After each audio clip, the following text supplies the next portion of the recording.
The rain battered Black Hollow, Maine, like a warning, each drop hammering the roof of the old Carter house. Emma Carter stood alone in the attic, her breath visible in the chill air, her flashlight cutting through the gloom. She was 38, a librarian used to the quiet order of bookshelves, not the chaos of her late grandmother's estate. The attic was a maze of forgotten things. Trunks stuffed with brittle letters, dresses that smelled of lavender and thyme, and a cracked mirror that seemed to tilt toward her, as if curious. She'd come to this small, fog-choked town to settle Grandma Ruth's affairs, expecting paperwork, maybe a few tears for childhood summers. But the air up here was heavy, charged, like the moment before a storm breaks. Her flashlight flickered, and she cursed under her breath, shaking it. The beam steadied, catching on something beneath a tattered quilt. Emma knelt, pulling the fabric aside, and there it was, an antique radio, its wooden casing dark and polished, its dials glinting like eyes. Carved symbols snaked along its edges, unfamiliar and unsettling, like something from a book she'd never read. Emma ran her fingers over the radio, half expecting dust, but finding none. It looked pristine, out of place among the attic's decay. She'd never seen it before, not in all the years she'd spent in this house as a girl, listening to Grandma Ruth's stories by the fire. Black Hollow was a town of whispers, where folks locked their doors at dusk and avoided the old theater's ruins, where a fire in 1943 had claimed dozens of lives. Ruth never spoke of it, but her silence was loud, her eyes darting away whenever the topic surfaced. Now, this radio felt like a piece of that silence, a secret waiting to be cracked open. Emma's pulse quickened as she reached for the power knob, her rational mind screaming that it couldn't work. No cord, no outlet, just a relic from another era. But when she turned the dial, a sharp crackle of static tore through the attic, loud enough to make her flinch. The static wasn't just noise. It pulsed, alive, weaving through the rain's rhythm like a voice trying to break free. Emma's hand hovered over the knob, her heart thudding. Then a whisper, faint, broken, but clear enough to freeze her blood. "Emma, help, please." A woman's voice, trembling with fear, spoke her name. She stumbled back, the flashlight slipping from her hand and clattering to the floor. The beam spun, casting wild shadows across the radio's face. The voice faded, swallowed by static, but the attic felt alive now, the air thick with a presence she couldn't see. Emma's breath hitched. Radios didn't work without power.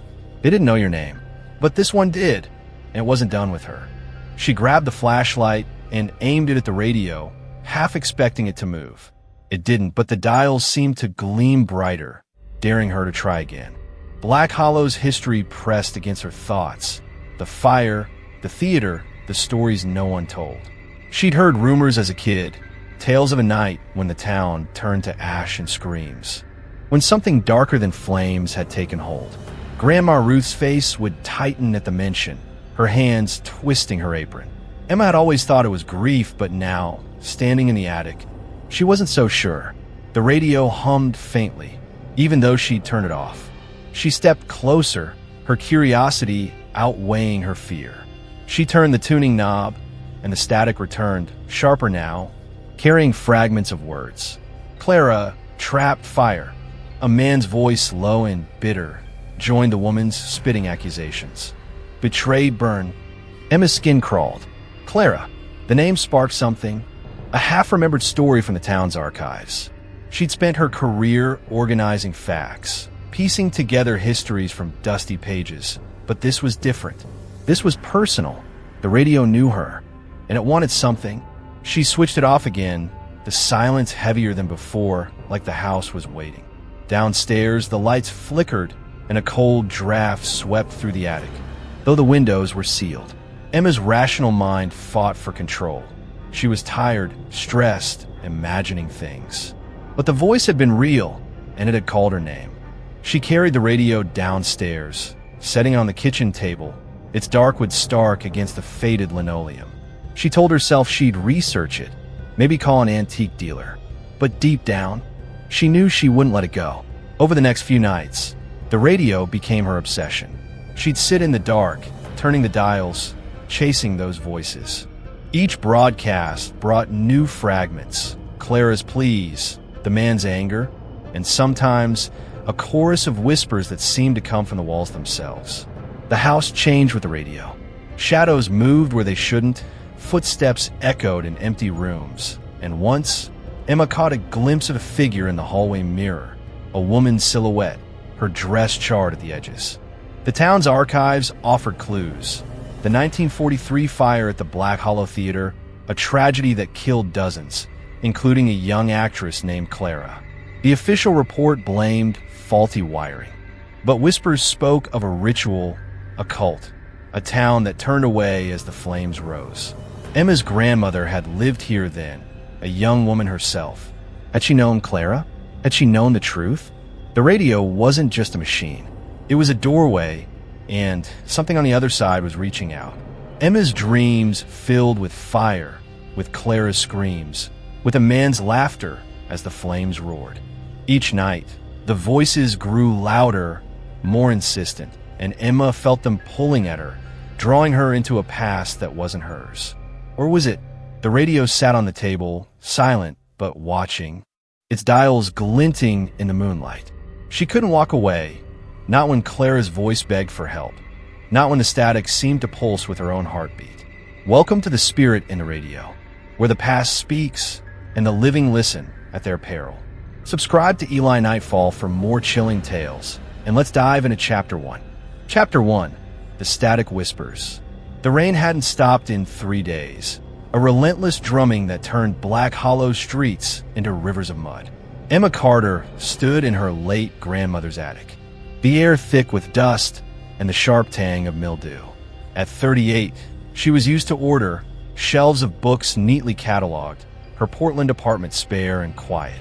But this house, perched on the edge of a pine-choked forest in Maine, was chaos.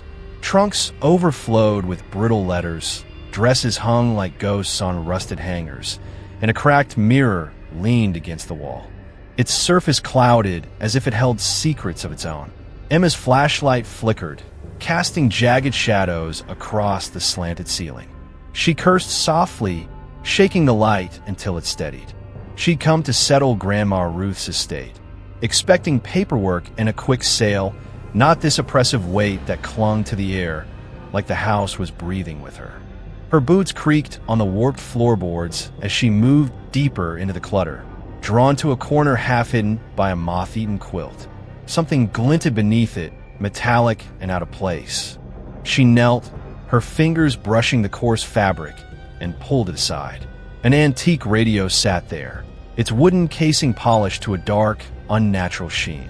Intricate carvings curled along its edges, symbols like coiled vines or runes, unfamiliar and unsettling. Emma frowned, tilting her head. She'd spent summers here as a child, sneaking into the attic to play among Ruth's relics, but she'd never seen this radio. It didn't belong, yet it felt rooted, as if it had grown out of the house itself. The dials gleamed faintly in the flashlight's beam, their brass edges catching the light like eyes.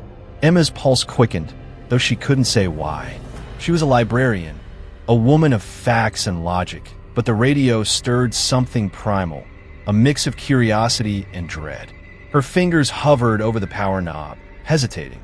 No cord trailed from its base. No outlet marred the attic's walls. It was dead, useless. Still, she turned the knob, expecting silence.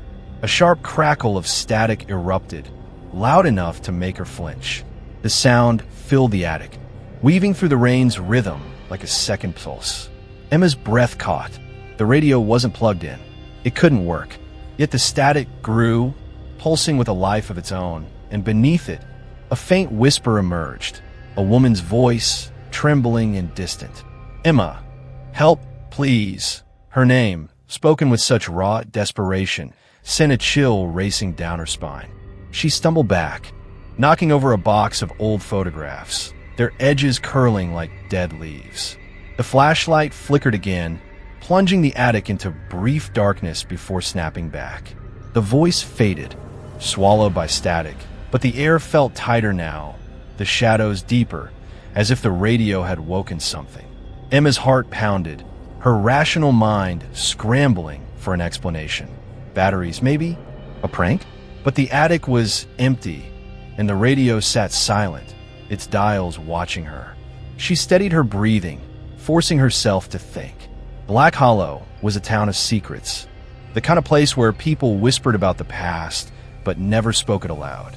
As a child, Emma had heard stories about the 1943 fire that gutted the old theater, killing dozens. Grandma Ruth never talked about it, but her silence was heavy, her eyes darkening whenever the topic surfaced. Now, that silence felt like a warning. Emma crouched beside the radio, her flashlight sweeping over its carvings. They weren't decorative. They were deliberate, etched with precision, like a language she couldn't read. She reached out, her fingers brushing the wood, and a faint hum vibrated through her skin, not sound but energy, like the air before a storm. She pulled her hand back, her throat tight. The radio wasn't just a relic. It was something else, something alive. Emma's childhood memories of Black Hollow were warm. Ruth's laughter, the smell of her baking, the crackle of the fireplace. But there were shadows, too. Neighbors who avoided certain streets. The way Ruth's hands trembled when she locked the doors at night. The theater fire was a ghost that haunted the town, a tragedy no one explained. Official reports blamed faulty wiring, but whispers spoke of something darker. A ritual, a betrayal, a town that turned away as the flames rose. Emma had dismissed those stories as folklore, the kind of tales small towns spun to scare children. But the voice on the radio had known her name. She turned the tuning knob, her hands shaking. The static returned, sharper now, carrying fragments of words. Clara, trap fire. A man's voice, low and bitter, cut through, spitting accusations. Betrayed. Burn, the name Clara sparked something, a half-remembered detail from the town's archives. Emma switched the radio off, the silence heavier than before, like the house was holding its breath. She sat back on her heels, staring at the radio. Her life was simple. Books, quiet evenings, a world she could control. Coming back to Black Hollow had been a duty, not a choice, but now she felt caught, like a thread snagged on a nail. The radio sat there, its presence a challenge. She could leave it, pack up the house, and go back to Portland. But that voice, Clara's voice, had sounded so real, so afraid. Emma's fingers itched to turn the dial again, to chase the truth, but fear held her back. The attic creaked, the rain pounded, and for a moment, she swore she saw a shadow move in the mirror. Too tall to be her own. She grabbed the radio, its weight heavier than it should have been, and carried it downstairs. The kitchen table was cluttered with estate papers, but she cleared a space, setting the radio down like an artifact from a dig. It gleamed under the fluorescent light, its carvings seeming to shift in the shadows. Emma didn't sleep that night. She sat at the table, the radio silent but looming, its dials glinting like they were waiting. She tried to focus on the estate, bills, deeds, the endless forms, but her eyes kept drifting to the radio. At midnight, the kitchen light flickered and a cold draft swept through the room, though the windows were locked. She wrapped her sweater tighter, telling herself it was just the old house settling. But when she glanced at the radio, the power knob clicked on its own, a faint static crackling to life. Emma, Clara's voice again, clearer now, laced with panic. "He's coming. Help us." The static surged, then cut off, leaving silence so thick it pressed against her ears. Emma's hands shook as she reached for her notebook. She was a librarian, a researcher. She'd find answers. But deep down, she knew this wasn't just a puzzle. The radio was a doorway, and something on the other side had already stepped through. The kitchen clock ticked past 2 a.m., its hands cutting through the silence that had settled after the radio's last outburst. Emma Carter sat at the table, her notebook open to a blank page, the antique radio looming like a sentinel in the dim light. The house felt too still, the kind of quiet that made every creak of the floorboard sound like footsteps. She tried to write down what she'd heard. Clara's voice, the man's accusations, the words trapped and fire, but her pen hovered, her thoughts tangled. The radio's carvings seemed to shift under the fluorescent glow, their coiled shapes twisting just beyond her focus. Emma rubbed her eyes, exhaustion warring with the adrenaline that kept her rooted to the chair. She was a librarian, trained to chase facts, not ghosts. But the voice that had called her name wasn't something she could shelve and forget. She needed answers, and Black Hollow's history was the only place to start. Emma stood, her chair scraping against the linoleum, and grabbed her coat.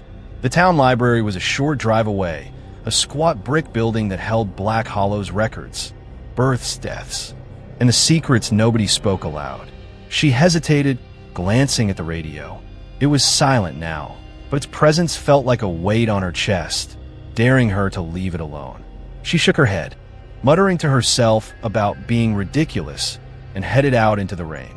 The night was cold, the fog thick enough to swallow her car's headlights as she drove through Black Hollow's empty streets. The town seemed to hunker down under the storm, its clapboard houses dark, their windows like closed eyes. The theater ruins loomed in her mind, a charred skeleton on the edge of town she'd avoided since childhood. Grandma Ruth had never taken her there, always steering her away with a tight smile and a change of subject. The library was deserted when Emma arrived, its fluorescent lights buzzing faintly as she unlocked the door with the spare key she'd kept from her summer job years ago. The smell of old paper and dust greeted her, comforting in its familiarity, but the air felt charged, like the attic had followed her.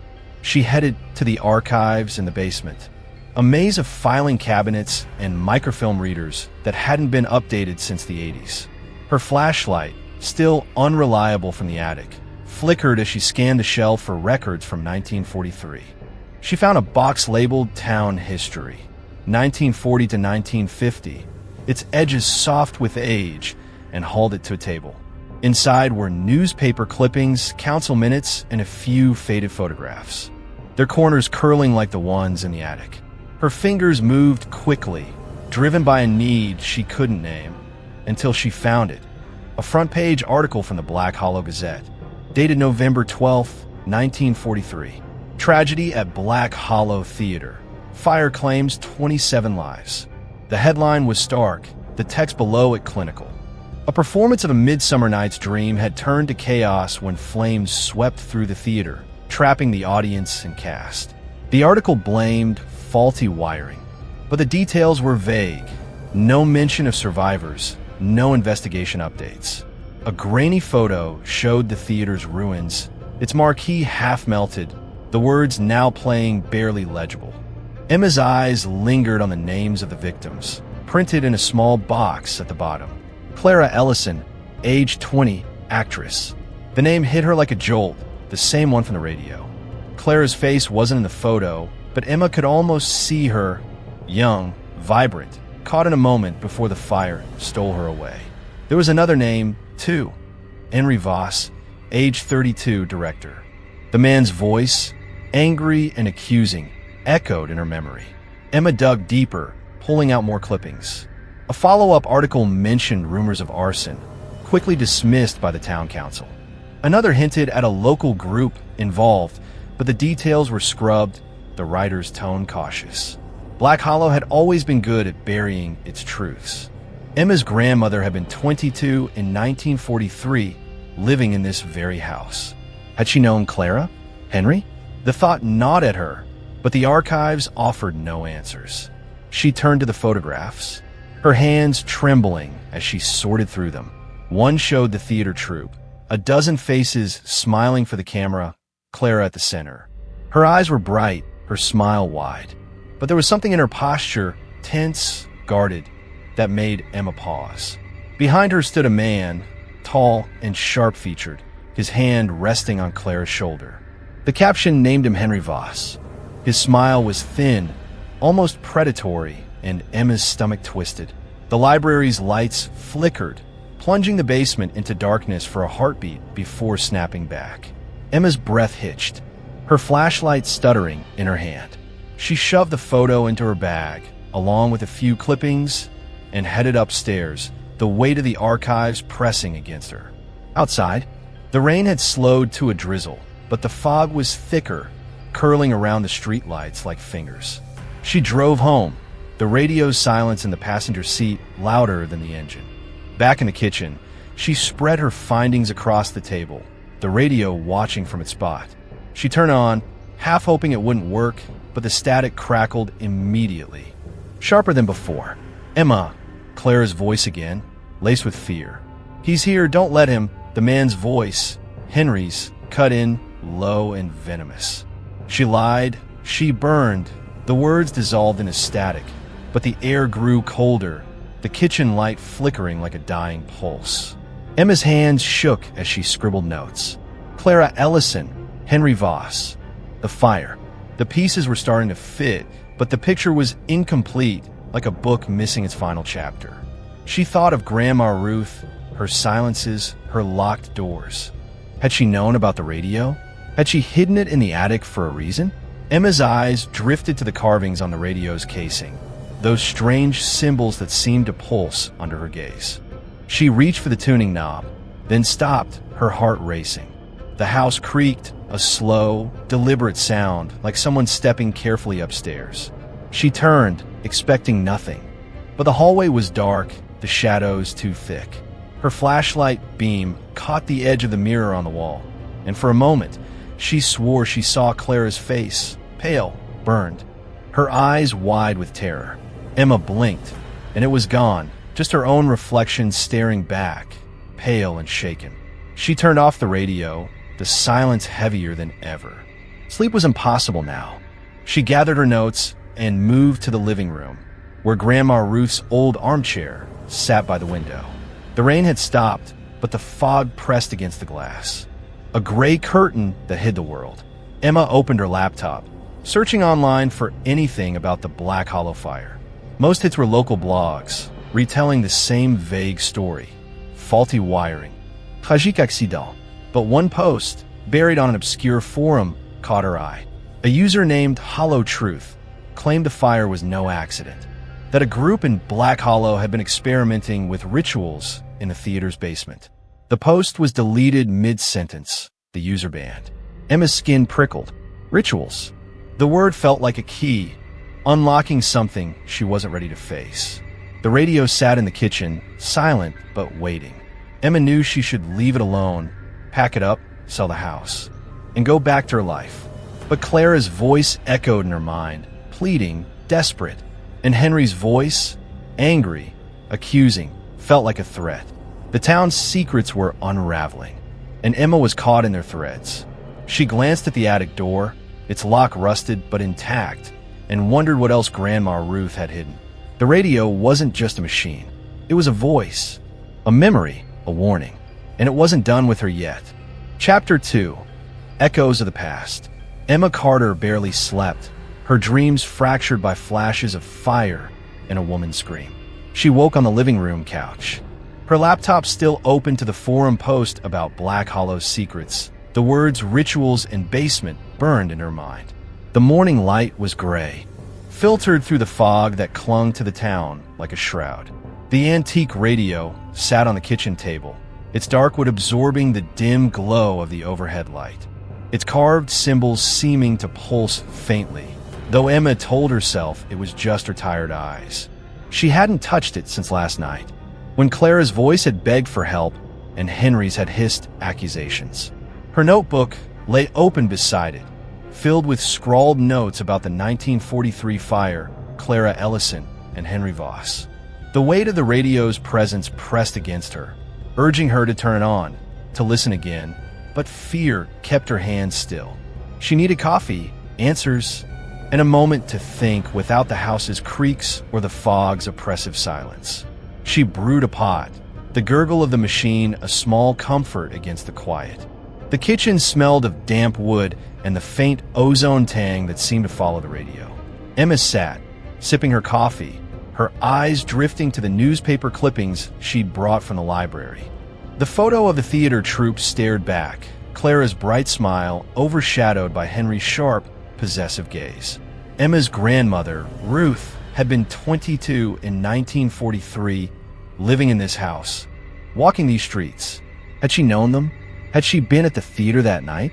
The thought twisted in Emma's gut, a mix of curiosity and betrayal. Ruth had been kind, her home a refuge for Emma's childhood summers, but her silences about Black Hollow's past now felt like lies. Emma pushed the clippings aside and reached for her phone, searching for anything on Clara Ellison beyond the archives. The internet offered little. Black Hollow was too small, its history too buried. But a local historical society's website mentioned a memorial for the fire's victims, tucked in a cemetery on the town's edge. Clara's name was listed, her death pinned to November 11th, 1943, at age 20. No mention of Henry Voss, though, as if the town had erased him. Emma's fingers hovered over the radio's power knob, her pulse quickening. She needed to know more, but the thought of hearing those voices again, Clara's desperation, Henry's rage, made her stomach churn. She stood, pacing the kitchen, the floorboards creaking under her boots. The house felt alive, its walls listening, the air heavy with that same ozone hum from the attic. She stopped, her eyes catching on the radio. The power knob clicked on its own, a faint static crackling to life. Emma froze, her coffee mug trembling in her hand. The static grew, weaving through the kitchen silence, and Clara's voice broke through, clearer than before. "Emma, he won't let us go. The fire." The words were sharp, laced with panic, each syllable like a needle in Emma's skin. She lunged for the radio, turning the knob to silence it. But the static lingered for a moment, fading slowly, as if reluctant to leave. Her heart pounded, her breath shallow. The voice had been so real, so close, like Clara was standing beside her. Emma glanced around the kitchen, half expecting to see a figure in the shadows. But there was only the table, the clippings, and the radio, its dials glinting like they were mocking her. She grabbed her coat and keys, the need for answers overriding her fear. The cemetery might hold something, names, dates, anything to make sense of this. The drive to the cemetery was short, the fog parting just enough to reveal Black Hollow's sagging houses and empty streets. The town felt abandoned, its residents hidden behind drawn curtains, as if they knew something Emma didn't.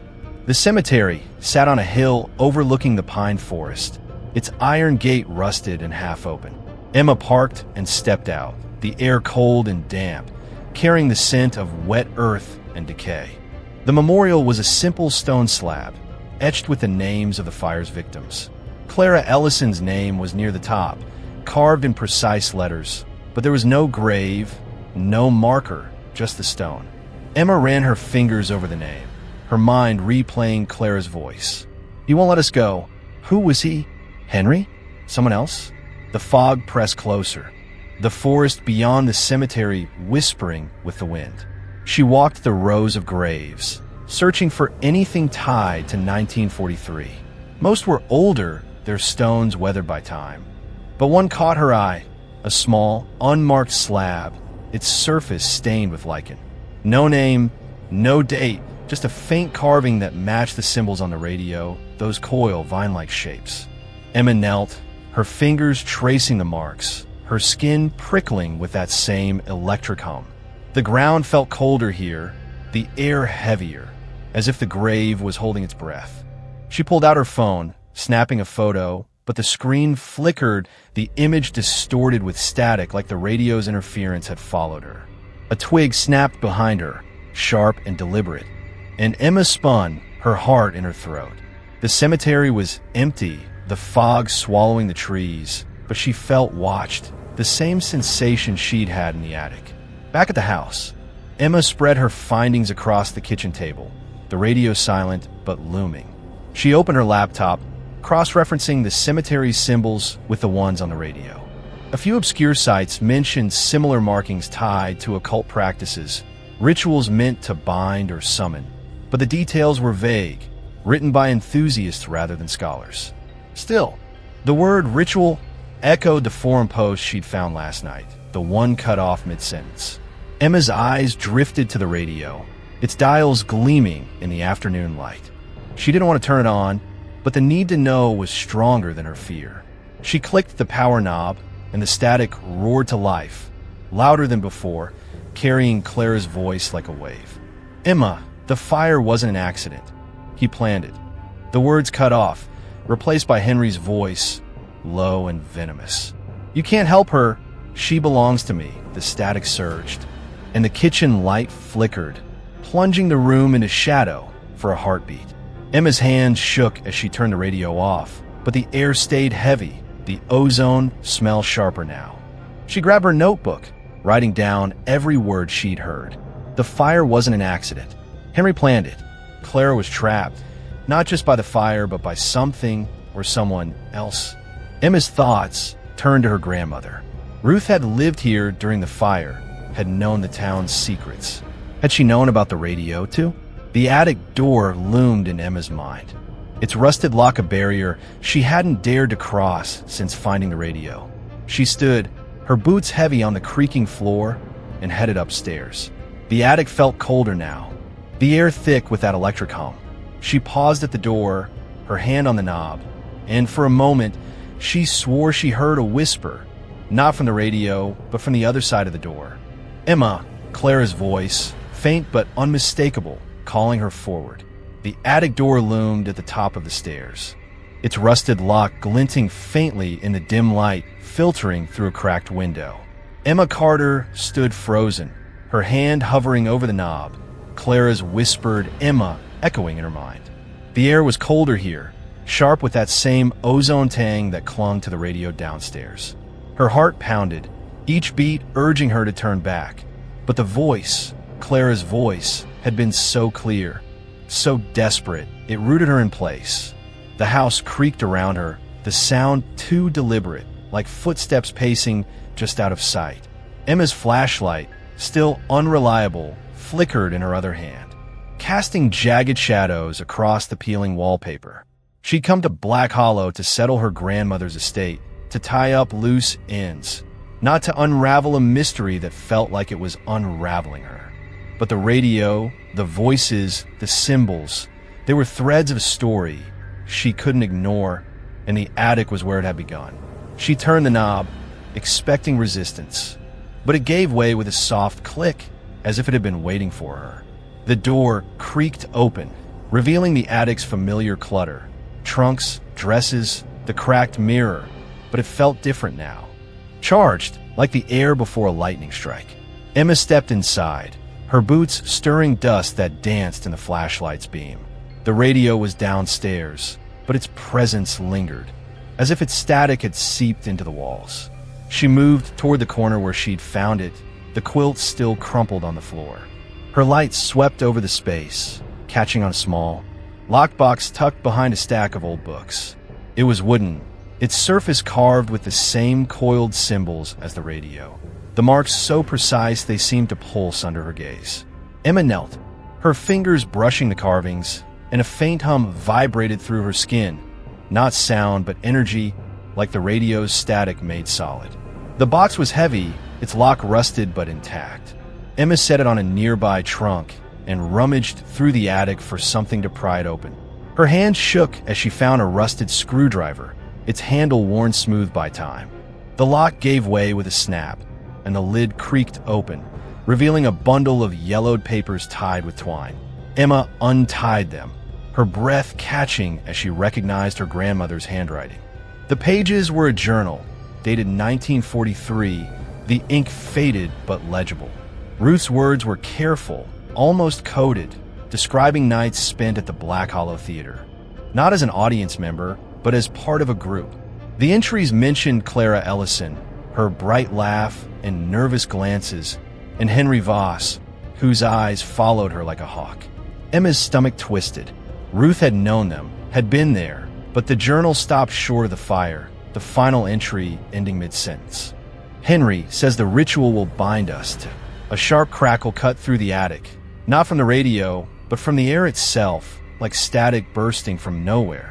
Emma dropped the journal, her flashlight stuttering. The mirror across the room flickered, its surface rippling like water, and for a moment, Clara's face stared back, pale, her dress charred, her eyes wide with terror. Emma gasped, stumbling back, and the image vanished, leaving only her own reflection, pale and shaken. The air grew colder, the ozone smell sharper, and the attic shadows seemed to shift, curling toward her like fingers. She grabbed the journal and box, her heart racing, and hurried downstairs, slamming the attic door behind her. The kitchen felt safer, but only barely. The radio, still sitting on the table, its dials glinting as if it knew what she'd found. Emma spread the journal's pages across the table, her hands trembling as she read. Ruth's entries grew erratic, mentioning a locked room in the theater's basement where the group met, a place where the air hummed like it was alive. There were sketches, too, symbols matching the radio and the cemetery's unmarked grave, alongside notes about a ritual to speak beyond the veil. Emma's mind raced, piecing together fragments. The fire, the voices, the radio. It was all connected to whatever Ruth and the others had done. She glanced at the radio, its silence more threatening than its static. She didn't want to turn it on, but the journal's final words burned in her mind. Henry says the ritual will bind us. Bind who? Clara? The others? And why was the radio calling her name? The kitchen light flickered, plunging the room into shadow for a heartbeat before snapping back. Emma's breath hitched, her eyes darting to the hallway. The air felt heavy, charged like it had in the attic. She stood, her chair scraping against the linoleum, and checked the windows, locked as always. But the cold draft returned, sweeping through the room, carrying a faint whisper. Emma, Clara's voice. Not from the radio, but from the air itself, soft and pleading. Emma spun, her flashlight beam cutting through the dark, but the kitchen was empty. The radio's power knob clicked on its own, and static roared to life, louder than ever, carrying Clara's voice like a wave. He lied. He trapped us, the fire. Henry's voice cut in, sharp and venomous. She deserved it. She betrayed me. The static surged, and the lights flickered again, faster now like a strobe. Emma lunged for the radio, turning it off, but the static lingered, echoing in her ears. The room grew colder, the air thick with that ozone hum, and the shadows seemed to move, pooling in the corners like ink. She grabbed the journal, clutching it like a shield, and backed toward the living room. The house creaked, a slow, deliberate sound like someone climbing the stairs. Emma's flashlight flickered, its beam weak, and she swore she saw a figure in the hallway mirror, a woman, her dress burned, her face twisted in pain. Emma blinked, and it was gone, but the air stayed heavy, the whispers lingering. She sat in Ruth's old armchair, the journal open in her lap, and tried to breathe. The radio was downstairs, silent now, but its presence filled the house, its static a heartbeat she couldn't escape. She read on, Ruth's words painting a picture of a town complicit in silence. The group, Henry, Clara, and others, had been experimenting with something they didn't understand, something tied to the radio and those symbols. Ruth wrote of voices from beyond, of a power that promised answers but demanded a price. The final entry, dated the day before the fire, was a single line. Clara wants out, but Henry won't let her go. Emma's heart sank. The fire wasn't an accident. Henry had planned it, and Clara had been his target. But why? And why was the radio still speaking, still calling her name? Emma's eyes drifted to the attic door, visible from the living room, its lock gleaming faintly. She thought of the lockbox, the symbols, the journal's unfinished sentence. Whatever Ruth had been part of, it wasn't over. The fog outside pressed against the windows, a gray wall that hid the world. Emma's phone buzzed, startling her, but it was just a low battery warning, the screen flickering with static before going dark. She set aside, her hands shaking. The house felt smaller now, the walls closing in, the air alive with whispers she couldn't quite hear. She wanted to leave, to drive back to Portland and forget Black Hollow. But Clara's voice held her here, pleading for help. And Henry's voice, angry, possessive, felt like a warning. Emma closed the journal, her mind racing. She needed more than archives and old papers. She needed someone who knew the town's secrets, someone who'd lived through 1943. The Historical Society's website had mentioned an elderly historian, Mr. Hargrove, who'd written about the fire. If anyone could fill in the gaps, it was him. But as Emma stood, the radio downstairs crackled to life again. Unprompted, its static carrying a single word: stay. The single word from the radio, stay, hung in the air like a command, its echo lingering in the silent house. Emma Carter stood in the living room. Her grandmother's journal clutched her chest, the weight of its secrets pressing against her ribs. The fog outside thickened, smearing the windows with a gray haze that made the world feel like a dream she couldn't wake from. The radio downstairs was quiet now, but its presence pulsed through the house, a heartbeat she couldn't ignore. Her flashlight lay on the armchair, its beam flickering weakly, as if the batteries were drained by something more than use. The air carried that sharp ozone tang, stronger now, mingling with the musty smell of old wood and the faint, inexplicable scent of smoke. Emma's skin prickled, her senses sharp, every creak of the house sounding like a footstep, every shadow a figure just out of sight. She wanted to run, to leave Black Hollow and its ghost behind, but Clara's voice, pleading, desperate, kept her rooted, demanding she uncover the truth. Emma forced herself to move, setting the journal on the coffee table and grabbing her coat. The Historical Society's website had named Mr. Hargrove, an elderly man who'd lived in Black Hollow his whole life, as the town's unofficial historian. If anyone knew about the 1943 fire, about Clara and Henry, it was him. But the thought of leaving the house, with the radio's warning still ringing in her ears, made her stomach twist. She glanced at the attic door, its rusted lock glinting like an eye, and shivered. The journal's mention of a locked room and rituals gnawed at her, each word a piece of a puzzle that didn't yet fit. She headed downstairs, avoiding the radio's gaze, and checked her phone. The screen flickered with static, the same distortion she'd seen at the cemetery, but it showed one bar of signal. She typed a quick search for Hargrove's address, finding it in an old directory. 17 Maple Lane, a mile from the town square. The drive was slow, the fog swallowing her headlights, the road slick with rain that had started again, soft but insistent. Black Hollow's streets were empty, the houses dark, their curtains drawn like eyelids. Emma's mind raced, replaying Ruth's journal entries, Clara's nervous glances, Henry's hawk-like eyes, the ritual that promised to speak beyond the veil. The radio's voices were no hallucination. They were real, tied to the fire, to the symbols carved into wood and stone. She parked outside a small, weather house on Maple Lane, its porch sagging under the weight of years. A single light glowed in the window, and Emma felt a flicker of hope. She knocked, her breath visible in the cold, and waited. The door opened slowly, revealing an old man with deep-set eyes and a face like crumpled paper. "Mr. Hargrove?" Emma asked, her voice unsteady. He nodded, studying her with a wariness that made her skin crawl.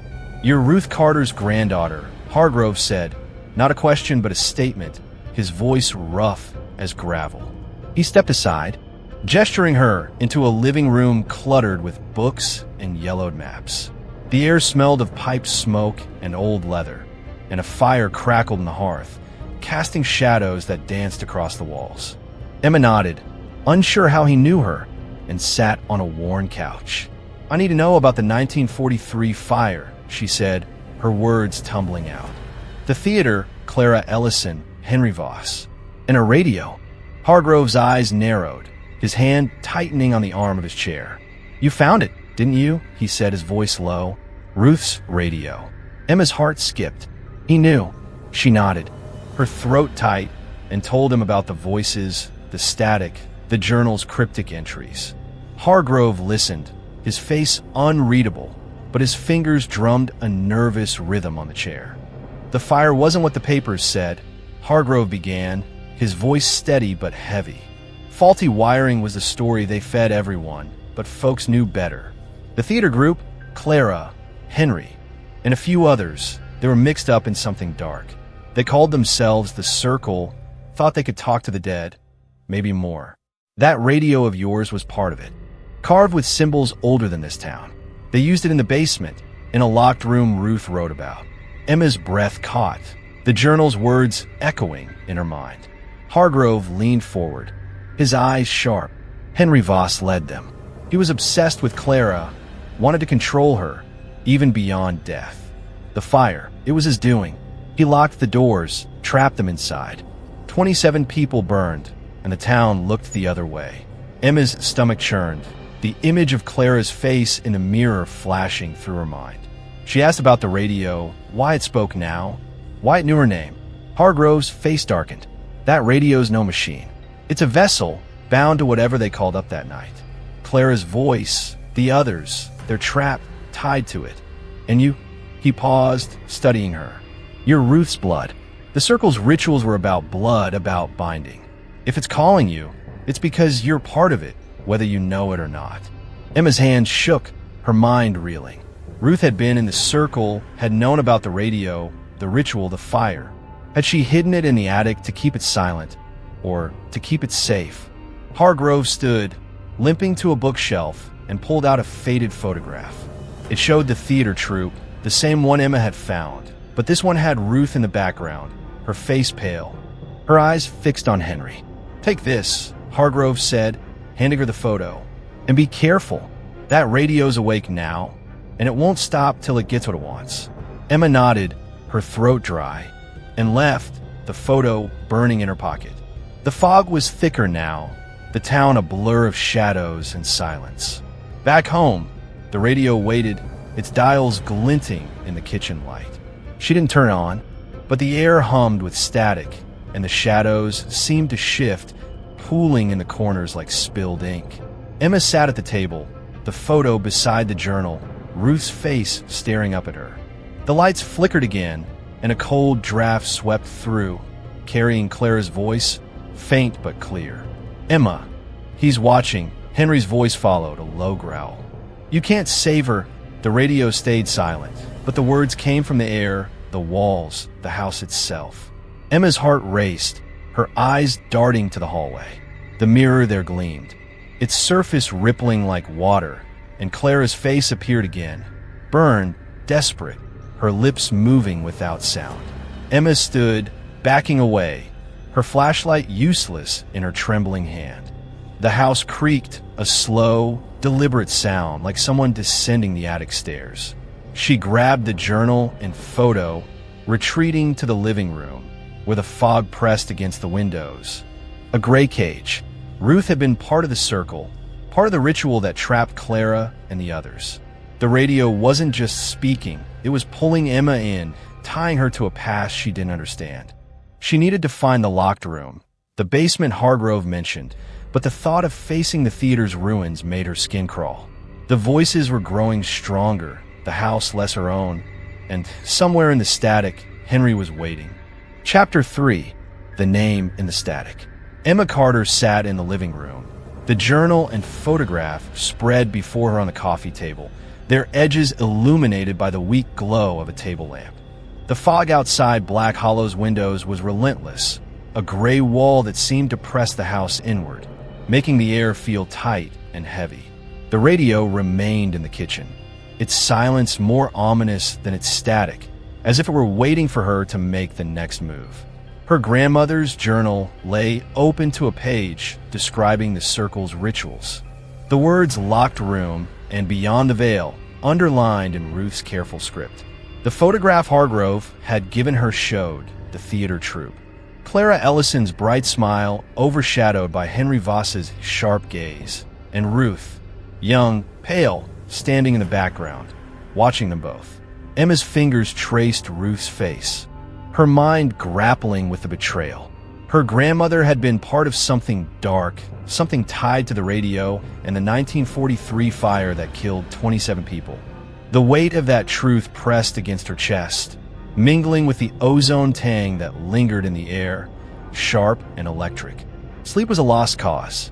Every creak of the house felt like a step, every flicker of the lamp a warning. Emma's eyes kept drifting to the hallway mirror, where she'd seen Clara's burned face twice now. once in the attic, once in the kitchen. She avoided looking at it, focusing instead on her plan. Hargrove's words echoed. The radio was a vessel, bound to the circle's ritual, and Clara's voice was trapped inside, calling for help. But Henry's voice, angry, possessive, felt like a threat, and Hargrove's claim that Emma was tied to it by blood made her skin crawl. She needed more than journals and photographs. The town library held the only record she could access, and if it had more on the circle or the fire, she had to find it. She grabbed her coat, her flashlight, and the journal, steeling herself against the house's oppressive quiet. The radio stayed silent as she left, but she felt its presence like eyes on her back. The library was a 10-minute drive through the fog, its brick facade barely visible until Emma was nearly at the door. The spare key from her old summer job still worked, the lock clicking open with a grudging groan. Inside, the air was stale, the fluorescent lights buzzing like a swarm of insects. She headed straight for the basement archives, her flashlight flickering as she descended the narrow stairs. The basement was colder than she remembered, the air thick with dust and something sharper, like the ozone smell that followed the radio. She pulled the town history, 1940 to 1950 box from a shelf, its weight familiar now, and spread its contents across a metal table. Her hands moved quickly, sorting through clippings and records, searching for anything on Clara, Henry, or the Circle. Most of the documents were mundane, town council minutes, birth records, but a thin file labeled Theater Incident, unclassified, caught her eye. The file was sparse, its pages brittle and yellowed. A police report from November 1943 described the fire as accidental, but a handwritten note in the margin, inked in a shaky hand, read, "Witness claims doors locked from outside. Voss seen leaving." Emma's pulse quickened. Henry Voss. The report listed Clara Ellison among the victims. Her death attributed to smoke inhalation, but there was no mention of her body being recovered. Henry's name appeared only once, as the troop's director, with a note that he was unaccounted for after the fire. Emma frowned, flipping to a second page, a typed letter from the town council, dated a week later, dismissing arson rumors and urging residents to let the tragedy rest. The letter's tone was sharp, almost threatening, as if the town had something to hide. She found a photograph tucked into the file, smaller than the one Hargrove gave her, but showing the same troop.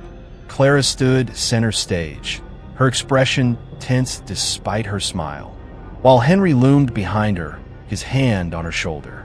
Ruth was absent from this one, but another figure caught Emma's eye, a man in the background, partially blurred, holding what looked like the radio, its carved symbols faintly visible. Her stomach twisted.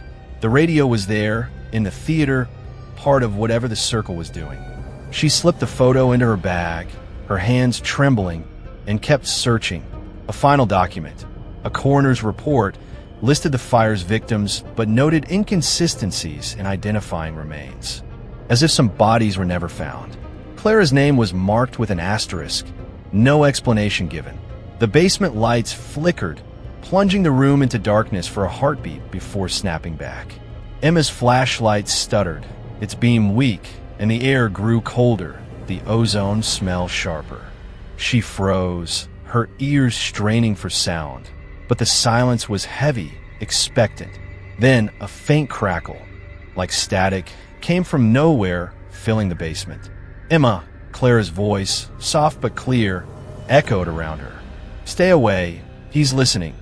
Emma's heart raced, her eyes darting to the shadows. The voice wasn't coming from the radio. It was in the air, the walls, the very dust. She grabbed the file and stuffed it into her bag, backing toward the stairs. The static grew louder, and Henry's voice cut through, low and venomous. "She's mine. You can't take her." The lights flickered again, faster now, and Emma ran, her boots pounding the steps as she fled the basement. Outside, the fog was a solid wall, the town swallowed by gray.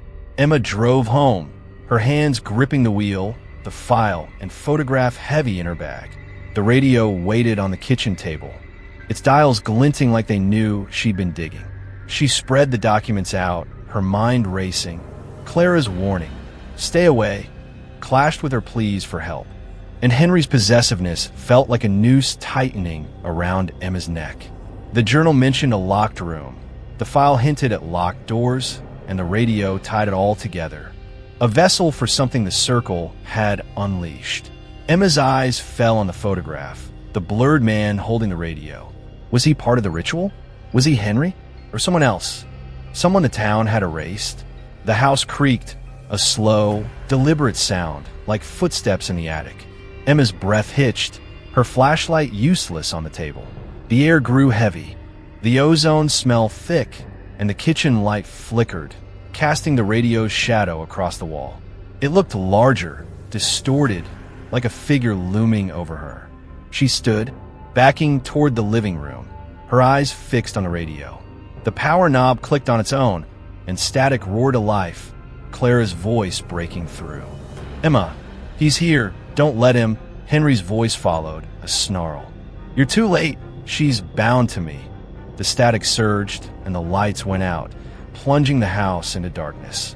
Emma's heart pounded, her hands shaking as she fumbled for her flashlight. Its beam flickered on, catching the hallway mirror where Clara's face stared back, burned, desperate, her lips forming a silent scream. The darkness in the house was absolute, the kind that swallowed sound and sight, leaving only the pounding of Emma Carter's heart. The flashlight's weak beam trembled in her hand, its light barely cutting through the shadows as it landed on the hallway mirror. Clara's face lingered there, burned, her skin cracked like charcoal, her eyes wide with a terror that felt alive. Emma's breath caught, her body frozen as Clara's lips moved, forming words she couldn't hear. The image flickered like static on an old television, and then it was gone, replaced by Emma's own pale reflection, her eyes hollow with fear. The radio in the kitchen crackled, its static slicing through the silence, though Emma hadn't touched it. Clara's voice broke through, faint but piercing. "Emma, he's here. Don't trust him." Henry's voice followed, a low growl that seemed to come from the walls themselves. "She's mine. You'll burn." 2. The air grew colder, the ozone smell sharp enough to sting her nose, and the house creaked, a slow, deliberate groan like bones settling. Emma backed away from the mirror, her boots heavy on the creaking floorboards, her flashlight flickering as if the darkness were draining it. The radio's static grew louder, a chaotic hum that pulsed in time with her racing heart. She stumbled into the kitchen, where the radio sat on the table, its dials glinting like eyes in the dim light.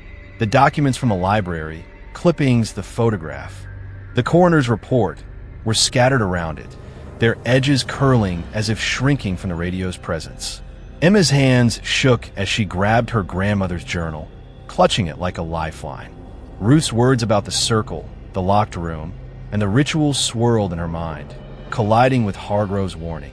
The radio was a vessel, bound to whatever the circle had summoned, and Emma was tied to it by blood. The thought made her skin crawl, but Clara's pleas held her here, demanding she act. She turned off the radio, the knob cold under her fingers. But the static lingered for a moment, fading reluctantly. The kitchen light flickered back on, weak and unsteady, casting long shadows that seemed to shift in the corners of her vision. Emma sat, her breath shallow, and opened the journal to the page about the locked room. Ruth's handwriting was shaky, describing a basement in the Black Hollow Theater where the circle met, where the air hummed like it was alive. The radio was central, its symbols carved to bind the voices, though Ruth never explained what that meant. Emma's eyes drifted to the photograph Hargrove had given her, Ruth's young face staring out, pale and tense. Had she known what Henry was planning? Had she helped him lock those doors, trapping Clara and the others in the fire? The betrayal cut deeper than Emma expected, her grandmother's silence a lie that spanned decades. The house felt smaller now, the walls closing in, the air thick with that electric hum. Emma's flashlight flickered again, its beam catching the radio's carvings, those coiled symbols that matched the ones in the cemetery and Ruth's sketches. She needed to understand them, to know what the circle had done. Her laptop was still in the living room, its battery low but functional.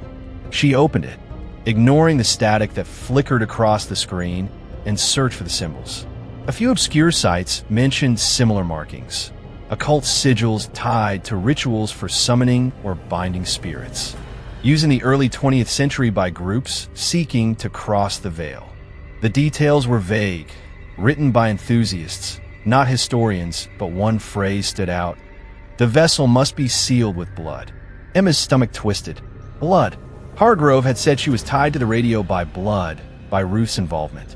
Was that why it called her name? A sharp knock came from the front door, jolting Emma from her thoughts. She froze, her heart racing. It was past midnight, and Black Hollow's residents didn't visit unannounced. The knock came again, slow and deliberate, like someone testing her resolve. She grabbed the flashlight, its beam weaker now, and crept to the door, peering through the peephole. The fog was too thick to see clearly, but a shadow moved just beyond the porch, tall and indistinct. "Who's there?" Emma called, her voice trembling. No answer, only the soft patter of rain and the creak of the house. She hesitated, then opened the door a crack, the cold air rushing in. The porch was empty, the fog swirling like a living thing, but a faint smell of smoke lingered, sharp and acrid, like the fire from 1943 had followed her. She slammed the door, locking it, her hands shaking. Back in the kitchen, the radio crackled to life without her touching it, the static a roar that filled the room. Clara's voice broke through, urgent and broken. "Emma, he's watching, don't let him in." Henry's voice followed, a snarl that seemed to vibrate in her bones. "You can't run. You're part of it now." The lights flickered wildly, plunging the kitchen into darkness, then snapping back. Emma's flashlight died, leaving her in the dim glow of the overhead light. The air grew heavier, the ozone smell thick enough to choke her, and the shadows in the corners moved, stretching toward her like fingers. She backed away, her eyes fixed on the radio, its dials glowing faintly, as if lit from within. The static surged, and Clara's voice came again, a desperate whisper. "The basement, find a room." The radio sparked, a single arc of electricity snapping across its surface, and went silent. Emma's breath came in short gasps, her mind racing. The basement, the locked room Ruth wrote about, where the circle held their rituals. It was in the theater, or what was left of it, a charred ruin on the edge of town, avoided by everyone. Emma had driven past it as a child, its blackened beams like bones against the sky, and Ruth had always hurried her along, her grip tight. Now it felt like the only place that could explain the radio, the voices, the symbols. But the thought of going there, of stepping into the ruins where Clara died, made Emma's skin crawl. Henry's voice, his threat, felt alive, as if he were in the house, watching her. She glanced at the hallway mirror, half expecting Clara's burned face, but it showed only darkness, its surface rippling faintly, like water disturbed by a stone. She grabbed the journal, to ask about the basement, the ritual, and why the radio was awake now, after decades of silence. But the fog outside was a wall, the town a maze of secrets, and Emma felt alone, caught in a story that wasn't hers. Or was it Ruth's blood ran in her veins, and the radio knew her name? The house creaked again, a slow, deliberate sound from the attic, like something heavy shifting. Emma's eyes darted to the stairs, her heart in her throat. The air hummed, the ozone smell sharper, and for a moment, she swore she heard footsteps slow and deliberate, descending toward her. Chapter 4. Shadows on the Dial. Emma Carter stood in the kitchen, her bag slung over her shoulder, the weight of her grandmother's journal and the library file grounding her against the house's oppressive silence. The radio sat on the table, its dark wood absorbing the dim light, its carved symbols seeming to writhe in the shadows. The air was thick with the ozone tang, sharper now, like the prelude to a storm. Clara's whispered warning, "The basement, find a room," echoed in Emma's mind, clashing with Henry's venomous threat. "You're part of it now." The house creaked a low groan from the attic, and Emma's eyes darted to the stairs, her heart pounding. The footsteps she'd heard, or imagined, had stopped, but the sensation of being watched clung to her like damp fog. She needed answers and missed her. Hargrove was her only lead. His words about the circle, the radio as a vessel, and her blood tie to it all had left her reeling, but they also pointed to the Black Hollow Theater's ruins. She grabbed her keys, avoiding the radio's glinting dials, and headed out into the fog-choked morning. The drive to Hargrove's house on Maple Lane felt endless. The fog a gray curtain that swallowed Black Hollow streets. The town was unnaturally quiet, its houses dark, their windows like blank eyes. Emma's hands gripped the wheel, her thoughts spiraling. Ruth's journal had described a locked room in the theater's basement, a place where the circle's rituals turned the air alive with hums. The radio, with its occult symbols, was no antique. It was a tool, maybe a trap, and Clara's voice was proof it still held power. Hargrove's weathered house appeared through the fog, its porch light a faint beacon. Emma parked and knocked, her breath visible in the cold, her flashlight tucked in her coat pocket, though its beam had grown too weak to trust. The door opened slowly, Hargrove's deep-set eyes meeting hers with the same wariness as before. "You're back," he said, his voice rough. "Didn't think you'd come so soon." Emma stepped inside, the smell of pipe smoke and old books wrapping around her like a familiar blanket, though it did little to ease her nerves. The fire in the hearth crackled, casting shadows that danced across Hargrove's cluttered living room. Maps pinned to the walls, books stacked in precarious towers. She sat on the worn couch, clutching her bag, and spilled everything. The journal's mention of the locked room, the library file's hint of locked doors, Clara's warnings, and Henry's threats through the radio. Hargrove listened, his fingers drumming a slow rhythm on his chair, his face unreadable but tense. When she finished, he leaned forward, his eyes sharp. "You've stirred something up, girl. That radio's been quiet since Ruth hit it. If it's talking now, it's because you're here, digging where you shouldn't." He stood, limping to a bookshelf, and pulled down a thick ledger, its cover cracked with age. "The Circle wasn't just a theater group," he said, flipping through pages yellowed by time. "They were dabbling in things they didn't understand. Old rituals, blood magic, symbols carved to hold spirits. Henry Voss was the ringleader, obsessed with power, with Clara. He thought the radio could bind her to him, even after death." Hargrove opened the ledger to a page of sketches, symbols matching the radio's carvings, alongside notes in a spidery hand. They used the theater's basement, a locked room nobody else could enter. Ruth was there, young and scared, but she followed Henry. The fire wasn't an accident. He locked the doors, let the flames take them to seal the ritual.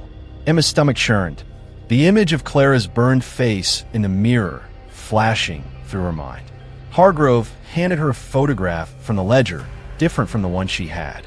It showed the theater's interior, the stage set for A Midsummer Night's Dream, but the focus was on the basement door, half hidden behind a curtain. The same symbols were carved into its frame, faint but unmistakable. "That's where they did it," Hargrove said. "The radio was the key, the vessel. Whatever they called up, it's still there, trapped with Clara and the others. And it's awake because of you." Emma's throat tightened. "Why me?" she asked, her voice barely a whisper. Hargrove's eyes softened, but his words were heavy. Ruth was part of the Circle. Her blood tied her to the ritual. And now it ties you. The radio knows you're here, and it won't stop till it finishes what Henry started. Emma's hands shook as she took the photograph, her mind racing. Ruth had known, had hidden the radio in the attic, maybe to keep it silent, maybe to protect Emma. But why hadn't she destroyed it? The journal's final entry. "Henry says the ritual will bind us," felt like a warning. Not just about Clara, but about Ruth herself. Hargrove leaned back, his face grim. "If you're going to the theater, be careful. The basement's still there, under the ruins. But what's inside's not just ghosts. Henry's still strong, and he doesn't like intruders." Emma nodded, her resolve hardening despite the fear clawing at her chest. The theater was her next step. The locked room her only chance to understand the radio and free Clara's voice. She left Hargrove's house, the photograph and ledger's sketches heavy in her bag. The fog was thicker now, the town a blur of shadows, and the smell of smoke lingered in the air, faint but unmistakable, like the fire from 1943 had never truly died. Back home, the radio waited, its silence a challenge. Emma avoided it, heading to the living room to study the photograph. The basement door's symbols matched the radio's, their coiled shapes seeming to pulse under her gaze. She felt the house watching her, its air charged with that electric hum, the ozone smell sharper than ever. A faint crackle came from the kitchen, and Emma's heart skipped. The radio was on again. Unprompted, its static low but growing. Clara's voice broke through, soft and desperate. "Emma, the room.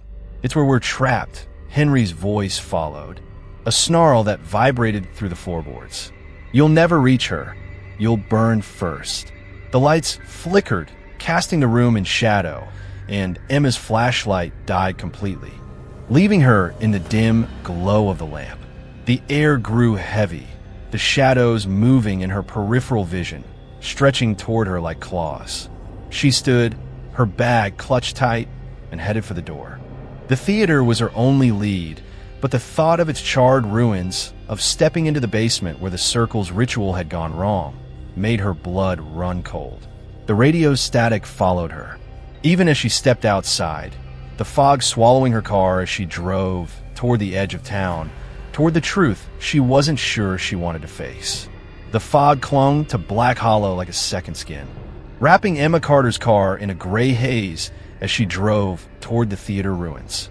The photograph from Hargrove's ledger sat in her bag, the image of the basement door with its carved symbols burning in her mind. The radio's latest broadcast, Clara's desperate plea about the locked room, Henry's snarling threat, echoed in her ears, mingling with the hum of the engine and the soft patter of rain. The town was a ghost, its streets empty, the houses dark and silent, as if Black Hollow itself were holding its breath. Emma's hands gripped the wheel, her knuckles white, her thoughts spiraling. Hargrove's words about the circle, the ritual, and her blood tie to it all weighed on her, heavy as the ozone tang that seemed to follow her everywhere now.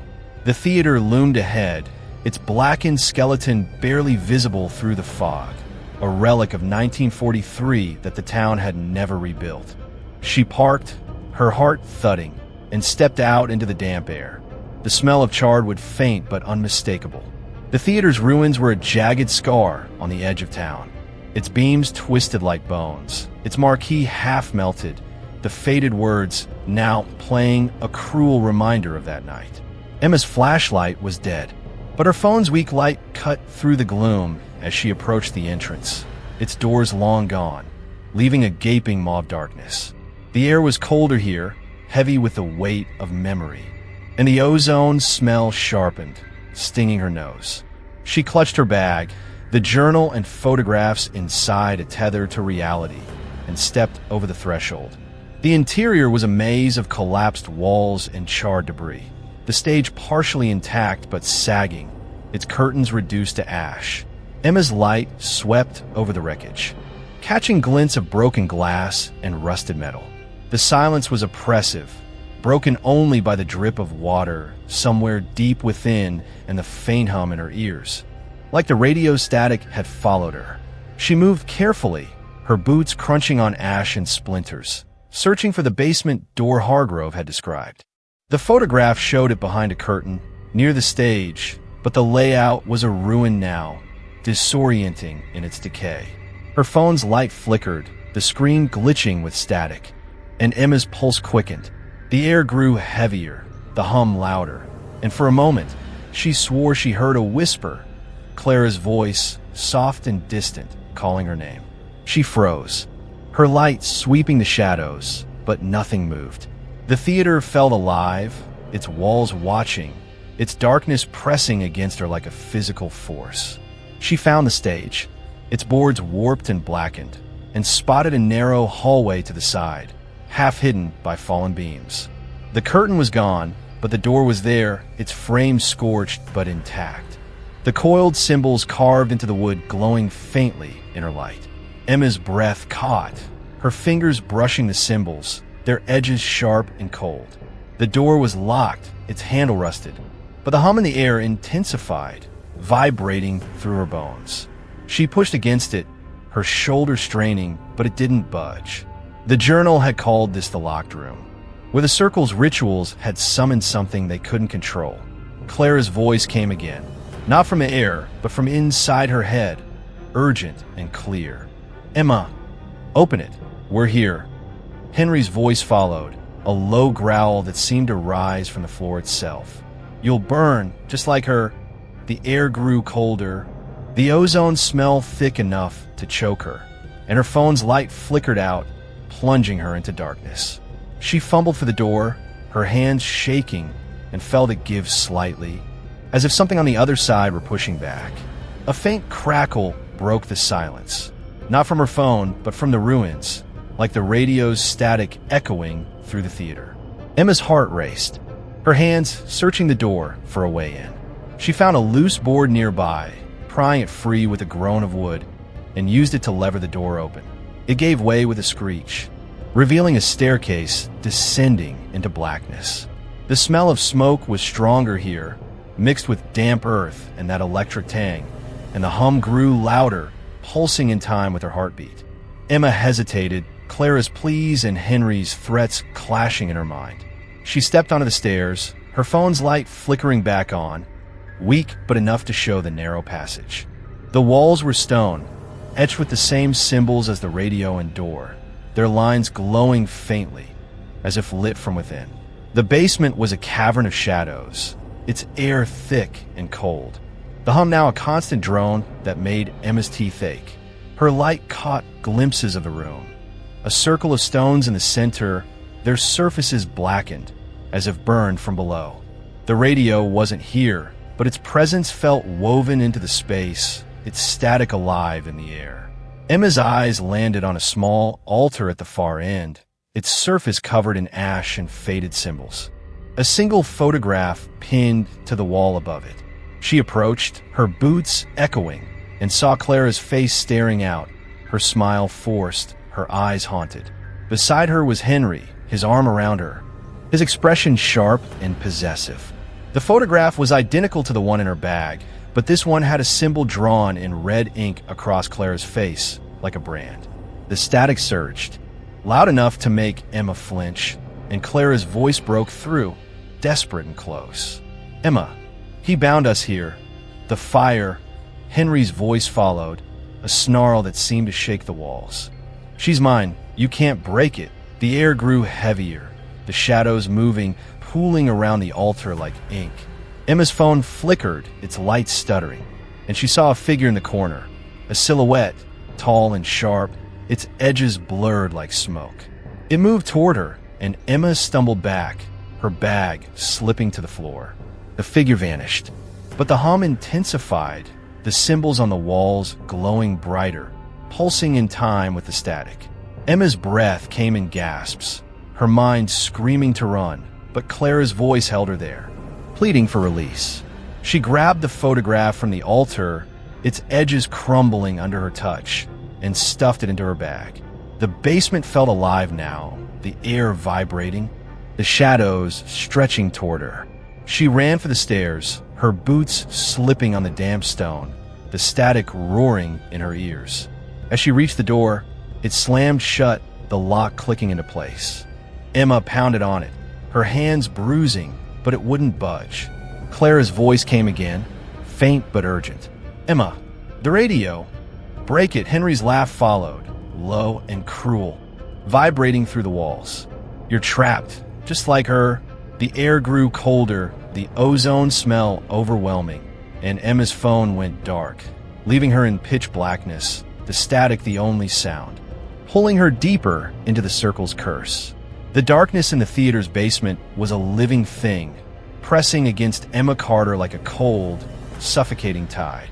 The door she'd forced open had slammed shut, its lock clicking with a finality that echoed in her bones.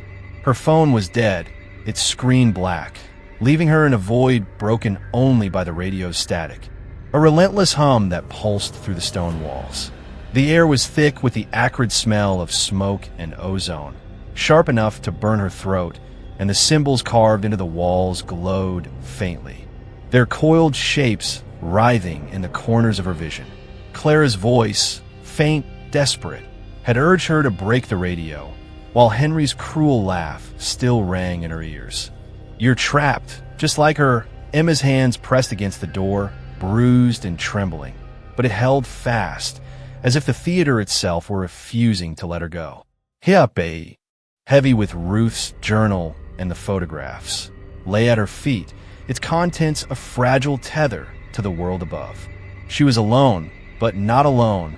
The shadows moved, curling toward her like fingers, and the hum grew louder, a heartbeat that wasn't hers. Emma's breath came in shallow gasps, her mind scrambling for a way out. The basement felt smaller now, the walls closing in, the air vibrating with that electric tang. She knelt, fumbling for her bag, her fingers brushing the photograph she'd taken from the altar. Clara's haunted face, Henry's possessive grip, the red symbol drawn across her like a curse. The static surged, and Clara's voice broke through, closer now, as if she were standing beside Emma. "He bound us. The radio. It's the key." Henry's voice followed, a snarl that seemed to rise from the stones. "You can't break it." "Your mind, too?" The symbols on the walls pulsed brighter, their glow casting jagged shadows that twisted into shapes, figures, faces, hands reaching out. Emma's heart raced, her skin prickling as the air grew colder, the smoke smell sharper. Like the fire from 1943 was burning all over again. She stood, clutching the photograph, and moved back toward the altar, her boots echoing in the cavernous dark.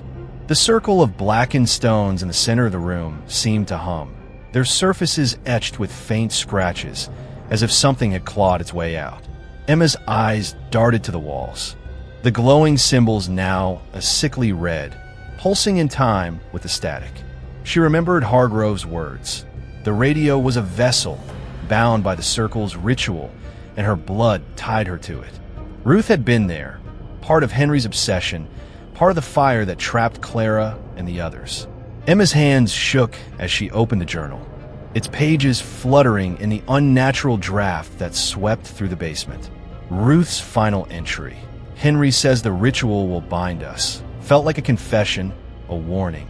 And Emma wondered if her grandmother had tried to stop him, or if she'd been complicit in the horror. The static roared, and the shadows moved faster, pooling around the altar like ink. Emma's eyes caught a glint of metal in the ash. A small, rusted key, its shape twisted as if melted and reformed. She grabbed it, its surface cold and sharp, and felt a jolt, like the static had leaped into her skin. Clara's voice came again, urgent, almost screaming. "The radio! Break it before he takes you." Henry's laugh followed, low and guttural, shaking the walls. The air grew heavier, the symbols blazing now, and Emma saw him. A silhouette in the corner, tall and sharp, his edges blurred like smoke, his eyes glowing red in the dark. She stumbled back, the key clutched in her hand, and ran for the door, her boots slipping on the damp stone. The figure moved, gliding toward her, its form shifting between Henry's sharp features and something less human, something that burned. Emma jammed the key into the lock, her hands shaking as the static reached a deafening pitch. The door groaned, resisting, but the key turned with a screech, and she shoved it open, tumbling onto the theater's ruined stage. The air above was cold, the fog seeping through the broken roof. But the hum followed her, the static echoing in her ears. She scrambled to her feet, her bag heavy with the journal and photographs, and ran for the entrance, the charred beams looming like claws.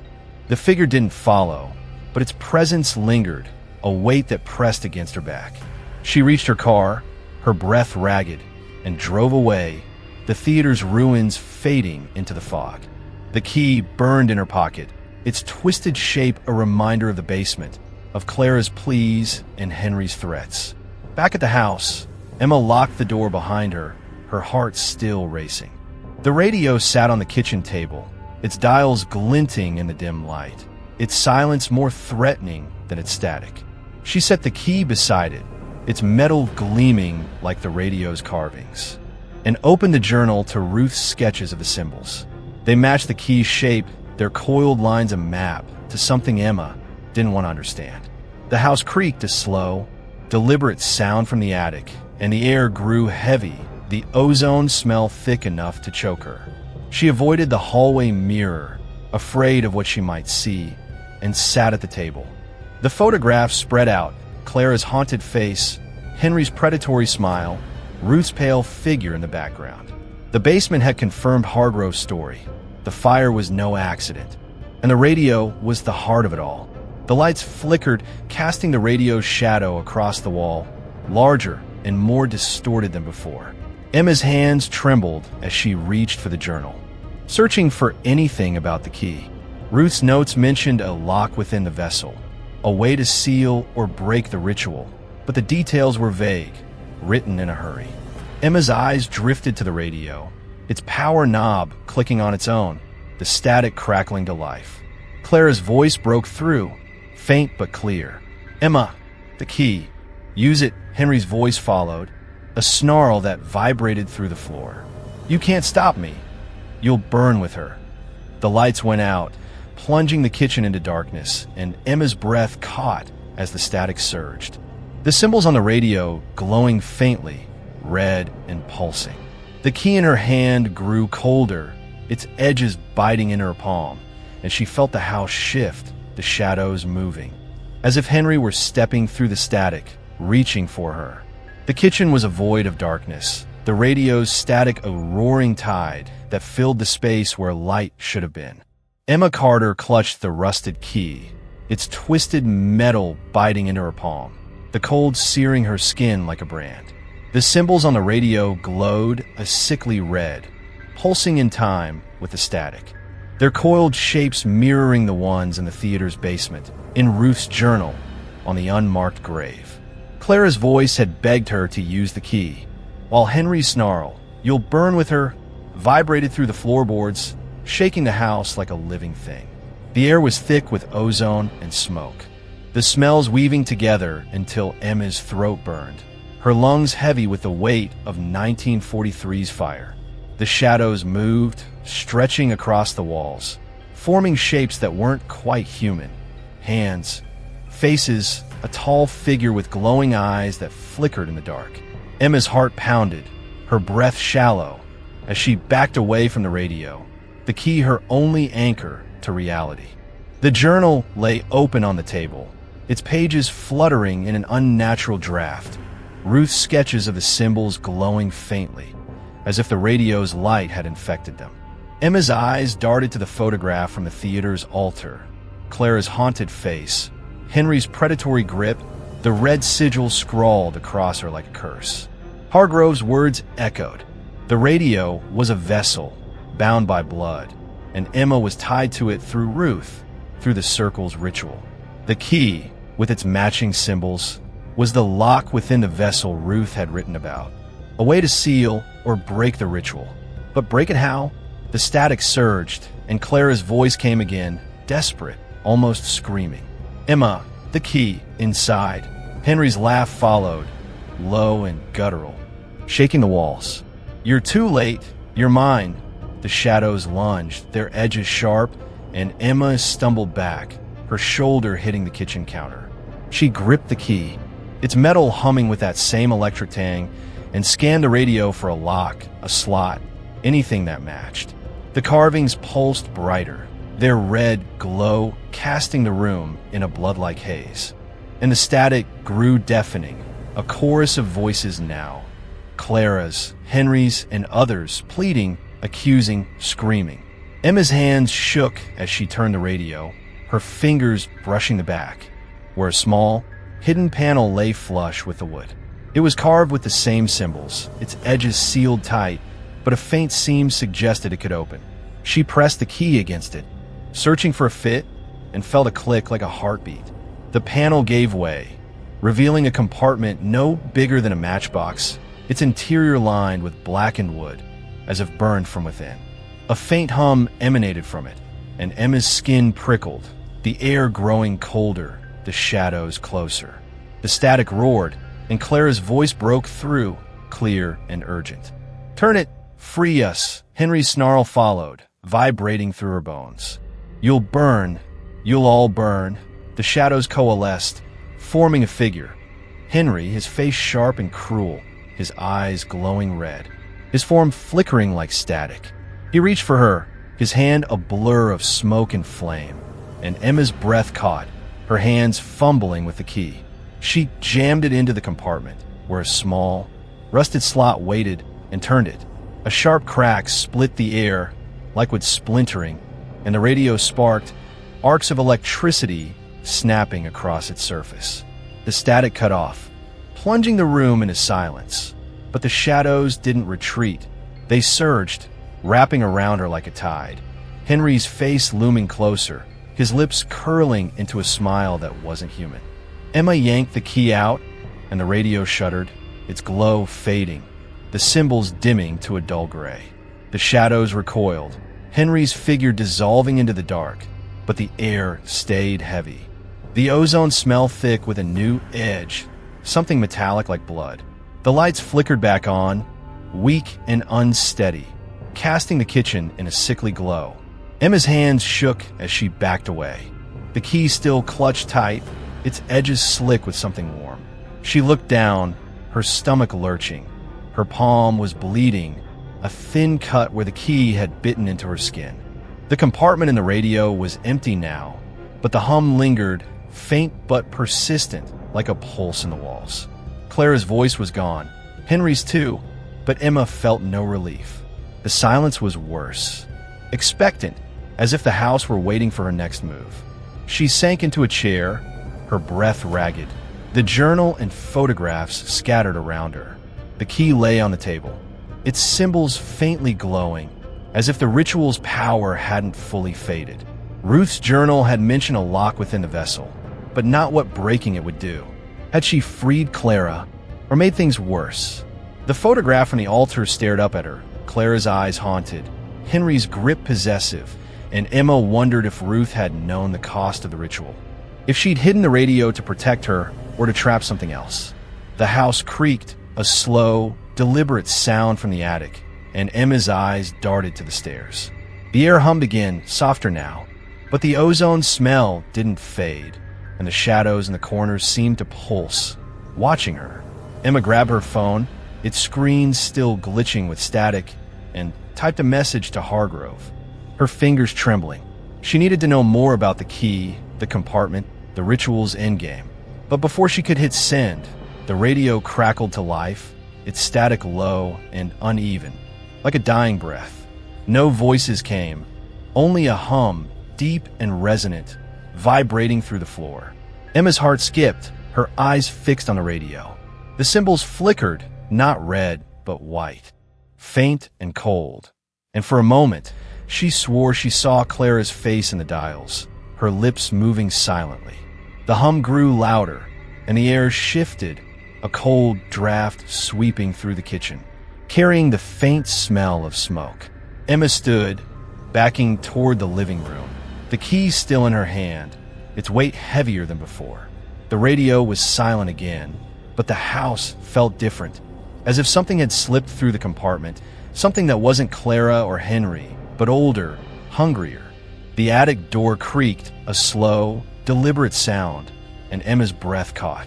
She clutched the key, her blood smearing its symbols, and moved toward the stairs, her fear outweighed by the need to know. The journal had hinted at a locked room in the house. Not just a theater, a place Ruth had sealed. Emma's eyes landed on the attic door, its rusted lock gleaming faintly, and she remembered the box she'd found there, its symbols matching the radios. Had Ruth hidden something else, something tied to the key? The air hummed, the shadows pulsed, and Emma felt the house closing in, its walls alive with the static's echo. She took a step toward the attic, the key burning in her hand, and wondered if she was breaking the ritual or finishing it. Chapter 5. The Locked Room. Emma Carter stood at the foot of the attic stairs, the rusted key in her hand slick with her own blood, its twisted metal humming faintly, as if alive. The house was a cage of shadows, the air thick with the ozone tang and a lingering trace of smoke that clung to her throat. The radio sat downstairs in the kitchen, its static silence for now, but the hum persisted, woven into the walls, pulsing like a heartbeat.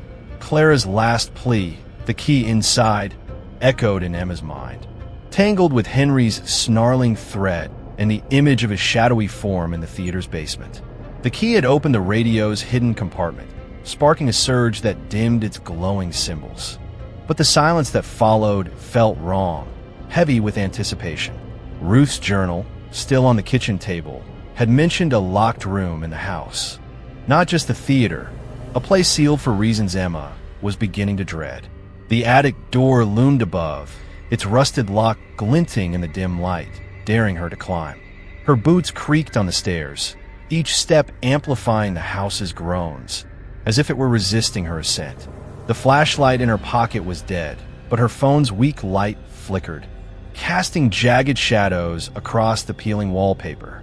The air grew colder, sharper, the ozone smell blending with a faint metallic edge, like blood or rust. Emma's hand tightened around the key, its symbols coiled vine-like, matching the radio's, biting in her palm, the cut still stinging. Ruth's journal had described the circle's rituals, the radio as a vessel, and a lock within it. But the attic held something else, something Ruth had hidden. Emma reached the door, its surface warped, the lock gleaming like an eye. The hum was louder here, vibrating through the wood, and for a moment, she swore she heard Clara's voice, faint and pleading from the other side. "Emma, open it!" She hesitated, her heart pounding, Hargrove's warning ringing in her ears. The radio was bound by blood, and Emma was tied to it through Ruth. The key felt heavier now, its hum syncing with the house's pulse. She slid it into the lock, her hands trembling, and turned it. The mechanism clicked, a sharp sound that echoed like a gunshot, and the door gave way with a groan, revealing the attic's familiar clutter. Trunks, dresses, the cracked mirror, but it felt different now, alive with shadows that moved in the corners of her vision. The ozone smell was overwhelming, mixed with smoke and something sweeter like decay. Emma's phone light flickered, glitching with static, and she stepped inside, her breath visible in the cold. The attic was a maze of relics, each casting long, distorted shadows in her phone's weak beam. She moved toward the corner where she'd found the radio, the quilt still crumpled on the floor, but her eyes landed on a small, locked door set into the far wall, half hidden by a stack of crates. It was barely 4 feet high, its wood blackened as if scorched, its surface carved with the same symbols as the radio and the key. Emma's stomach twisted. Ruth's journal had mentioned a locked room in the house, a place where the air hummed like it was alive, just like the theater's basement. She knelt, brushing away dust, and saw faint scratches around the lock, as if someone had tried to force it open long ago. The hum grew louder, vibrating through her bones, and Clara's voice came again, soft but urgent. "Inside. We're here." Henry's voice followed, a low growl that seemed to rise from the floor. "You can't free her. You'll join her." Emma's hand shook as she slid the key into the lock. It fit perfect, as if it had been made for this door. The mechanism clicked, and the door creaked open, releasing a gust of cold air that carried the smell of smoke and earth. Beyond was a narrow chamber, its walls stone, its floor covered in ash, like a miniature version of the theater's basement. In the center sat a small table, its surface etched with symbols, and on it, a bundle of papers tied with twine, their edges charred. Emma's phone light flickered, the static on the screen worsening, but she stepped inside, the hum deafening now, the air so heavy it pressed against her chest. The papers were in Ruth's handwriting, a continuation of the journal, dated November 10th, 1943, the day before the fire. Ruth's words were frantic, describing the circle's final ritual, Henry's obsession with Clara, and the radio's role as a vessel to bind the voices beyond the veil. She wrote of her fear, her attempt to warn Clara, But Henry had caught her, locking her out of the basement. The final line was a scrawl. "The radio must be sealed, or it will take us all." Emma's heart sank. Ruth had known the ritual was dangerous, had tried to stop it, but failed. The papers included a sketch of the radio, its compartment marked with a symbol, the same one on the key. Emma's eyes darted to the walls, where more symbols glowed faintly, red and pulsing, like the ones in the theater. The hum intensified, and the air grew colder, the shadows moving faster, pooling around the table like ink. Clara's voice broke through, clear and desperate. "Emma, he's coming. Use the key." Henry's snarl followed, vibrating through the stone. "You're too late. You're bound now." The symbols blazed brighter, and Emma saw him, a silhouette in the doorway, tall and sharp, his eyes glowing red, his form flickering like static. She stumbled back, the papers slipping from her hands, and grabbed the key, its metal burning cold. The shadows lunged, Henry's figure gliding closer, his laugh shaking the walls. Emma's phone went dark, leaving her in the glow of the symbols, their red light casting her shadow like a burned figure. She clutched the key, her blood smearing its symbols, and ran for the door, slamming it shut behind her. The lock clicked, but the hum followed, the static echoing in her ears, as if the radio were speaking through the house itself. Emma Carter stumbled down the attic stairs, the rusted key clutched in her bloodied hand, its twisted metal pulsing with a faint hum that matched the rhythm of her racing heart. The air was thick with ozone and smoke, the house groaning as if alive, its walls vibrating with the static that had followed her from the locked room. Ruth's charred papers, now scattered on the attic floor, had revealed the circle's final ritual, a blood-bound pact to trap voices beyond the veil, with the radio as its vessel. Clara's desperate plea, "Use the key," clashed with Henry's snarling threat, his shadowy form still vivid in Emma's mind, his red eyes glowing in the dark. The attic door was shut, its lock clicked, but the hum persisted, seeping through the floorboards.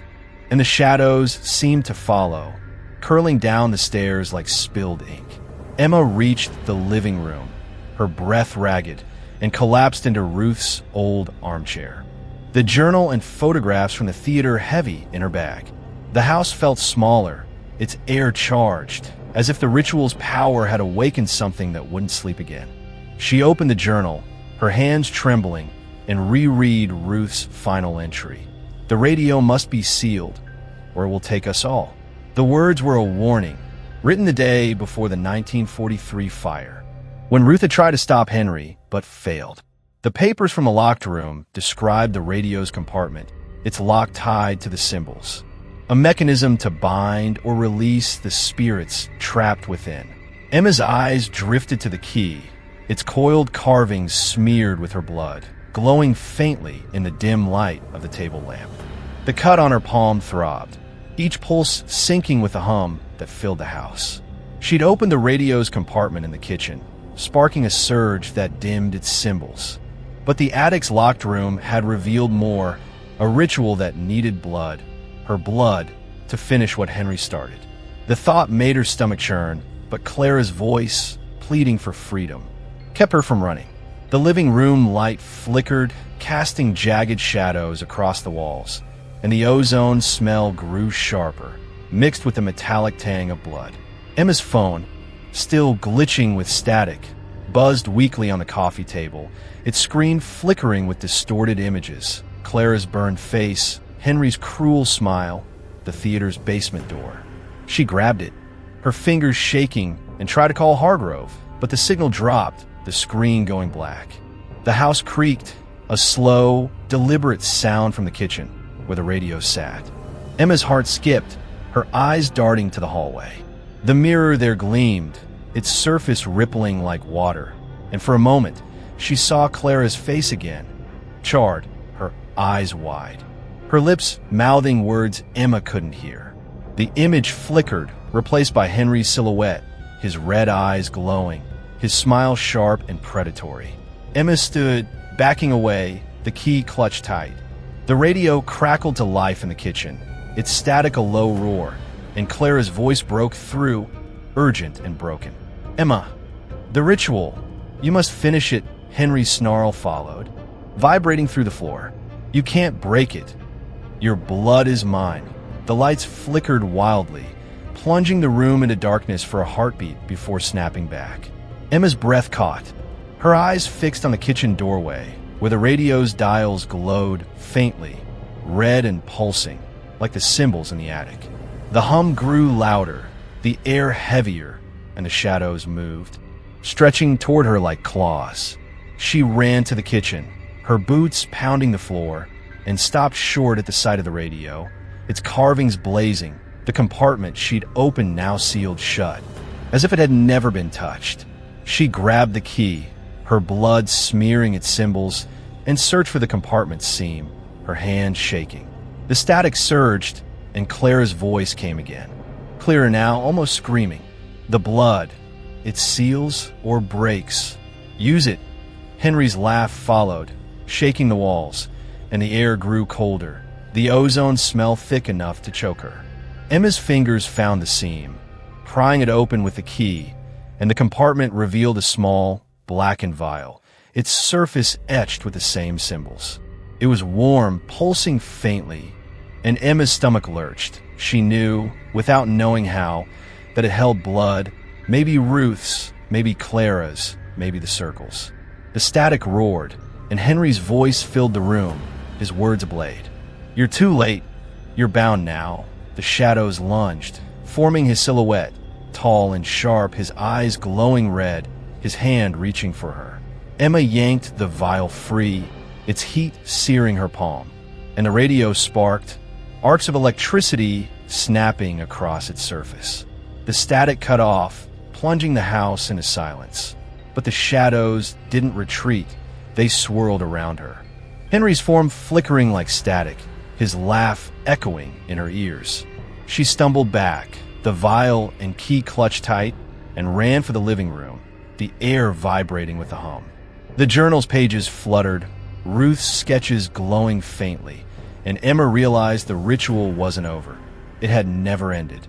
Her blood, the key, the vial, they were all part of it, tying her to the Circle, to Clara, to Henry.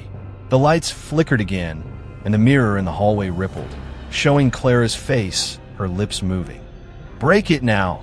Henry's silhouette appeared behind her, his hand on her shoulder, his smile cruel. Emma's heart raced, her mind scrambling for the next step. Ruth's notes had mentioned sealing the ritual, but the vial suggested something else, a way to release the spirits or bind them forever. She opened the vial, its contents dark and viscous, and a wave of nausea hit her, the smell of blood and smoke overwhelming. The static returned, softer now, and Clara's voice whispered, "Your blood with ours." Emma's hand shook, the cut on her palm still bleeding, and she hesitated, the shadows closing in. Henry's voice roared, shaking the walls. "You can't stop me. You'll burn." The air grew heavier, the hum deafening, and Emma felt the house shift, as if the ritual were pulling her into the static, into the fire. She squeezed her palm, letting her blood drip into the vial, and the room erupted in light. The symbols on the radio and key blazing white, the shadows screaming as they dissolved. The blinding white light flooded the kitchen, searing Emma Carter's eyes as the symbols on the radio and the key blazed like molten metal. The vial in her hand, now mixed with her blood and the dark, viscous contents from the Circle's ritual, burned hot, its heat pulsing through her palm.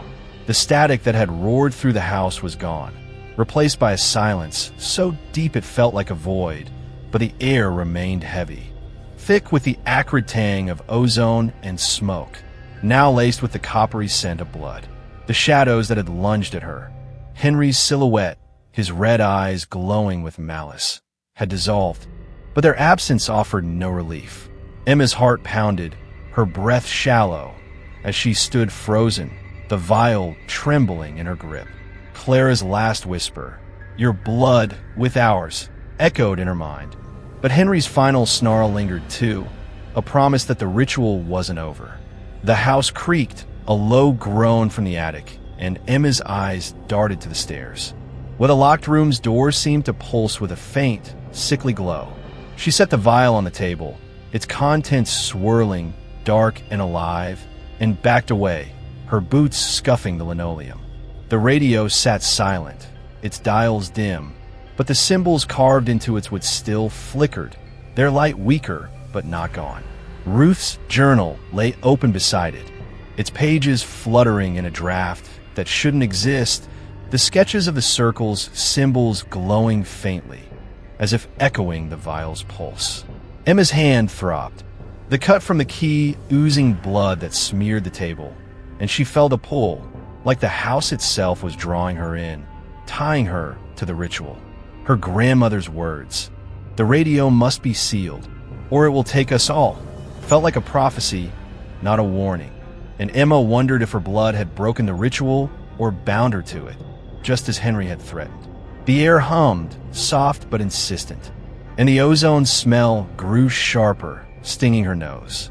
Emma grabbed the journal, her fingers leaving bloody smudges on the pages, and flipped to the section about the locked room. Ruth had described the ritual's final step: blood to seal the vessel, blood to bind the voices, but also blood to release them. The vial, the key, her own cut palm, they were all part of it. A cycle Ruth had tried to stop, but couldn't. Emma's eyes landed on a sketch of the radio's compartment, a note scrawled beside it. "The vessel holds the blood, but the room holds the truth." The attic's locked room, with its charred papers and glowing symbols, was more than a hiding place. It was the heart of the ritual, a mirror to the theater's basement. Emma's stomach churned as she realized she'd opened the door, but not the truth. Something was still trapped, and her blood had only stirred it. The house creaked again, louder now. A deliberate thud from the attic, like something heavy falling. Emma's breath caught, her eyes fixed on the stairs. The hum grew, vibrating through the floorboards, and the shadows in the corners of the kitchen pulsed, not as Henry's silhouette, but as something else, formless, vast, older than the fire. She clutched the key, its metal warm now, as if her blood had woken it, and moved toward the stairs. The living room mirror gleamed as she passed, its surface rippling, but she didn't look, afraid of seeing Clara's burned face or Henry's cruel smile. The attic door was ajar, though she'd locked it, its rusted hinges gleaming in the dim light. The hum was deafening now, a low drone that made her teeth ache, and the air was cold, thick with smoke and blood. Emma climbed the stairs, each step heavier, the key pulsing in her hand. The attic was darker than before, the shadows thicker, pooling around the small, blackened door of the locked room. Its symbols glowed red, pulsing in time with the hum, and the air was alive with static, though the radio was downstairs. Emma's phone, useless now, buzzed in her pocket, its screen flickering with distorted images. Clara's face, the theater's flames, the vial's dark contents. She reached the door, the key trembling in her grip, and heard Clara's voice, faint but clear, from within. "Emma, the truth, it's here." Henry's voice followed, a snarl that shook the walls. "You can't stop it. You're part of it." The symbols blazed brighter, and the door creaked open on its own, revealing the chamber's stone walls, the ash-covered floor, and the small table, now empty. Its charred papers gone. The hum surged, and the shadows moved, forming shapes, figures, faces, hands reaching out, their edges blurred like static. Emma stepped inside, the key burning in her hand, and saw the walls pulsing with symbols, their red glow casting her shadow like a burned figure. The air was heavy, the smoke smell overwhelming, and she felt a presence. Not Clara or Henry, but something older, something the circle had called up and couldn't control. The static roared in her ears, and Clara's voice broke through, desperate. "The blood. It's not enough. You must destroy it." Henry's laugh followed, vibrating through the stone. "You're mine. You'll burn." The shadows lunged, wrapping around her, and Emma's vision blurred. The room spinning as the hum became a scream, the symbols blazing white, the air alive with fire. Emma stumbled back, the key falling from her hand, and grabbed the table for support. The shadows receded, but the hum persisted, the symbols pulsing slower now, as if waiting. She saw the vial in her mind, its dark contents mixed with her blood, and realized Clara's plea wasn't about the key, but the radio itself. Destroy it. The thought terrified her, but the alternative, being bound to Henry's ritual, to the fire, was worse. She ran from the room, slamming the door, and raced downstairs, the hum chasing her, the shadows pulsing in her wake. The radio sat on the kitchen table, its dials glinting, its symbols faintly glowing. Emma's hand shook as she grabbed a hammer from a drawer, her resolve hardening. Clara's voice whispered, "Do it! Free us!" and Henry's snarl followed. "You'll burn!" The air hummed, the house groaned, and Emma raised the hammer, her bloodied hand steady, ready to end the ritual or unleash something worse. Chapter 6. The Voice of Henry. Emma Carter stood in the kitchen, the hammer heavy in her bloodied hand, its weight a stark contrast to the trembling in her limbs. The antique radio sat on the table, its dark wood gleaming under the flickering kitchen light, the carved symbols pulsing faintly, as if daring her to act. The air was thick with the acrid tang of ozone and smoke, now laced with the metallic scent of her own blood, smeared across the hammer's handle from the cut on her palm. The house groaned around her, a low, mournful sound that seemed to rise from the attic's locked room, where the symbols had blazed white and the shadows had lunged. Clara's whispered plea, "Do it, free us," echoed in Emma's mind, but Henry's snarl, "You'll burn," clung to her like a curse. The vial of blood, mixed with her own, was tucked in her pocket, its heat a constant reminder of the ritual she'd stirred. The radio was the heart of it all, a vessel for the Circle's 1943 pact, and destroying it might free Clara or unleash something worse. Her hand tightened on the hammer, but the hum in the air grew louder, vibrating through the floorboards, and the radio crackled to life, unprompted, its static a roar that filled the room. Henry's voice erupted from the radio, sharp and venomous, cutting through the static like a blade. "You think you can end it, Emma? You're nothing just like Clara." The words were a lash, each syllable dripping with rage, and the symbols on the radio blazed red, casting a bloody glow across the kitchen. Emma's heart pounded, her breath shallow, as the shadows in the corners pulsed, forming a silhouette. Henry's silhouette, tall and sharp, his eyes glowing red, his smile cruel. "She betrayed me," he snarled, his voice vibrating through the walls, shaking the house. "She thought she could leave, but I bound her, and now you're mine too." The air grew colder, the ozone smell sharp enough to sting, and the shadows moved, stretching toward her like claws. Emma raised the hammer, her resolve faltering as Henry's form flickered, his presence both in the radio and the room, a predator circling its prey. She swung the hammer, aiming for the radio's dials. But the static surged, and an unseen force knocked her back, the hammer slipping from her hand and clattering to the floor. Emma stumbled against the counter, pain shooting through her shoulder, her bloodied palm leaving a smear on the linoleum. Henry's laugh filled the room, low and guttural, shaking the walls. "You can't break it." Your blood woke it. The symbols blazed brighter, and the vial in her pocket burned, its heat searing through her coat. Emma's vision blurred, the kitchen spinning, and for a moment, she saw the theater's basement, flames licking the walls. Clara's screams, Henry's face twisted in triumph. The vision faded, but the static remained, and Clara's voice broke through, faint and desperate. "Emma, don't listen. He lies." The words were a lifeline, pulling Emma back, and she scrambled for the hammer, her hand shaking.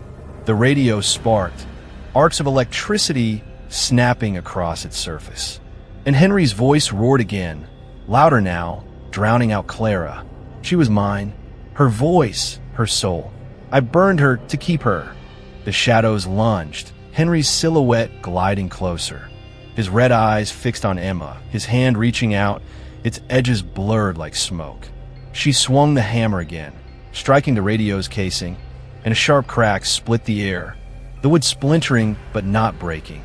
The static screamed, a high-pitched wail that made Emma's ears ring, and the shadows recoiled, Henry's form flickering. Clara's voice came through, clearer now. Urgent. The blood. It binds him. Use it. Emma's hand went to the vial, its heat pulsing in time with the hum, and she realized Clara meant the ritual's blood, not just hers, the vial, the key. The radio were all tied to Henry's control. Emma yanked the vial from her pocket, its dark contents swirling, and fumbled with the radio's hidden compartment, her bloodied fingers slipping on the seam. Henry's voice snarled, shaking the walls. You're too weak. You'll burn like she did.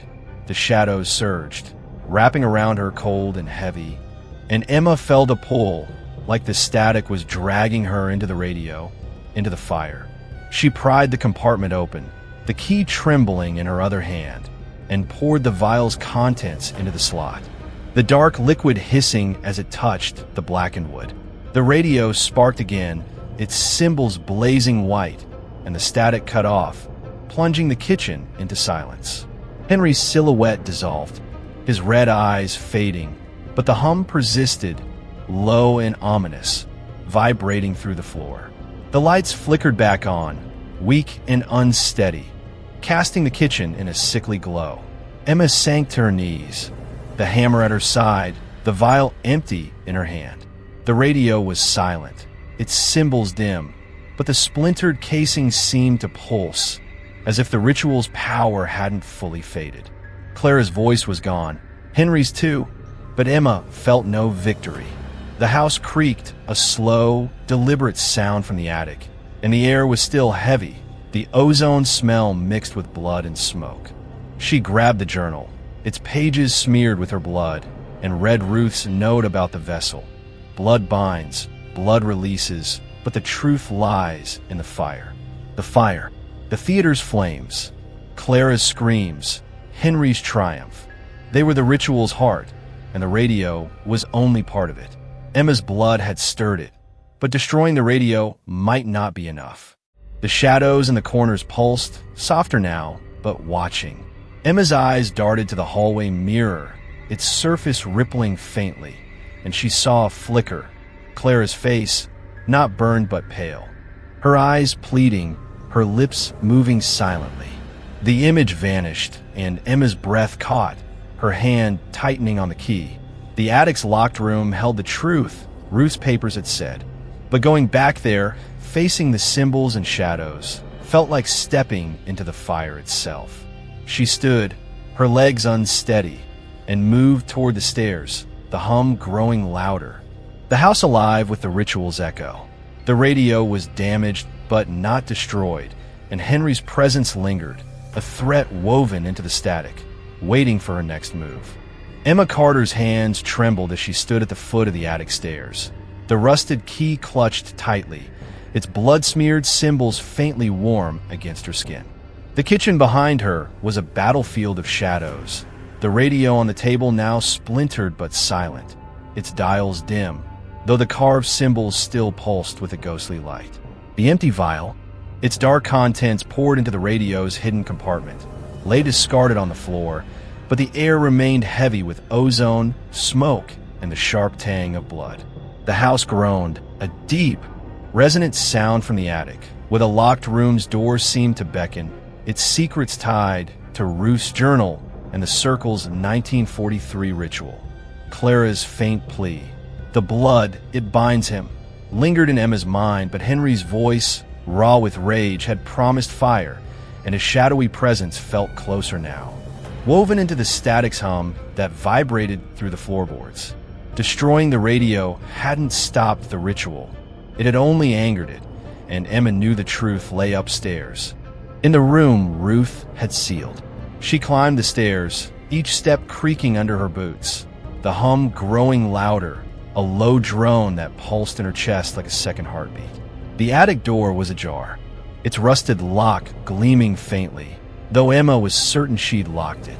The air was colder here, thick with the smell of smoke and decay, and the shadows seemed to shift, curling toward her like tendrils. Her phone, useless now, buzzed weakly in her pocket, its screen flickering with static, distorted images. Clara's pale face, the theater's flames, Henry's red eyes. Emma ignored it, her focus on the small, blackened door of the locked room, its symbols glowing red, pulsing in time with the hum. The journal had called it the truth, a place where Ruth had hidden the ritual's final pieces, and Clara's voice had urged her to find it. But Henry's snarl, "You'll burn," felt like a warning, his presence a weight pressing against her. Emma slid the key into the lock. Its fit perfect, and the door creaked open, releasing a gust of cold air that carried the stench of ash and blood. The chamber beyond was small, its stone walls etched with symbols that blazed brighter now, casting a sickly red glow. The ash-covered floor was scattered with the charred paper she'd seen before, but they were arranged differently, forming a circle around the small table at the center. On it lay a single object, a photograph, not the one from the theater, but a new one, showing Ruth, young and pale, standing beside Henry, his hand on her shoulder, his smile sharp and cruel. Emma's stomach twisted. Ruth hadn't just been part of the circle. She'd been close to Henry. Maybe too close, and the ritual's blood had bound them all. Clara, Henry, Ruth, and now Emma. The hum surged, shaking the walls, and the static roared in her ears, though the radio was downstairs. Henry's voice broke through, low and venomous, filling the room. "You see it now, don't you? Ruth was mine too. She helped me bind Clara, and you'll finish it." The symbols blazed, and the shadows lunged, forming Henry's silhouette, tall, sharp, his red eyes glowing, his form flickering like static. Emma stumbled back, the key clutched tight, and Clara's voice came, faint but desperate, cutting through the chaos. "He lies." Ruth fought him. Break the circle. The photograph on the table trembled, its edges curling as if burning, and Emma saw a faint writing on the back, in Ruth's hand. "The blood binds, but the fire releases." Emma's mind raced, piecing together the journal's clues. The ritual used blood to bind the spirits to the radio, but fire, Clara's fire, the theater's flames, was the key to release them. Ruth had tried to stop Henry, maybe even started the fire to break the ritual, but had trapped Clara and the others instead. Emma's blood, mixed with the vials, had stirred the ritual. But destroying the radio wasn't enough. The circle in the locked room, the symbols, the photograph, they were all part of it. She grabbed the photograph, its surface hot, and saw the symbols on the table pulse faster, the hum deafening now, the air alive with static. Henry's silhouette glided closer, his laugh shaking the walls, and Emma felt a pull, like the ritual was dragging her into the fire, into the static. She ran from the room, slamming the door, but the hum followed, the symbols glow seeping through the cracks. The attic was a maze of shadows, the cracked mirror reflecting Henry's red eyes, his smile sharp in the dark. Emma raced downstairs, the photograph and key clutched tight, her breath ragged. The kitchen light flickered, casting the radio's splintered casing in a sickly glow, and the static crackled to life, softer now, but carrying Clara's voice. "The fire! Burn it! Free us!" Henry's snarl followed, vibrating through the floor. "You can't escape.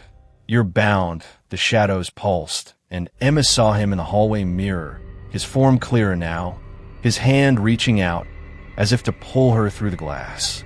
She grabbed the hammer, her bloodied hand steady, and raised it over the radio, but the hum surged, and the air grew heavy.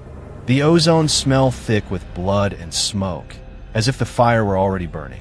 Emma hesitated, Clara's plea clashing with Henry's threat, and realized the photograph was the key, not just the radio, but the circle itself, tied to Ruth's betrayal and Henry's obsession.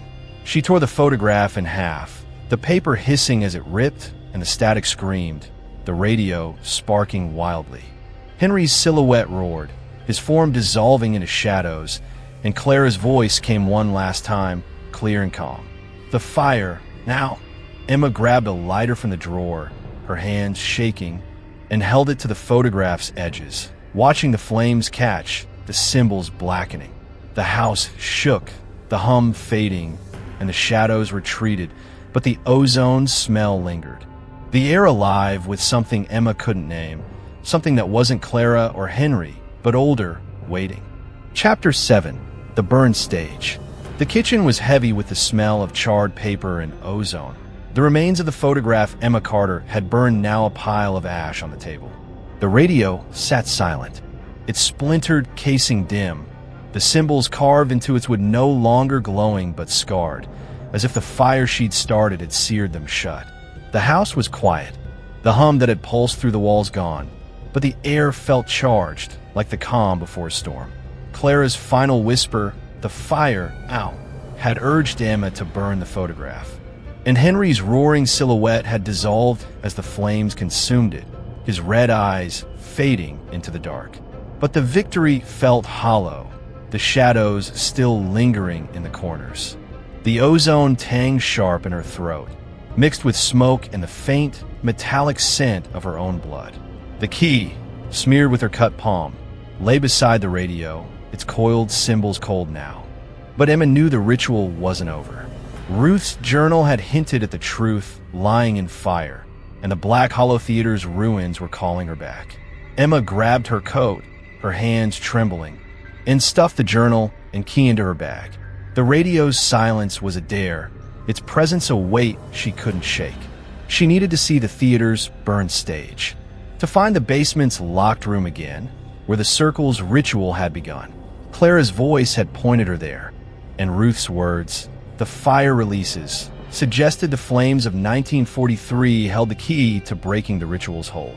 The fog outside was thinner now, the morning light gray and weak. But Black Hollow's streets were still empty, the town a ghost of itself. Emma drove toward the theater, her heart pounding, the smell of smoke lingering in her nose, as if the fire had followed her from the house. The ruins loomed ahead, their blackened beams stark against the sky. The marquee's faded letters a reminder of a night Clara and 26 others burned. She parked and stepped out, the air cold and damp, carrying the scent of ash and decay. The theater's entrance was a gaping wound, its doors long gone, the interior a maze of charred debris and sagging walls. Emma's phone, still glitching with static, offered a weak light as she crossed the threshold, her boots crunching on broken glass. The stage was ahead, its boards warped and blackened, the remnants of curtains reduced to threads. The hum was faint here, a ghost of the radio's static, but the ozone smell was sharp, mixed with the unmistakable tang of burned wood. Emma's eyes swept the ruins, searching for the basement door she'd found before, its symbols carved into the frame. The theater felt alive, its shadows shifting, the air heavy with the weight of 1943's screams. She reached the stage, her light catching glints of rusted nails and shattered props, and found a narrow hallway to the side, half hidden by fallen beams. The basement door was there, its scorched frame intact, the coiled symbols glowing faintly, as if woken by her presence. Emma's hand tightened on the key, its metal warm now, pulsing faintly, and she felt a pull, like the ritual was drawing her in. Clara's voice came, not from the radio, but from the air, soft and urgent. "Emma, the stage, it's where it started." Henry's voice followed, a low growl that vibrated through the floor. "You can't stop it. You'll burn with her." The symbols blazed brighter, and the air grew colder, the shadows moving, pooling around the door like ink. Emma's heart raced, her breath visible in the chill. As she pushed against the door, its lock rusted but yielding under the key's touch. The door creaked open, revealing the staircase to the basement, its stone walls etched with symbols that pulsed red, casting a bloody glow. The smell of smoke was stronger here, mixed with earth and blood, and the hum returned, low but growing, vibrating through her bones. Emma descended, her phone's light flickering, the static on the screen worsening. The basement was as she remembered, a circle of blackened stones, an altar at the far end, its surface covered in ash and faded symbols. But something was different. The stones were arranged in a spiral now, their surfaces scratched with fresh marks, as if something had clawed its way through. Emma's light landed on the altar, where a new photograph lay.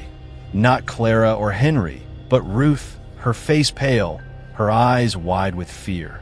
A red sigil drawn across her throat like a wound. Emma's stomach lurched, her hand trembling as she grabbed the photograph. Ruth had been part of the circle, had tried to stop Henry, but this image felt like a warning, a mark of betrayal. The hum surged, shaking the walls, and Clara's voice broke through, desperate. "The fire! It's here! Burn it!" Henry's snarl followed, vibrating through the stone. "She's mine. You're all mine." The symbols blazed, and the shadows lunged, forming Henry's silhouette, tall, sharp, his red eyes glowing, his form flickering like static. Emma stumbled back, the photograph clutched tight, and felt the air shift, the smoke smell overwhelming, as if the fire were rising around her. The hum roared, the symbols pulsing white, and Emma saw flames in her mind. Clara's screams, Ruth's pleas, Henry's triumph. A vision of the night the ritual went wrong. The basement of the Black Hollow Theater pulsed with a malevolent energy, the air thick with the acrid tang of smoke and ozone, now laced with the sharp, metallic scent of blood. Emma Carter stood before the altar, her trembling hand clutching the photograph of Ruth, its red sigil drawn across her grandmother's throat like a fresh wound. The spiral of blackened stones at the room's center seemed to hum, their scratched surfaces glowing faintly, as if the ritual's power had clawed its way back to life. The symbols on the stone walls blazed white, their coiled shapes vibrating with the static that filled Emma's ears. Though the radio was miles away in her kitchen, Clara's desperate plea, "The fire, burn it," echoed in her mind, but Henry's snarl, "She's mine, you're all mine," cut deeper, his shadowy silhouette looming in the corner, his red eyes flickering like embers in the dark. The vision of the 1943 fire, Clara's screams, Ruth's pleas, Henry's triumph, lingered, a memory not her own, pulling her into the ritual's heart. Emma's breath came in shallow gasps, her phone's light flickering wildly, its screen glitching with static distorted images of the theater in flames. The hum was deafening now, shaking the walls, and the shadows moved, curling toward her like tendrils. Henry's form gliding closer, his smile sharp and cruel. She backed away, the photograph of Ruth burning in her hand, its edges curling as if ready to ignite. Ruth's journal had said the fire released, and Clara's voice urged her to burn something. The photograph, the altar, the symbols. But the air was heavy, the ritual's pull stronger, as if the basement itself were resisting. Emma's eyes darted to the spiral of stones, their scratches forming a pattern, a circle within a circle, mirroring the symbols on the radio and the key in her pocket. The ritual wasn't just in the radio. It was here, in the theater, in the fire that had never truly died. She fumbled in her bag for the lighter she'd used to burn the photograph of Clara and Henry, her bloodied palm slipping on the metal. The hum surged, and Henry's voice roared, vibrating through the stone. "You can't break it. Your blood is mine." The shadows lunged, his silhouette wrapping around her, cold and heavy, and Emma felt a tug, like the static was pulling her into the fire, into the ritual's core. She flicked the lighter, its flames small but steady, and held it to the photograph of Ruth. The paper caught instantly, the red sigil blazing as the flames spread, and the static screamed, a high-pitched wail that made her ears ring. The shadows recoiled, Henry's form flickering, his red eyes narrowing, but the hum didn't fade. It grew, the symbols on the walls pulsing faster, white light flooding the basement. The photograph burned to ash in her hand, the flames licking her fingers before she dropped it, pain searing her skin. Clara's voice came through, faint but clear, cutting through the chaos. "The altar! Burn it! Free us!" Emma's heart raced, her eyes fixed on the altar, its ash-covered surface etched with symbols that glowed like embers. She grabbed a piece of charred wood from the floor, its end still smoldering, and thrust it onto the altar, the flames catching on the dry ash, spreading quickly. The static roared, the hum shaking the walls, and Henry's silhouette surged forward, his laugh a guttural snarl. "You'll burn with her. You're all mine." The flames rose, licking the symbols, and the air grew hotter, the smoke smell overwhelming, as if the 1943 fire were reborn. Emma stumbled back, the heat searing her face, the flames casting wild shadows that danced with Henry's form. The symbols on the walls flickered, their white glow fading to red, then gray, as the fire consumed the altar. Clara's voice came again, softer now, almost calm. "Thank you. We're almost free." But Henry's snarl followed, vibrating through the stone. "You can't stop me. I'm not done." The flames surged, and the basement shook, a low rumble that sent dust raining from the ceiling. Emma's vision blurred, the smoke choking her, and she saw the fire in her mind. Clara's face, not burned but pale, her eyes pleading, Ruth's hand reaching out, Henry's smile twisted in rage. The ritual was breaking, but not without a fight. And Emma felt the pull, like the fire was claiming her too. She ran for the stairs, her boots slipping on the ash-covered floor, the flames roaring behind her. The basement door was open, its symbols dim now, and she climbed, the heat chasing her, the hum fading but not gone. The theater stage was a blur of charred beams and shadows, the air cold and damp, the fog seeping through the broken roof. Emma reached the entrance, her lungs burning, and stumbled into the gray morning, the ruins fading into the mist. Her car was a lifeline, and she drove back to the house, the photographs ash still clinging to her burned fingers, the key heavy in her pocket. The hum was faint now, a whisper in her ears, but the ozone smell lingered, mixed with smoke and blood, a reminder that the ritual wasn't fully broken.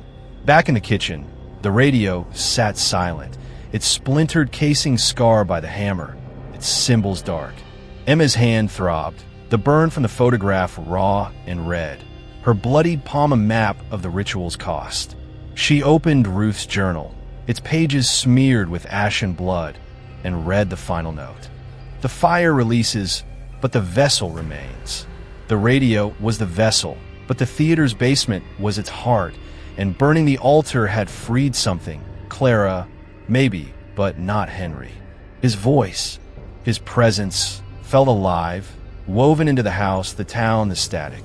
Emma's eyes drifted to the attic door, its lock gleaming faintly, and she wondered if the locked room still held answers, or if it was a trap, waiting for her blood to finish what Henry started. The fog clung to Black Hollow like a shroud as Emma Carter drove back from the theater ruins, her burned hand throbbing on the wheel, the ash from Ruth's photograph still smearing her fingers.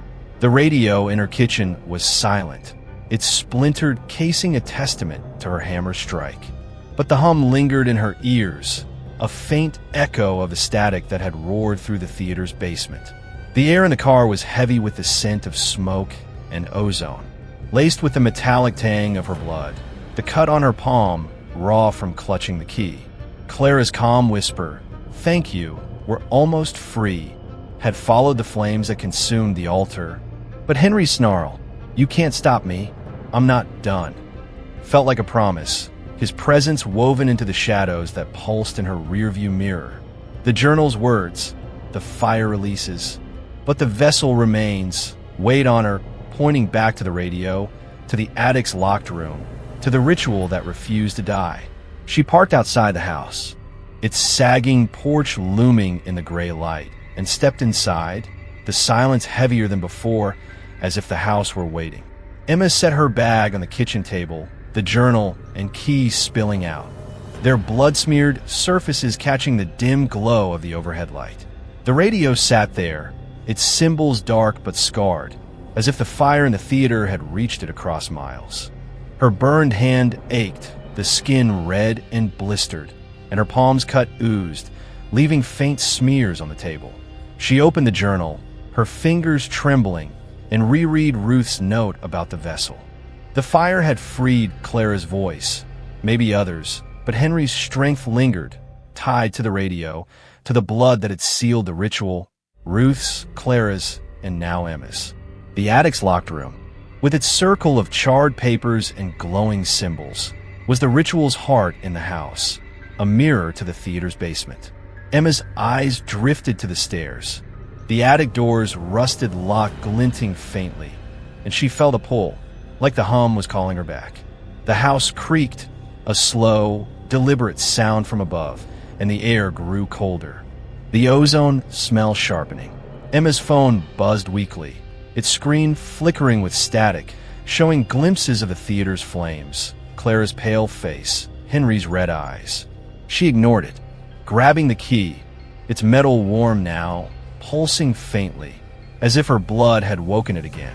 The hum returned, soft but insistent, vibrating through the floorboards, and Clara's voice whispered, barely audible from the air itself. "Emma, the room. He's there." Henry's voice followed, a low growl that shook the walls. "You can't run.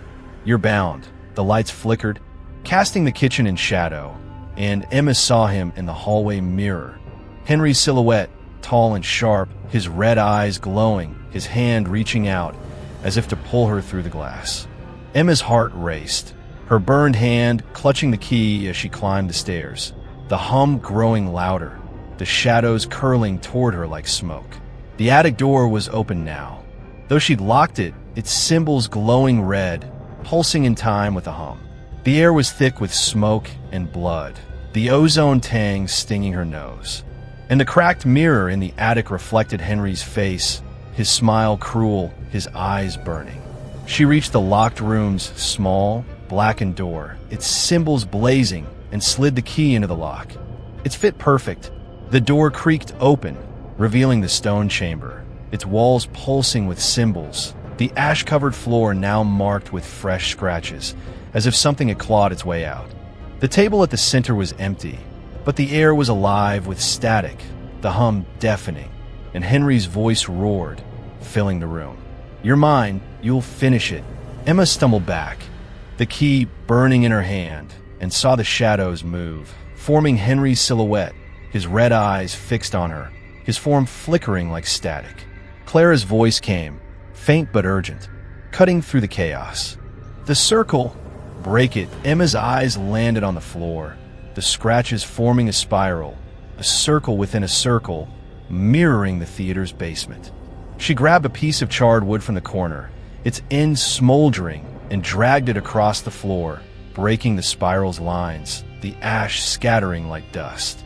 The static screamed, the symbols on the walls flickering, and Henry's silhouette lunged, his hand grazing her arm, cold and sharp like a blade. Emma swung the wood, its smoldering end catching the table. And flames erupted, small but fierce, licking the symbols, blackening the stone.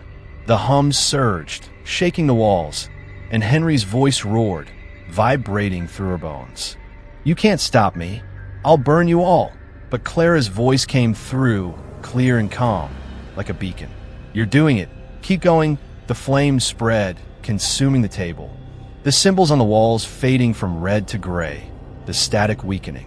Emma's burned hand screamed with pain, her vision blurring as the smoke choked her, but she held her ground, the key pulsing in her pocket, her blood tying her to the ritual's end. The shadows recoiled, Henry's silhouette dissolving, his red eyes fading, and the hum died, leaving a silence that pressed against her ears. The flames flickered out, leaving the room in darkness, the symbols dim, the air heavy with ash and blood. Emma stumbled from the room, slamming the door, and collapsed in the attic, her breath ragged, her burned hand cradled against her chest.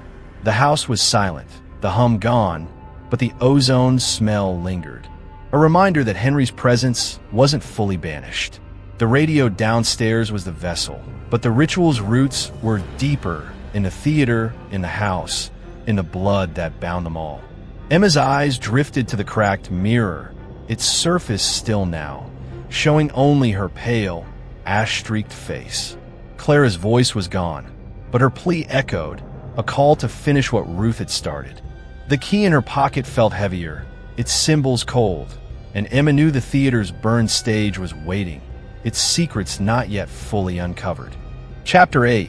The Pact Unraveled. Emma Carter sat in the attic, her back against the wall, her burned hand throbbing as ash and blood clung to her skin. The small, blackened door of the locked room was shut, its symbols dim now, but the air still carried the sharp tang of ozone and smoke, a reminder of the fire she'd sparked to break the spiral of scratches on the floor. The hum was gone, the static silenced, but the house felt like it was holding its breath, the shadows in the corners pulsing faintly, as if Henry's presence lingered, waiting. Clara's calm voice, "You're doing it, keep going," had faded with the flames, but Henry's final snarl, "I'll burn you all," echoed in Emma's mind, a threat tied to the ritual that had bound Clara, Ruth, and now her. The key, smeared with her blood, lay heavy in her pocket, its coiled symbols cold but alive, and Ruth's journal, smeared with ash, pointed to the black hollow theater as the ritual's heart. Emma's eyes drifted to the cracked mirror, its surface still, but she avoided her reflection, afraid of seeing Henry's red eyes or Clara's burned face. She stood, her legs unsteady, and gathered the journal, the key, and the few unburned papers from the locked room, stuffing them into her bag. The radio downstairs was the vessel, but burning the photograph and breaking the circle hadn't destroyed it, only weakened Henry's grip. Ruth's note, "The fire releases, but the vessel remains," suggested the theater's basement, where the circle's ritual began, held the final piece.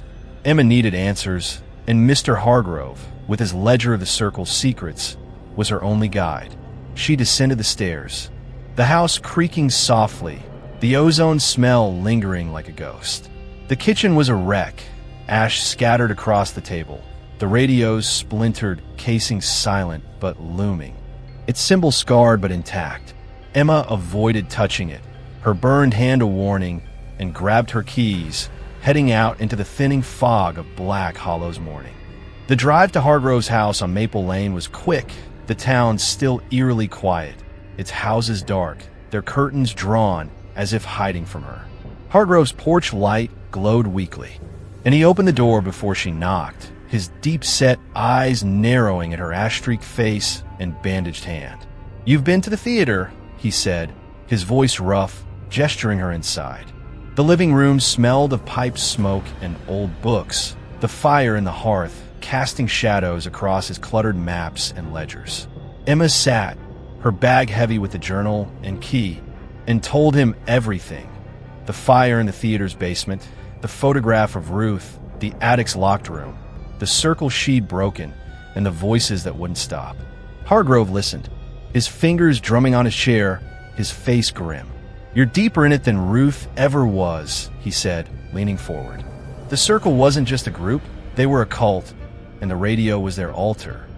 He limped to a bookshelf, pulling down a leather-bound book, its pages brittle and yellowed.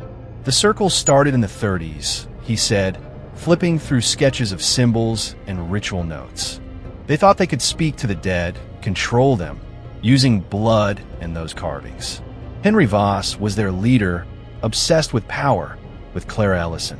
He convinced them the radio could bind spirits, trap them forever. Ruth was young, drawn in by promises of knowledge, but she saw what Henry was: dangerous, unhinged. Hargrove opened the book to a page with a photograph of the circle. Clara, Henry, Ruth, and others standing in the theater's basement, the radio at the center, its symbols glowing faintly. Emma's stomach twisted. Ruth's face was pale, her eyes fixed on the radio, as if she knew what was coming. The fire was Henry's plan. Hargrove continued, his voice low. He locked the doors, burned the theater to seal the ritual, to trap Clara's soul and the others.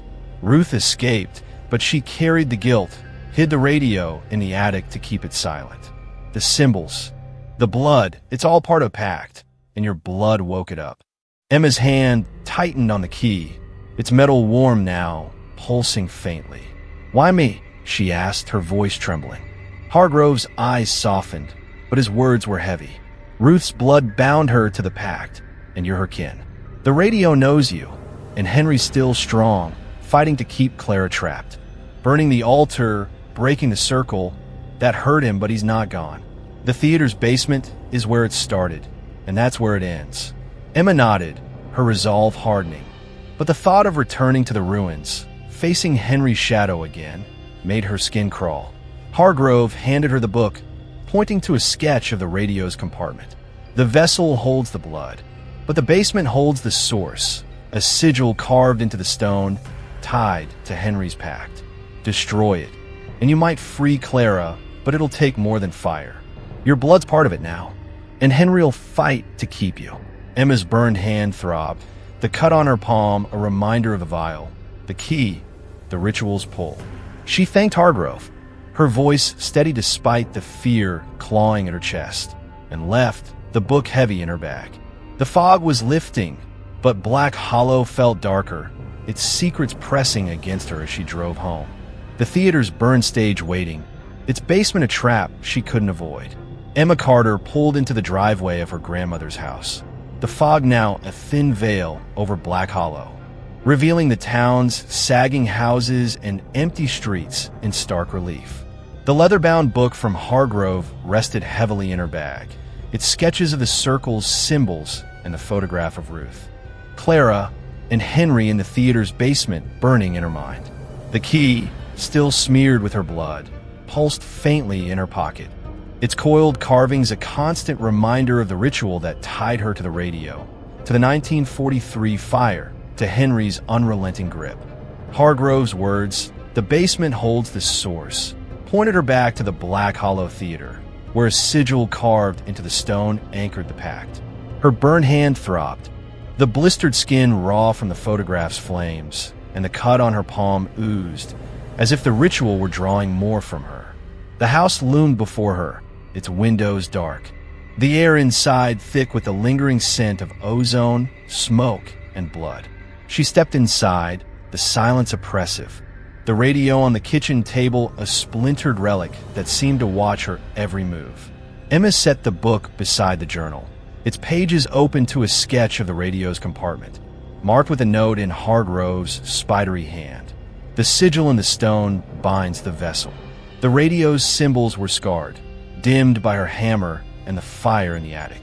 But they hadn't faded completely, as if Henry's power still clung to them. She avoided touching it, her eyes drifting to the attic stairs, where the locked room's door had pulsed with red light. The hum was gone, but the house felt alive, its shadows shifting in the corners, the ozone smell sharp enough to sting. Emma's phone buzzed weakly, its screen glitching with static, showing fleeting images, Clara's pale face, the theater's flames, Henry's red eyes.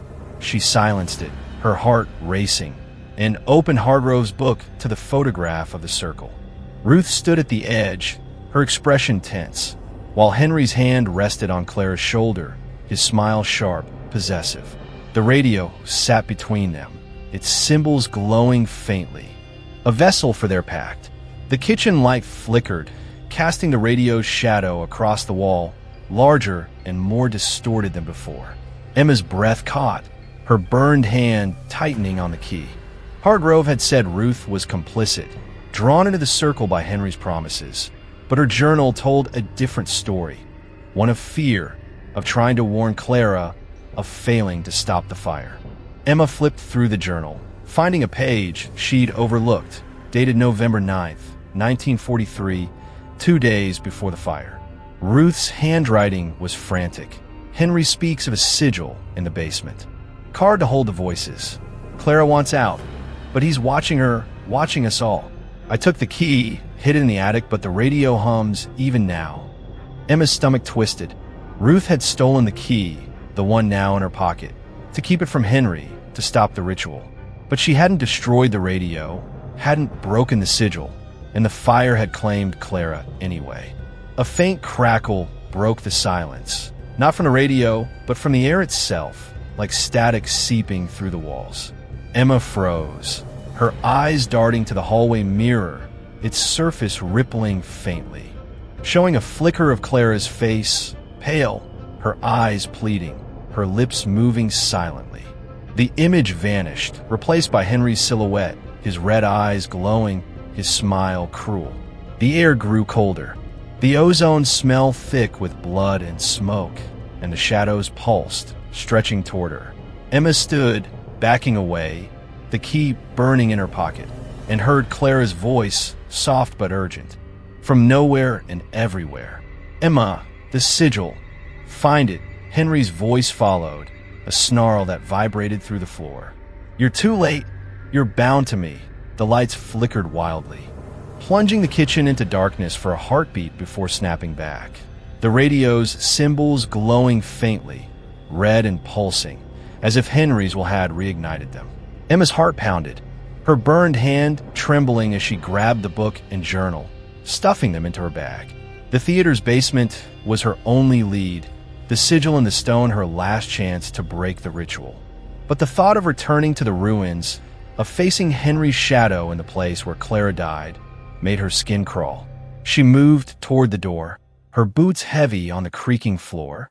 But the static surged, louder now, and the radio crackled to life, unprompted, its dials spinning wildly. Clara's voice broke through, desperate and broken. "He's stronger, the sigil. Hurry." Henry's laugh followed, shaking the walls, and the shadows lunged, forming his silhouette, tall and sharp, his red eyes fixed on her. Emma ran, slamming the door behind her, the hum chasing her into the fog, the key pulsing in her pocket, her blood tying her to the ritual's endgame. She drove to the theater, the fog thinning but the town darker, its secrets pressing against her like a tide. The ruins loomed, their blackened beams stark against the gray sky, the air heavy with ash and decay. Emma stepped inside, her phone's weak light flickering, its screen glitching with static. The stage was a charred skeleton, the basement door waiting in the shadows, its symbols glowing faintly, red and pulsing, as if the sigil knew she was coming. The hum returned, low but growing, vibrating through the floor, and Emma felt Henry's presence, his voice a whisper in her ears. "You'll burn just like her," Clara's voice countered, faint but clear, urging her forward. The key burned in her pocket, her burned hand ached, and Emma knew the sigil was her only chance to free Clara or lose herself to the fire. The Black Hollow Theater's ruins loomed around Emma Carter like a burned-out husk, the charred beams and sagging stage swallowing the weak light from her glitching phone. The basement door stood before her, its scorched frame etched with coiled symbols that pulsed a faint red, as if alive with the ritual's lingering power.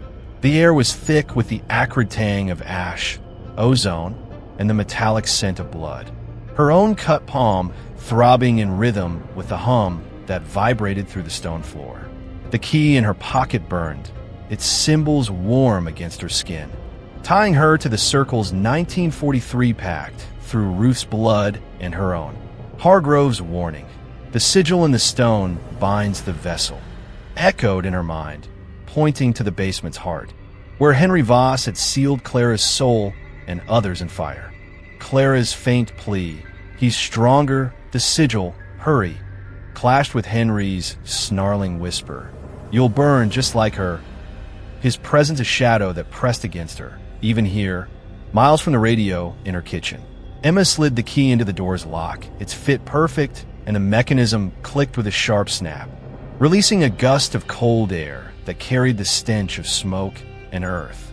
The staircase descended into darkness, the symbols on the stone walls glowing red, their light casting jagged shadows that seemed to move, curling toward her like tendrils. Her phone's light flickered, its screen glitching with static images, Clara's pale face, the theater's flames, Henry's red eyes, and the hum grew louder, a low drone that pulsed in her chest. She stepped down, her boots echoing, the air growing heavier, the ozone smell sharp enough to sting. The basement was, as she remembered, a circle of blackened stones, now scattered from a previous fire, and the altar at the far end, its ash-covered surface scarred but intact. But the sigil Hargrove had described, a carving in the stone, the ritual's anchor, was nowhere in sight, hidden or waiting. She moved to the altar, her burned hand trembling as she brushed away ash, revealing faint symbols etched into the wood, their lines matching the radio's carvings. The hum surged, shaking the walls, and Clara's voice broke through, soft but urgent from the air itself. "Emma, the floor. Find it." Henry's voice followed, a snarl that vibrated through the stone. "You're too late. You're mine." The symbols on the walls blazed brighter, and the shadows lunged, forming Henry's silhouette, tall, sharp, his red eyes glowing, his form flickering like static.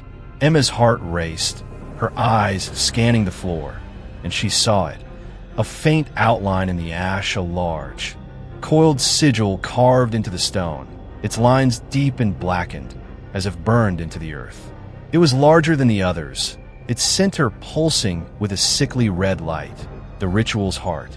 Emma knelt, her burned hand aching as she traced the sigil's edges, the stone cold and slick like it was alive. The hum was deafening now, the static roaring in her ears, and Henry's silhouette glided closer, his laugh shaking the walls. "You can't break it. Your blood feeds it." The shadows wrapped around her cold and heavy, and Emma felt a pull, like the ritual was dragging her into the fire, into the static. She grabbed the key, its metal blazing hot, and searched for a way to destroy the sigil. Fire, blood, something to break its hold. Ruth's journal had said the fire releases, and Clara's voice had urged her to burn, but the altar's flames hadn't been enough. Emma's eyes landed on her bag, where Hargrove's book lay. Its sketch of the sigil marked with a note, blood to bind, fire to break, but the vessel must fall. The radio. It was still in the house, scarred but intact, the vessel that held the ritual's power. Emma realized destroying the sigil here wouldn't be enough. Henry's strength was tied to the radio, to the blood that had sealed it. She stood, the key clutched tight, and ran for the stairs. Henry's silhouette lunging, his hand grazing her arm, cold and sharp like a blade. The static screamed, the symbols blazing white, and Emma stumbled, her phone falling, its light dying. She climbed in darkness, the hum chasing her, the smoke smell choking her, and reached the stage, the theater's ruins a blur of shadows and fog. Her car was outside, and she drove back to the house, the key pulsing in her pocket, her burned hand screaming, the sigil's image burned into her mind. The house was dark, the kitchen light flickering as Emma burst inside, the radio waiting on the table, its splintered casing scarred but defiant.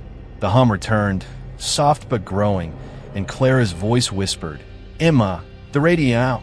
Henry's snarl followed, vibrating through the floor. "You can't win. You'll burn." The shadows pulsed, forming his silhouette in the hallway mirror, his red eyes glowing, his smile cruel. Emma grabbed a hammer from the drawer, her bloodied hand steady, and raised it over the radio, but the static surged, knocking her back, the hammer slipping. The symbols blazed red, and Henry's voice roared, filling the room. "Your blood is mine. You're part of it."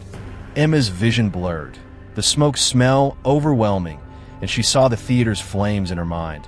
Clara's screams, Ruth's pleas, Henry's triumph, a ritual that demanded her blood to end or endure. The kitchen of the Carter house was a crucible of shadows, the air thick with the acrid tang of ozone, smoke, and the metallic scent of Emma's blood, seeping from the cut on her palm and the burns on her fingers. The radio sat on the table, its splintered casing scarred from her hammer's strike. The coiled symbols carved into its wood pulsing a faint red, as if Henry Voss's will still burned within. Emma Carter stood, her heart pounding, the hammer trembling in her grip after the static surge had knocked her back, Henry's voice roaring through the room. "Your blood is mine. You're part of it." The vision of the 1943 fire, Clara's screams, Ruth's pleas, Henry's triumph, clung to her, a memory not her own, pulling her into the ritual's heart. Clara's whisper, "Emma, the radio out," was a lifeline, urging her to destroy the vessel. But Henry's snarl vibrated through the floor, his silhouette flickering in the hallway mirror. Red eyes glowing, smile cruel, as the shadows lunged toward her like claws. Emma's burned hand throbbed, the key in her pocket pulsing hot, its symbols tying her to the sigil she'd found in the theater's basement, a carved stone anchor for the circle's pact. Hargrove's book, open beside the journal, had warned that the vessel must fall, and Ruth's note, the fire releases, pointed to destruction, not just of the sigil, but the radio itself. The static roared again, and Clara's voice broke through, desperate but clear, cutting through Henry's rage. "Break it! Your blood. It's the key." The words sparked a realization. Her blood, mixed with the ritual's vial, had stirred the pact, but it could also end it. Emma grabbed the key, its metal searing her palm, and lunged for the radio, prying open the hidden compartment, its blackened interior still warm from the vial's contents. The shadows surged, Henry's silhouette gliding closer, his laugh shaking the walls. But Emma didn't flinch. She squeezed her palm, blood dripping into the compartment, hissing as it touched the wood. The symbols blazing white, then red, then black. The static screamed, a high-pitched wail that made her ears ring, and the radio sparked, arcs of electricity snapping across its surface. Henry's voice roared, vibrating through the floor. "You can't stop me. You'll burn." But Clara's voice came through, calm now, almost a chant. "The fire. Finish it." Emma grabbed the lighter from her bag, her burned hand shaking, and flicked it, the flame small but fierce. She held it to the radio's casing, the splintered wood catching instantly, flames licking the symbols, blackening the carvings.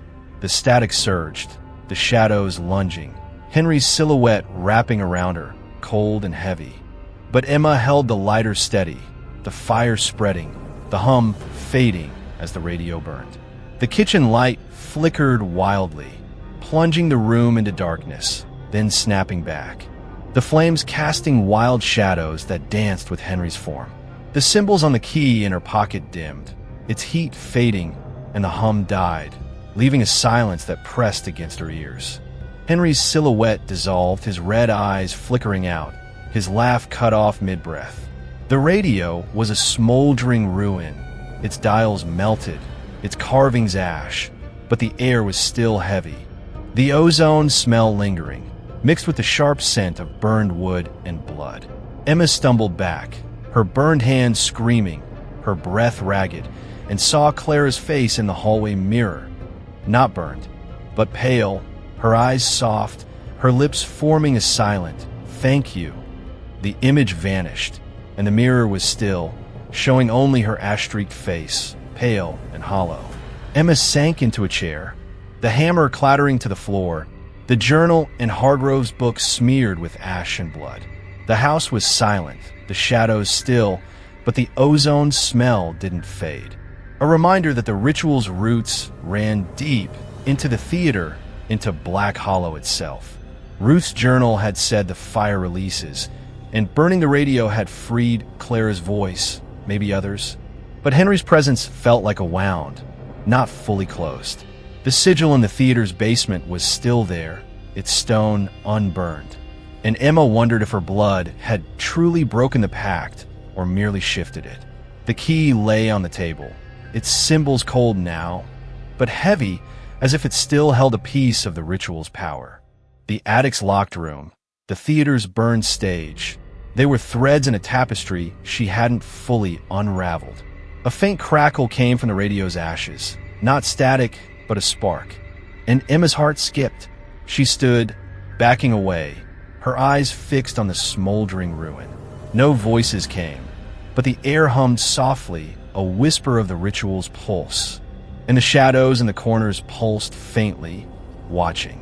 Emma grabbed the journal, the book, and the key, her burned hand trembling, and moved toward the living room, the mirror's surface rippling faintly as she passed. The house felt different now, not free but changed, as if Clara's release had left a void. One Henry, or something older might fill. She needed to return to the theater, to destroy the sigil, to ensure the ritual was truly ended. The fog outside was gone, the town stark in the gray light, but Black Hollow's secrets were alive, and Emma's blood was their key, pulling her back to the fire's heart. Chapter 9, The Attic Door. Emma Carter stood in the living room, her burned hand cradled against her chest, the key's weight heavy in her pocket. Its coiled symbols now cold, but still a reminder of the ritual's grip.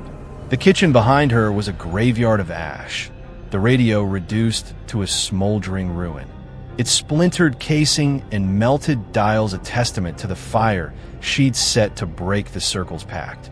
The air was thick with the lingering tang of ozone, smoke, and blood.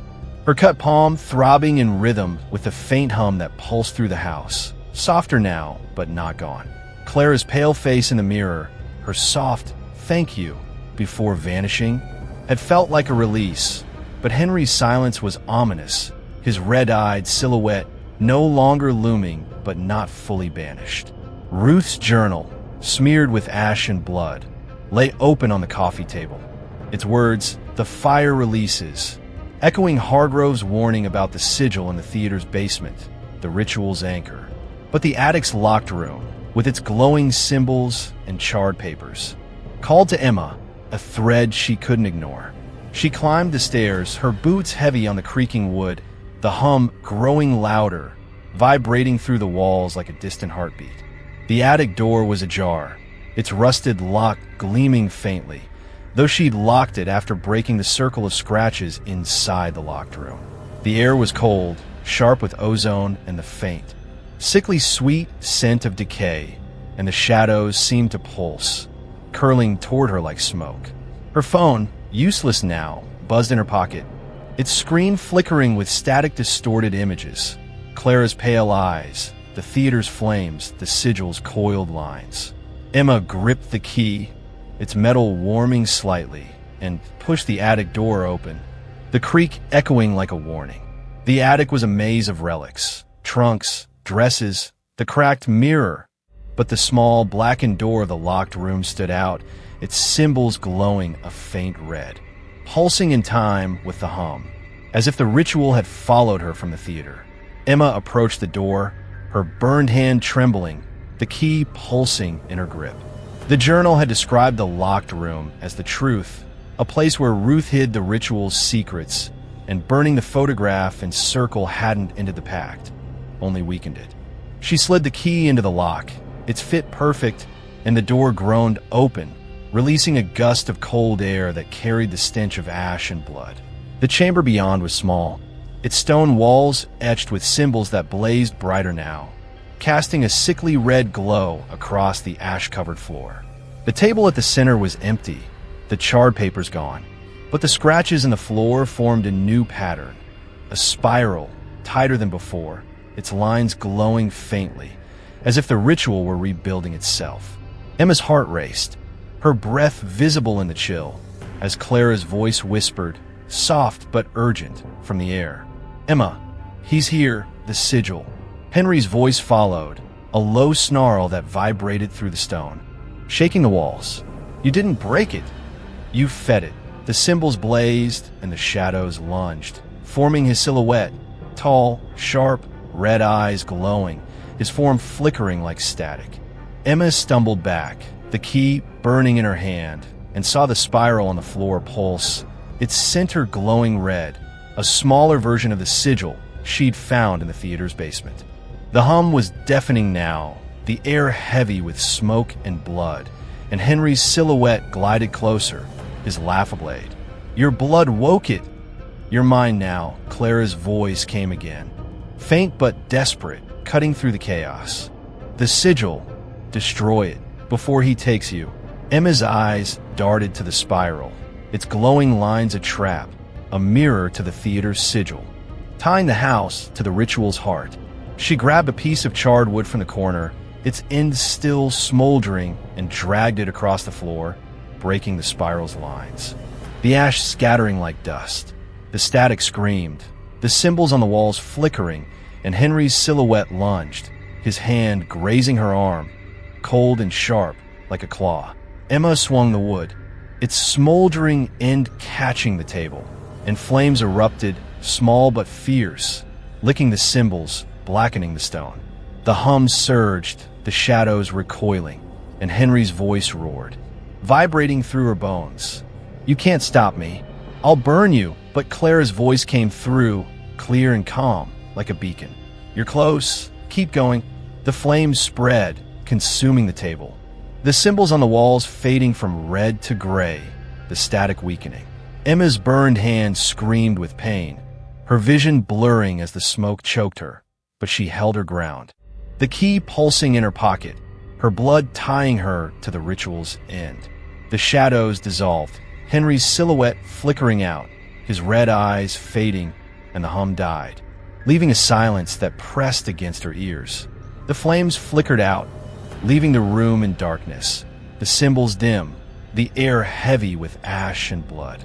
Emma stumbled from the room, slamming the door, her breath ragged, her body shaking. The attic was still, the cracked mirror showing only her pale, ash-streaked face, but the ozone smell lingered. A reminder that Henry's presence wasn't fully gone, and the theater's sigil waited, its stone unburned, its power unbroken. The attic was a crypt of shadows, the air thick with the lingering stench of ash, ozone, and blood as Emma Carter stumbled from the locked room, slamming its blackened door behind her. The key burned in her pocket, its coiled symbols pulsing faintly, tying her to the ritual she'd only partially broken. Her burned hand throbbed, the blistered skin raw, her palms cut oozing, smearing the door's handle with blood. The spiral of scratches on the locked room's floor was shattered, its glowing sigil dimmed by the fire sheet's set. But the hum lingered, a faint vibration in the walls. And Henry's snarling threat, "I'll burn you," echoed in her mind, his red-eyed silhouette gone but not banished. Clara's calm voice, "You're close, keep going," had urged her forward. But the ritual's roots ran deeper into the black hollow theater's basement, where the larger sigil waited, carved in stone, the true anchor of the circle's 1943 pact. Emma's breath was ragged, her body trembling as she leaned against the attic wall, the cracked mirror reflecting her ash-streaked face, pale and hollow, its surface rippling faintly, as if watching. She gripped the key, its metal cooling now, and moved through the attic's clutter, trunks, dresses, the quilt that had hidden the radio, toward the stairs. The house felt different, not free, but wounded, its shadows softer but still pulsing in the corners. The journal and Hargrove's book were downstairs, their pages smeared with ash and blood, pointing to the theater as the ritual's heart. Emma descended, her boots creaking on the warped wood, the ozone smell sharpening, mixed with smoke and the metallic tang of her blood. The kitchen was a ruin, the radio's charred remains smoldering on the table, its symbols blackened, its dials melted into slag. The fire had silenced Clara and Henry. But the hum in the air told her the pact wasn't broken. Her blood had stirred it, and the theater's sigil was the final piece. Emma grabbed the journal, flipping to Ruth's final entry. The fire releases, but the vessel remains. The vessel was gone, but the sigil in the theater's basement held Henry's power, and Hargrove's book had described it as the ritual's anchor. Tied to blood and fire, she stuffed the journal and key into her bag, her burned hand shaking, and glanced at the hallway mirror, its surface still, but she avoided her reflection, afraid of seeing Henry's red eyes or Clara's pleading face. The static crackled faintly, not from the radio, but from the air, and Clara's voice whispered, soft but urgent, "Emma, the sigil." "He's waiting." Henry's voice followed, a low growl that vibrated through the floor. "You're mine. You'll never leave." The lights flickered, casting the kitchen in shadow, and Emma's heart raced, her resolve hardening. The theater was her last stand, and she couldn't wait. She drove through Black Hollow, the fog gone but the town darker, its houses silent, their windows like closed eyes. The theater's ruins loomed, their blackened beams stark against the gray sky, the air heavy with ash and decay. Emma stepped inside, her phone dead, its screen black, forcing her to rely on the dim light filtering through the broken roof. The stage was a charred skeleton, the basement door waiting in the shadows, its symbols glowing faintly, red and pulsing, as if the sigil knew she was coming. The hum was stronger here, vibrating through the stone, and the ozone smell was thick, mixed with smoke and blood, as if the 1943 fire were still burning. Emma slid the key into the lock. Its fit perfect, and the door groaned open, releasing a gust of cold air that carried the stench of earth and ash. The staircase descended into darkness, the symbols on the walls blazing red, their light casting jagged shadows that moved like living things. Emma's burned hand ached, the key pulsing in her pocket, and Clara's voice came again, faint but clear from the air. "Emma, the sigil, destroy it." Henry's snarl followed, shaking the walls. "You're too late. You're bound." The basement was a cavern of shadows. The circle of blackened stones scattered, the altar burned but standing, its surface scarred. The sigil in the floor glowed, its coiled lines larger, deeper, pulsing with a sickly red light. The ritual's heart. Emma knelt, her burned hand tracing its edges, the stone cold and slick, and fell to pull, like the ritual was drawing her in, her blood its key. The hum surged, the static roaring in her ears, and Henry's silhouette formed, tall and sharp, red eyes glowing, his laugh ablade. "You fed it, your blood, your fire." Emma grabbed a piece of charwood, its end smoldering, and dragged it across the sigil, breaking its lines, the stone cracking under the pressure. The static screamed, the symbols flickering, and Henry lunged, his hand grazing her shoulder, cold and sharp. Clara's voice came through, clear and calm. "Finish it, burn it." Emma flicked her lighter, its flame catching the wood, and pressed it to the sigil. The fire spreading, blackening the stone. The hum died, the shadows dissolved, and Henry's silhouette flickered out, his red eyes fading, but the ozone smell lingered. The air heavy with something older, something that watched from the dark, waiting for her next move. Chapter 10, Clara's Truth. The flames licked the sigil in the black hollow theater's basement, their heat searing Emma Carter's face as the carved stone blackened, its coiled lines cracking under the fire's assault. The hum that had pulsed through the walls was gone, the static silenced, but the air remained heavy with the acrid tang of ozone, smoke, and the metallic scent of her blood, oozing from the cut on her palm. Her burned hand throbbed, the blistered skin raw from wielding the lighter, and the key in her pocket was cold now, its symbols no longer pulsing, as if the ritual's power had retreated. Clara's calm voice, "Finish it, burn it," had guided her to destroy the sigil, and Henry's silhouette, with its glowing red eyes, had dissolved, his snarl fading into the dark. But the victory felt fragile, the shadows in the basement's corners still watching, the ozone smell lingering like a warning. Emma stumbled back from the smoldering sigil, her breath ragged, the journal and Hargrove's book heavy in her bag, pointing to a truth she hadn't fully uncovered. She climbed the basement stairs. The stone walls dim now, their symbols faded to gray, the air cold and damp. The theater stage was a charred ruin, its beams looming like bones in the gray light filtering through the broken roof. Emma's boots crunched on ashen glass as she reached the entrance, the fog outside gone, black hollow stark and silent, its secrets pressing against her. The radio was destroyed, the attic's circle broken, the theater's sigil burned, but Clara's voice had spoken of a truth, and Ruth's journal hinted at a betrayal deeper than the fire. Emma drove back to the house, her burned hand trembling on the wheel, the key heavy in her pocket, its weight a reminder that the ritual wasn't fully ended. The house loomed, its windows dark, the air inside thick with ash and blood, the kitchen table a graveyard of the radio's charred remains. Emma sat, spreading the journal and Hargrove's book before her, their pages smeared with ash and blood. The photograph of Ruth, Clara, and Henry in the theater's basement stared up, Ruth's pale face tense, Henry's hand possessive on Clara's shoulder. Hargrove had said Henry was obsessed, that he burned the theater to bind Clara's soul. But Ruth's journal told a different story, of trying to warn Clara, of stealing the key to stop the ritual.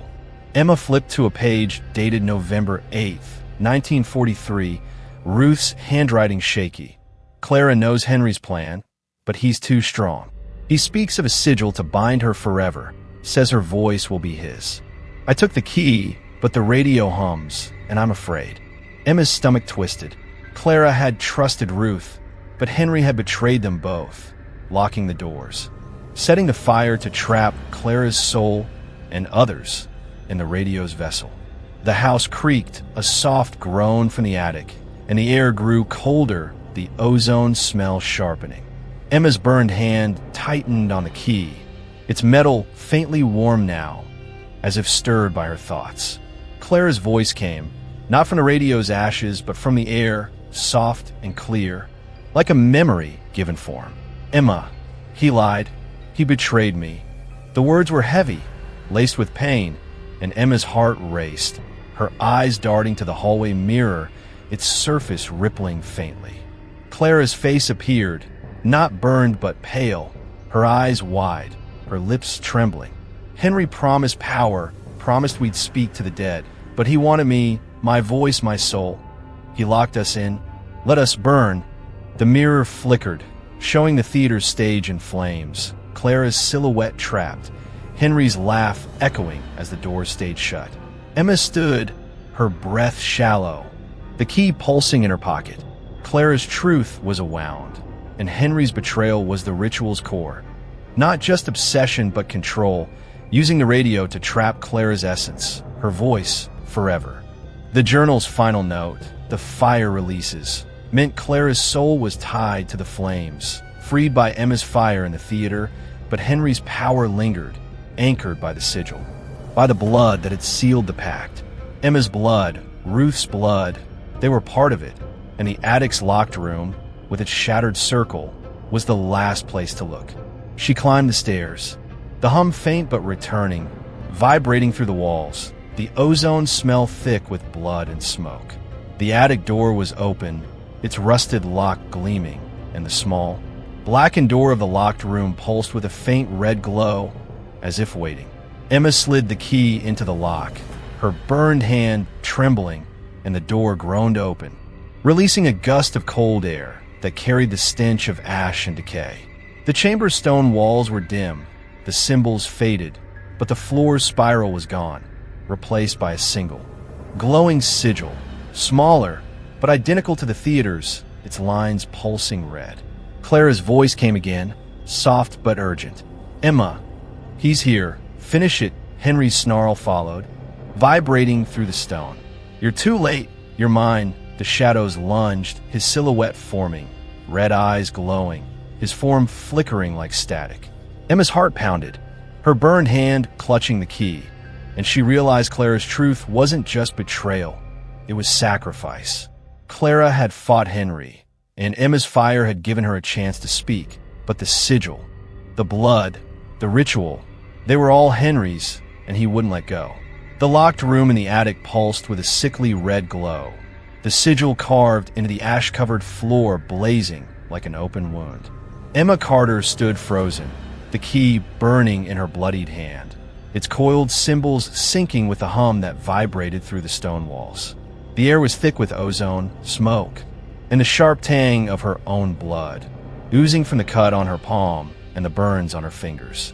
Clara's voice, Emma, he's here, finish it, had urged her forward, but Henry's snarl, you're too late, you're mine, cut deeper, his shadowy silhouette looming in the corner, red eyes glowing, his form flickering like static. The journal's revelation of Clara's betrayal by Henry, his obsession to bind her soul through the radio, weighed on Emma, tying her to the 1943 fire through Ruth's blood and her own. The sigil before her, a smaller twin to the theater's, was the ritual's last anchor, and Emma's fire had weakened it, but Henry's presence was stronger here, in the house where Ruth had hidden the truth. Emma's burned hand trembled as she knelt, the key pulsing in her grip, its heat searing her skin.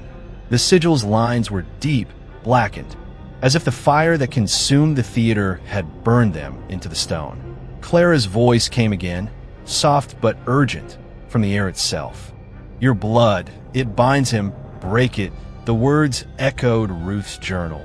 The fire releases, and Emma realized her blood, spilled into the radio's compartment, had stirred the ritual, but could also end it.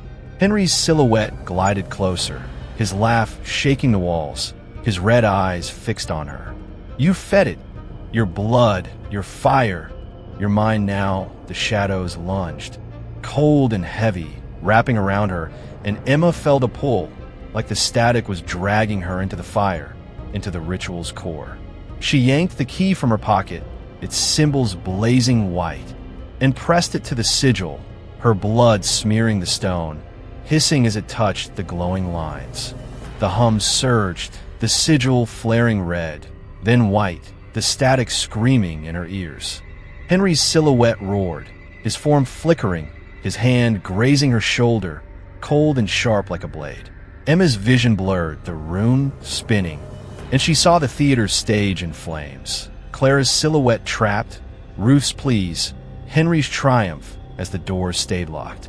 The vision faded, but the static remained, and Clara's voice broke through, clear and calm.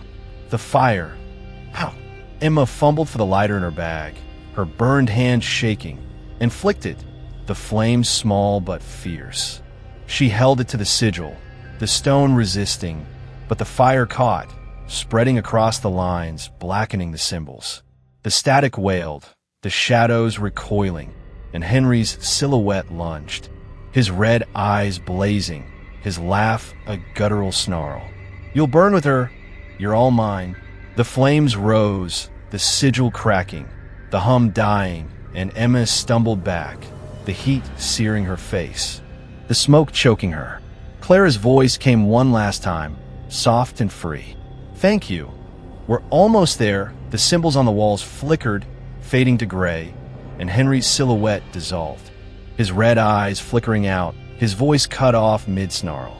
The fire died, leaving the sigil a smoldering ruin, the room in darkness, the air heavy with ash and blood. Emma's burned hand screamed, her breath ragged, as she crawled from the room, slamming the door, its lock clicking shut. The attic was still, the cracked mirror showing only her pale, ash-streaked face. But the ozone smell lingered, the shadows pulsing faintly, as if Henry's presence wasn't fully gone. Emma descended the stairs, her body trembling, the key cold in her pocket, its power spent. The kitchen was a wreck, the radio's ashes scattered across the table, the journal and Hargrove's book smeared with blood and ash. The hum was gone, the static silenced, but the house felt wounded. Not free, its walls watching her.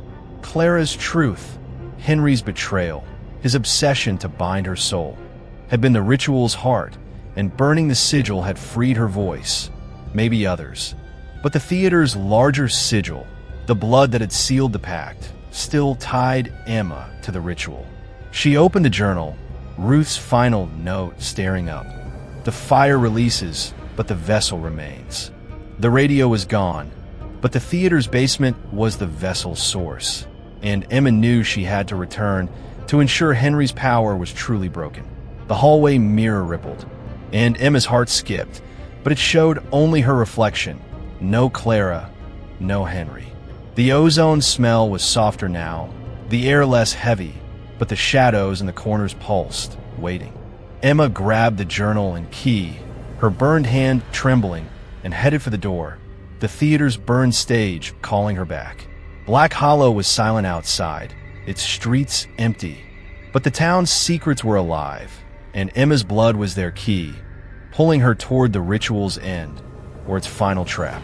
The Carter house was a hollow shell, its silence heavy with the weight of ash and absence as Emma Carter stood in the kitchen, the journal clutched in her burned hand, the key cold in her pocket.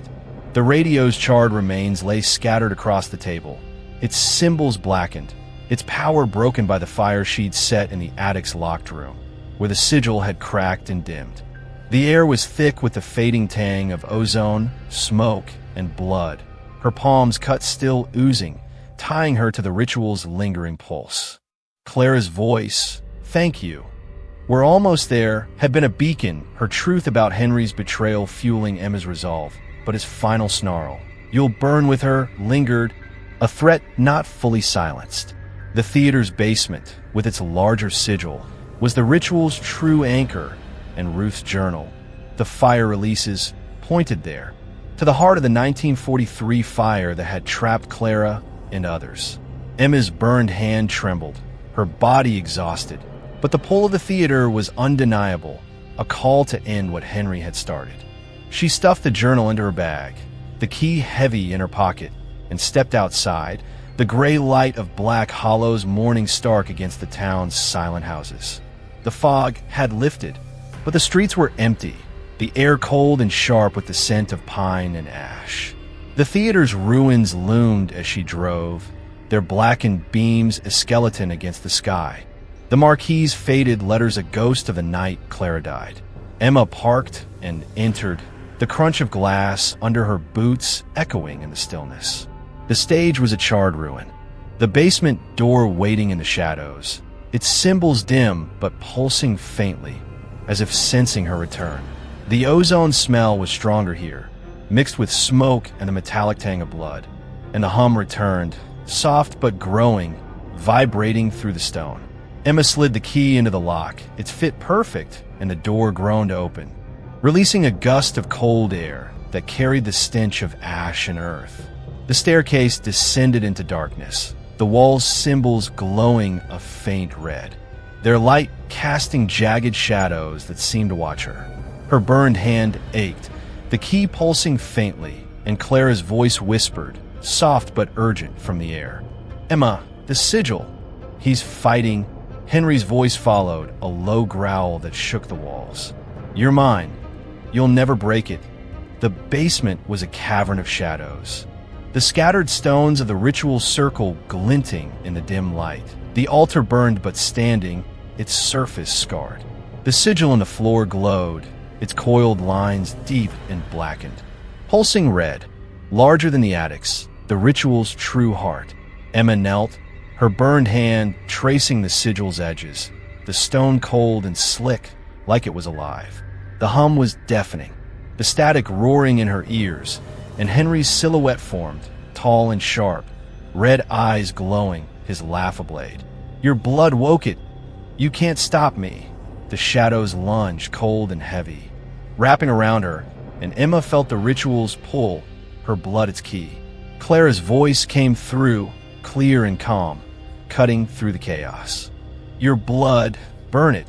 Emma realized the sigil needed more than fire.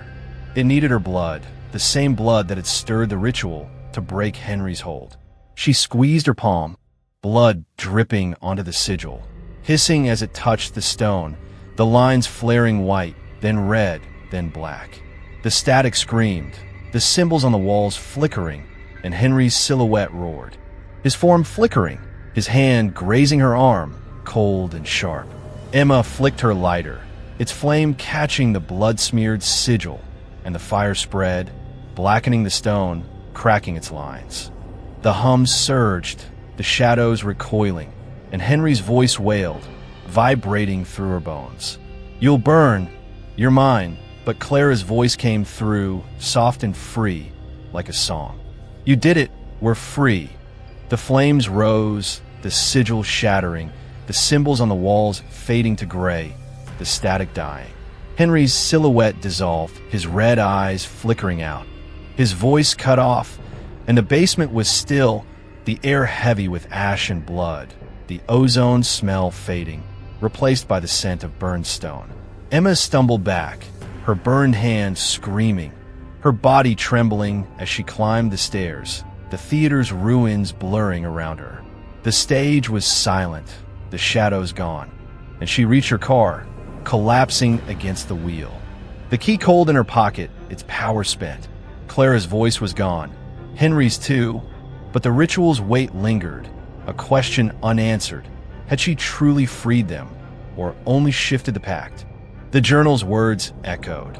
The fire releases, but Black Hollow's secrets were deep, and Emma's blood was their key, leaving her to wonder what else the town hid, waiting to wake. Chapter 11. The Ritual's Echo. Emma Carter drove away from the Black Hollow Theater's ruins, her burned hand trembling on the wheel, the key cold and heavy in her pocket. Its coiled symbols no longer pulsing, but still a weight tying her to the ritual's aftermath. The sigil in the basement, cracked and blackened by fire and her blood, had silenced the hum, the static, and Henry's snarling presence, his red-eyed silhouette dissolving into the dark. Clara's voice, "You did it, we're free," had been a soft release, a whisper of freedom. But the air still carried the faint tang of ozone, smoke, and blood, a reminder that the Circle's 1943 pact wasn't fully undone. Ruth's journal, smeared with ash and blood in her bag, had warned that the fire releases, but the theater's ruins and the house's locked room felt like wounds, not closures, and Black Hollow silence was a question unanswered. Emma's body ached, her burned hand raw, her cut palm throbbing, but the ritual's echo lingered, pulling her back to the town's secrets. The streets of Black Hollow were empty, the houses dark, their curtains drawn as if the town itself were shunning her. Emma's eyes flicked to the rearview mirror, half expecting Henry's red eyes or Clara's pale face. But it showed only her ash-streaked reflection, pale and hollow. The house loomed as she parked, its sagging porch a grim welcome, the air inside thick with the scent of burned wood and blood. The kitchen was a ruin, the radio's ashes scattered across the table, the journal and Hargrove's book lying open, their pages curling in the damp air. Emma sat, her burned hand cradled, and opened the journal to Ruth's final note. The fire releases, but the vessel remains. The radio was gone, the sigil burned, but Hargrove had said the ritual was tied to blood. Ruth's, Clara's, and now hers. And the town's silence felt complicit, as if Black Hollow knew more than it told. She needed to understand the ritual's full scope to ensure Henry's power was truly broken. Hargrove's book described a counter-ritual, a way to sever the blood tie, using the symbols and fire to close the pact. Emma gathered materials from the kitchen, salt, candles, a knife, her hands shaking as she traced the symbols from the journal onto the table, forming a small circle. The air grew colder, the ozone smell sharpening, and a faint hum returned, vibrating through the floorboards. Emma's heart raced, her burned hand tightening on the key, still in her pocket, as if it sensed the ritual's echo.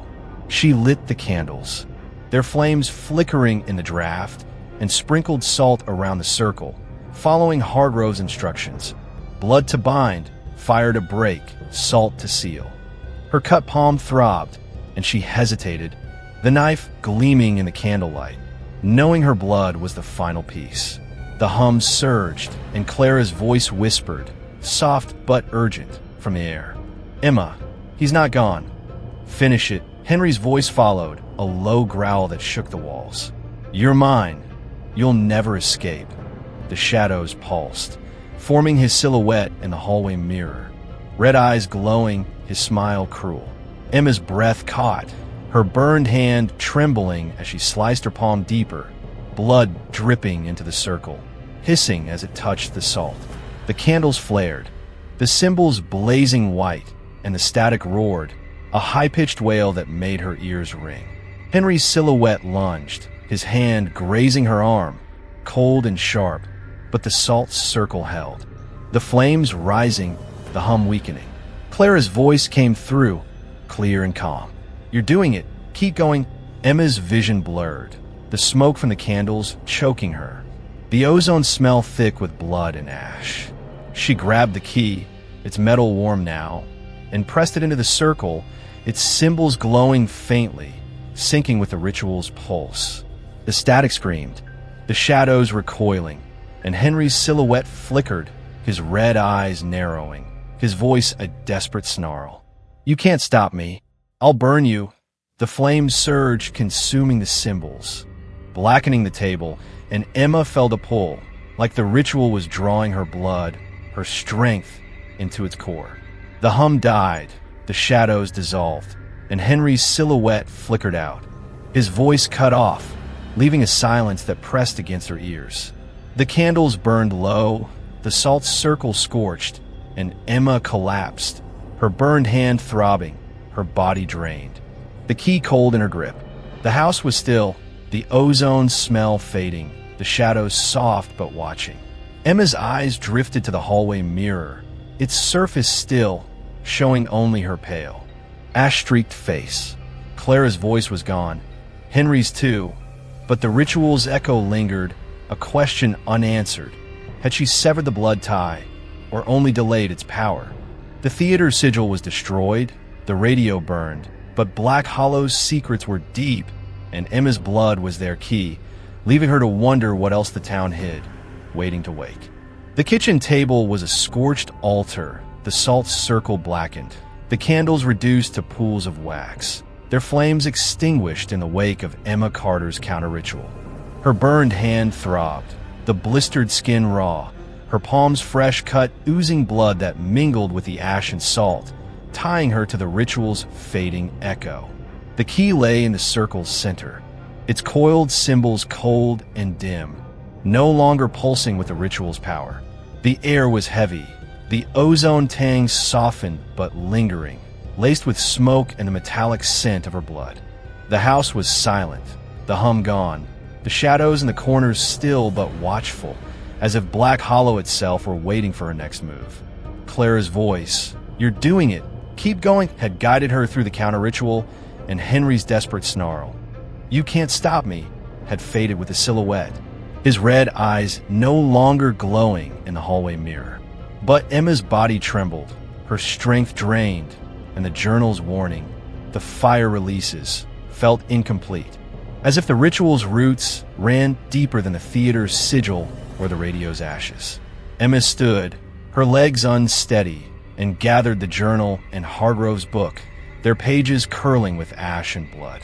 The counter-ritual, drawn from Hargrove's notes, had used her blood, fire, and salt to sever the circle's blood tie. But the silence was uneasy, the house a wounded beast rather than a freed one. She moved to the living room, avoiding the hallway mirror, its surface still but rippling faintly, as if it held memories of Clara's pale face or Henry's cruel smile. The journal's final entry spoke of the fire releasing, but Ruth had also written of a source in the theater's basement, a sigil tied to the ritual's heart. Emma had burned it, but Hargrove's book hinted at a deeper pact, one that bound the town itself, its silence a complicity that protected Henry's power. She needed to know if the counter-ritual had truly ended it, or if Black Hollow's secrets were still alive. The air grew colder, the ozone smell sharpening, and a faint crackle broke the silence. Not from the radio's ashes, but from the attic. A whisper of static that sent a chill down Emma's spine. She gripped the key, its metal faintly warm now, and climbed the stairs, her boots creaking on the warped wood. The attic door was open, its rusted lock gleaming, and the small, blackened door of the locked room pulsed with a faint red glow, as if the sigil's destruction hadn't fully silenced it. Emma hesitated, her burned hand trembling, and pushed the door open, the air inside thick with ash, blood, and decay. The chamber's stone walls were dim, the sigil on the floor a smoldering ruin. But the shadows moved, forming shapes, hands, faces, figures that flickered like static. Not Henry's silhouette, but something older, something the circle had woken and couldn't control. Clara's voice came, faint but clear, from the air. "Emma, you freed us, but he's still here." The words were heavy, laced with sorrow, and Emma's heart raced, her eyes scanning the shadows. Henry's voice followed, a low growl that vibrated through the stone, weaker now but venomous. "You can't escape. The town is mine." The shadows lunged, not as Henry's form, but as a mass, cold and heavy, wrapping around her, pulling her toward the floor's ruined sigil. Emma's burned hand tightened on the key, and she swung it, the metal cutting through the shadows, their edges dissolving like smoke. The static wailed, the symbols on the walls flickering, and Emma felt a surge, like the ritual was fighting back, her blood its fuel.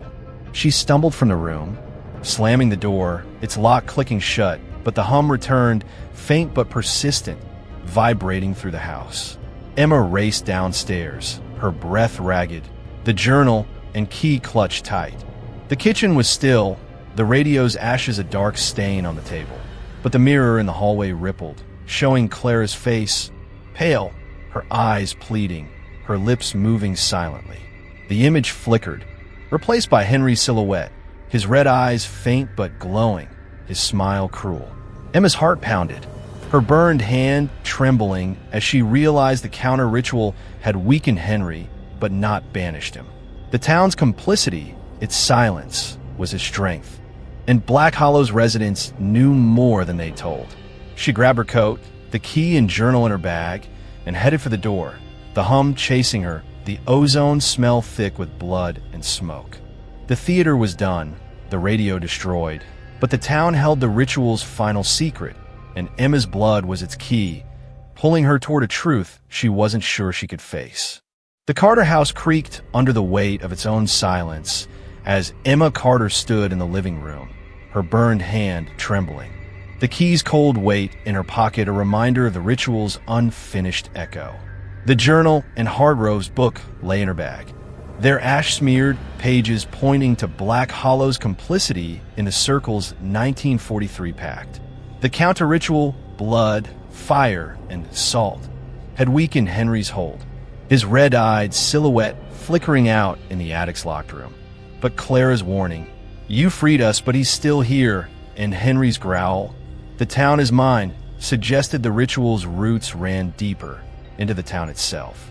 The ozone smell lingered, sharp with smoke and blood, and the faint hum vibrated through the floorboards, a pulse that refused to die. Emma's cut palm throbbed, her blood tying her to the pact and the attic's shadows, though still, pulsed faintly, as if Black Hollow's secrets were watching, waiting for her to unravel them. Emma grabbed her bag, the journal's weight grounding her, and stepped outside, the gray morning air cold against her burned skin. The town was unnaturally quiet, its streets empty, the houses dark, their curtains drawn like veils. She drove toward the town hall, a squat brick building in the square, hoping its records might reveal more about the Circle's influence, the town's silence, or the ritual's true scope. The hall was open, but the clerk, an older man with nervous eyes, barely looked at her as she requested access to historical records. "Not much from the 40s, he muttered, avoiding her gaze, and led her to a dusty archive room, its shelves packed with crumbling ledgers. Emma's unease grew. His reluctance felt deliberate, like the town was guarding something it didn't want her to find. She searched the ledgers, her burned hand aching as she flipped through pages of council minutes and property records from 1943. Most were mundane, but a file labeled Theater Incident, Restricted caught her eye, its pages sealed with faded red tape. Inside was a single report, dated December 1943, detailing the fire's aftermath.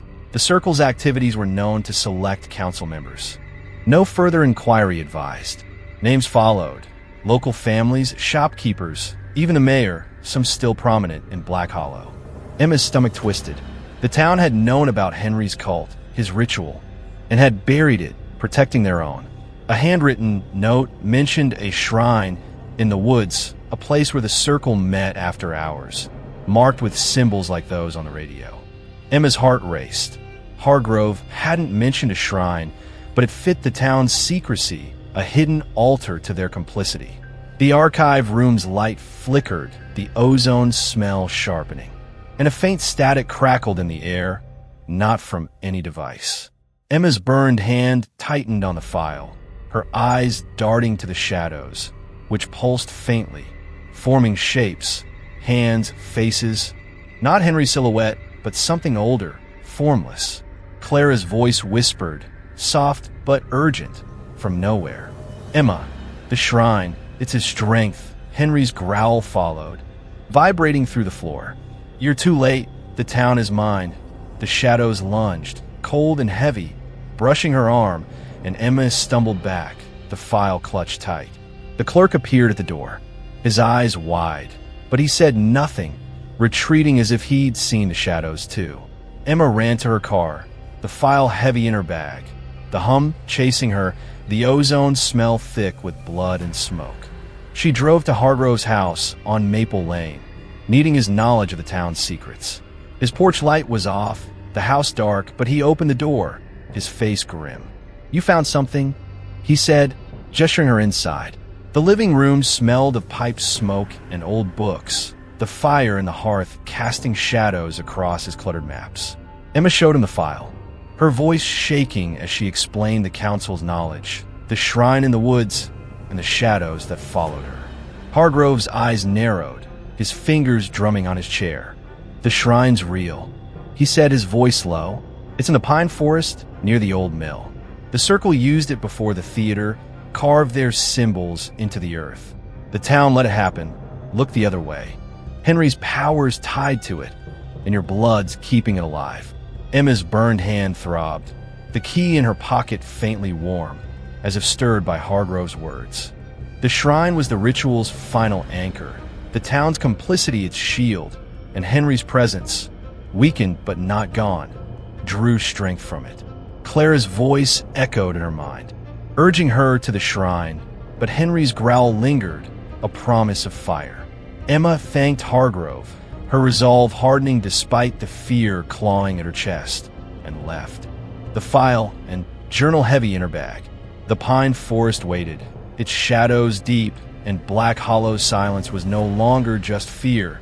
It was a pact, one Emma's blood had to break, or be consumed by. The pine forest on the edge of Black Hollow loomed like a wall of shadows, its dense canopy swallowing the gray light of the afternoon as Emma Carter parked near the old mill, its rusted skeleton barely visible through the trees. Her burned hand throbbed, the blistered skin raw against the steering wheel, her palms cut, oozing blood that stained the key in her pocket, its coiled symbols faintly warm, as if stirred by the ritual's echo. The file from the town hall, tucked in her bag with Ruth's journal and Hargrove's book, burned in her mind.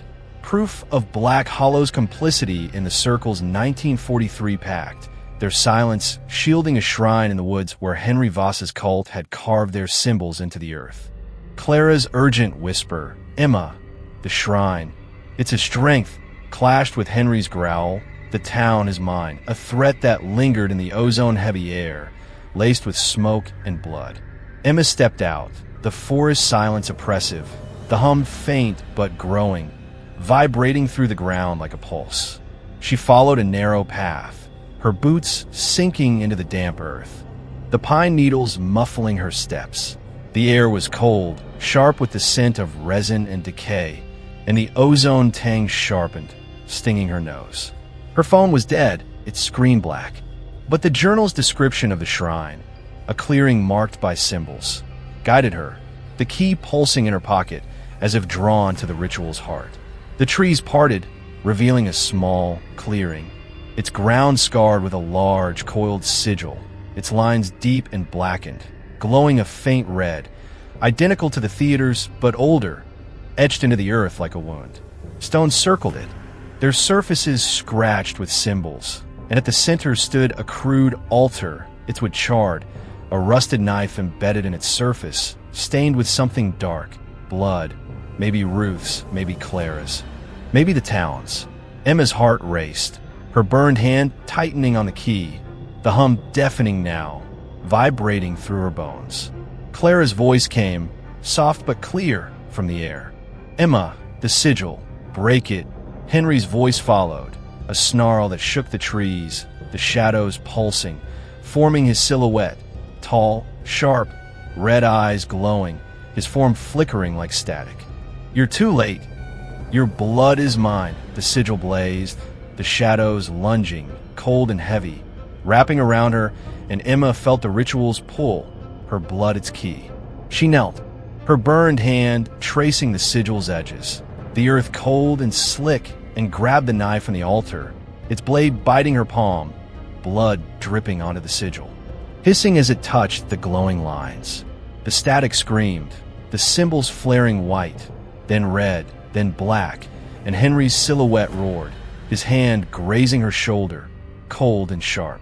Emma flicked her lighter, its flame small but fierce, and held it to the sigil, the earth resisting, but the fire caught, spreading across the lines, blackening the stones. The hum surged, the shadows recoiling, and Henry's voice wailed, vibrating through the ground. "You'll burn. You're mine." Clara's voice came through, clear and calm, like a song. "You're doing it. Free us." The flames rose, the sigil cracking, the symbols on the stones fading to gray, the static dying. Henry's silhouette dissolved, his red eyes flickering out. His voice cut off, and the clearing was still, the air heavy with ash and blood, the ozone smell fading, replaced by the scent of burned earth.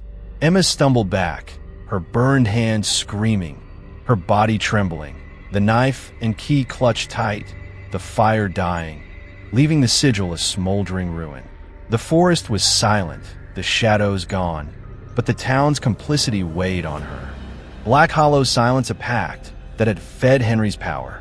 Emma's blood had broken the sigil, maybe freed Clara, but the ritual's echo lingered, a question unanswered.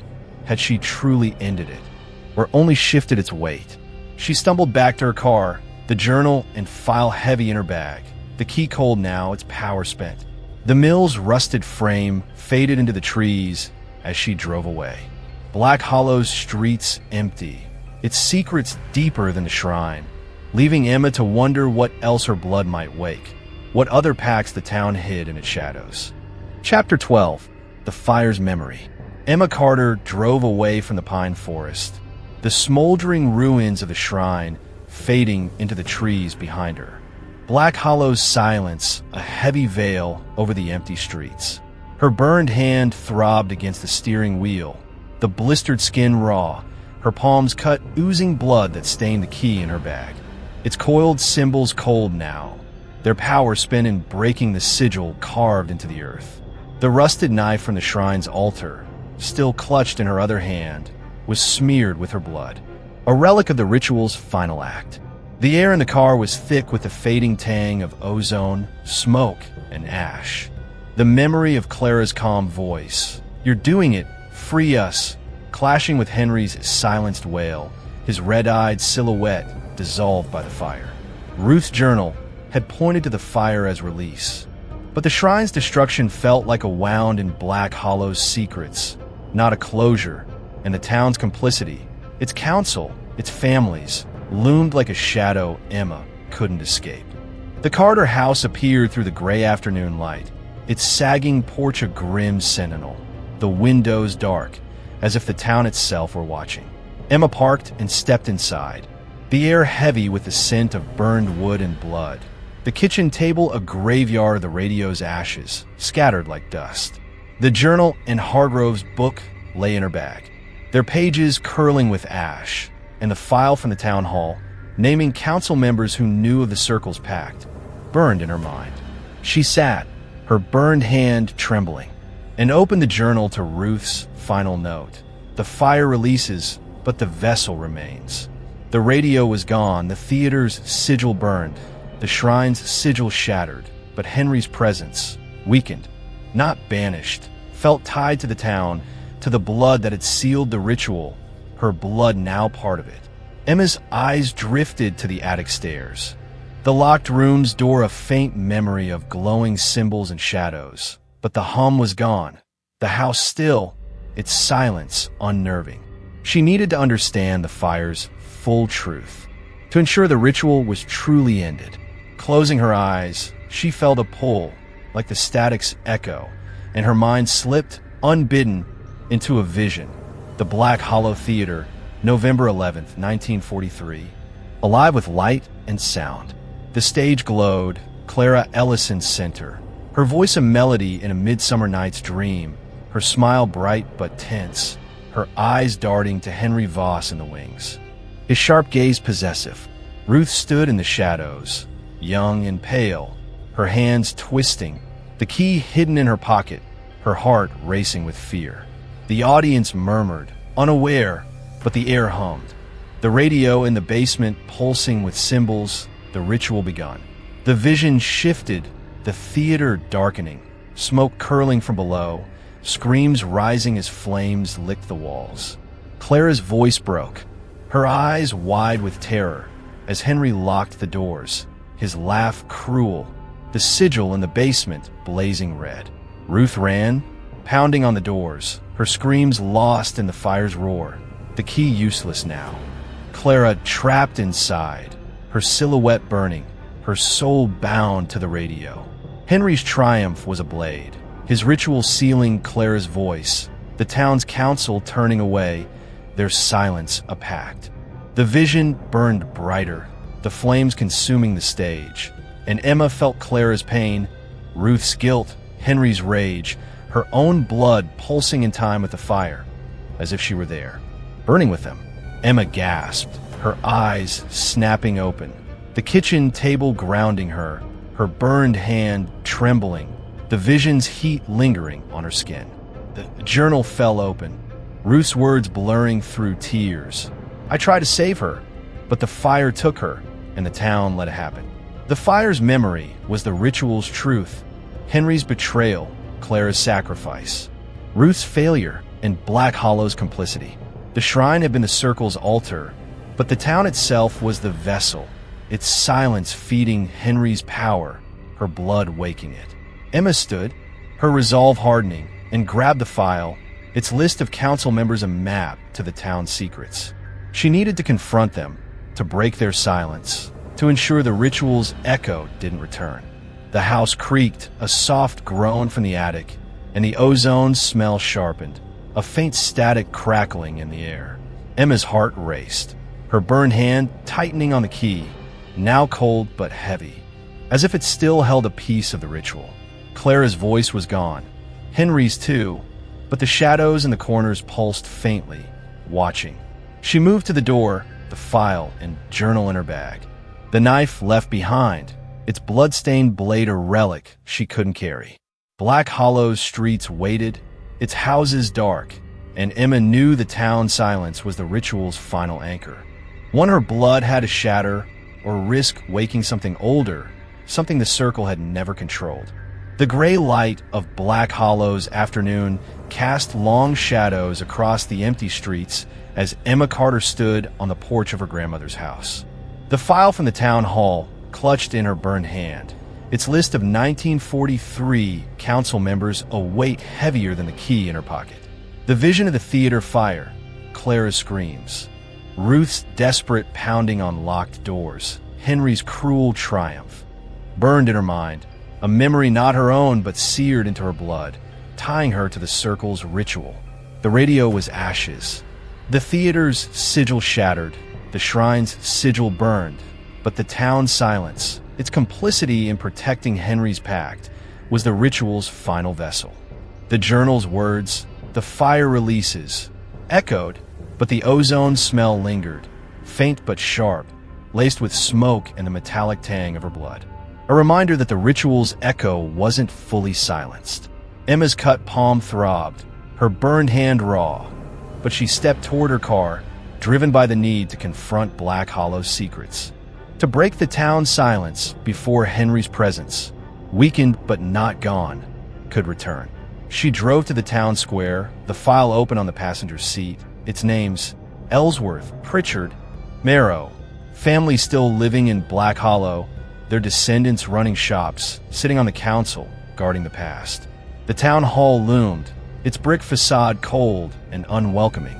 But Emma bypassed it, heading for the Ellsworth General Store, owned by Margaret Ellsworth, whose grandfather was listed in the file. The store was a relic, its wooden sign faded, the bell above the door jingling weakly as Emma entered. Margaret, a woman in her 60s with sharp eyes, stood behind the counter, her smile fading as she saw Emma's ash-streaked face and bandaged hand. "You're Ruth Carter's girl," she said, her voice tight, avoiding Emma's gaze. "What do you want?" Emma set the file on the counter, her burned hand trembling as she opened it to the 1943 report, the note about the circle's known activities underlined. "Your grandfather was on the council," Emma said, her voice steady despite the fear clawing at her chest.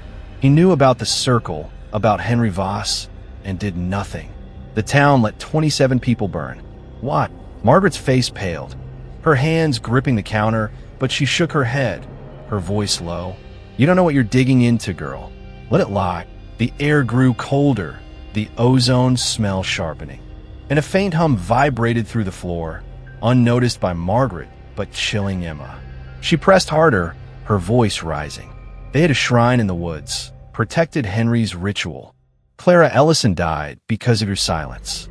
Tell me what you know. Margaret's eyes darted to the door, her voice a whisper. The circle wasn't just Henry. It was us, our families, our town. They thought they could control it, speak to the dead, but Henry twisted it, turned it into something wrong. After the fire, we buried it, swore to keep quiet. The shrine was their altar, but it's gone now, isn't it? Emma's heart raced. Margaret knew about the shrine, had felt its destruction, but her fear was deeper, as if the town's pact was still alive. The hum grew, the shadows in the store pulsing faintly, and Clara's voice whispered, soft but urgent, from the air. Emma, they're hiding it. Find the truth. Henry's growl followed, faint but venomous, vibrating through the floor. You're mine, the town is mine. Emma's burned hand tightened on the file, her eyes fixed on Margaret. Where's the truth? What are you still protecting? Margaret backed away, her voice trembling. Leave it, or you'll end up like Clara. Some things don't stay buried. The static crackled, the lights flickering, and Emma felt a cold touch on her shoulder, like Henry's hand, though no silhouette formed. She grabbed the file and left. The bells jingled sharp in the silence. Margaret's fear a confirmation of the town's guilt. The hum chased her to the car, the ozone smell thick with blood and smoke, and Emma knew the ritual's echo was tied to Black Hollow's living, not just its relics. The file listed other names, Pritchard, Marrow, and she drove to the Pritchard house, a stately home on the town's edge, its owner, Thomas Pritchard, another descendant of the council. The house was dark, its windows like closed eyes, but Thomas, an elderly man with a stern face, answered the door, his eyes narrowing at Emma's ash-streaked appearance. You're stirring trouble, he said, blocking the doorway. Emma held up the file, her voice firm. Your family knew about the circle. Let Henry Voss burn the theater. There's a ritual still alive, and it's tied to this town. Tell me how to end it. Thomas's face hardened, but his eyes flickered with fear, and he stepped aside, gesturing her into a parlor filled with old photographs, some showing the theater before the fire. The circle was a mistake, he said, his voice low. Our families thought they could harness it, but Henry took it too far. After the fire, we hid the shrine, swore to keep the radio silent.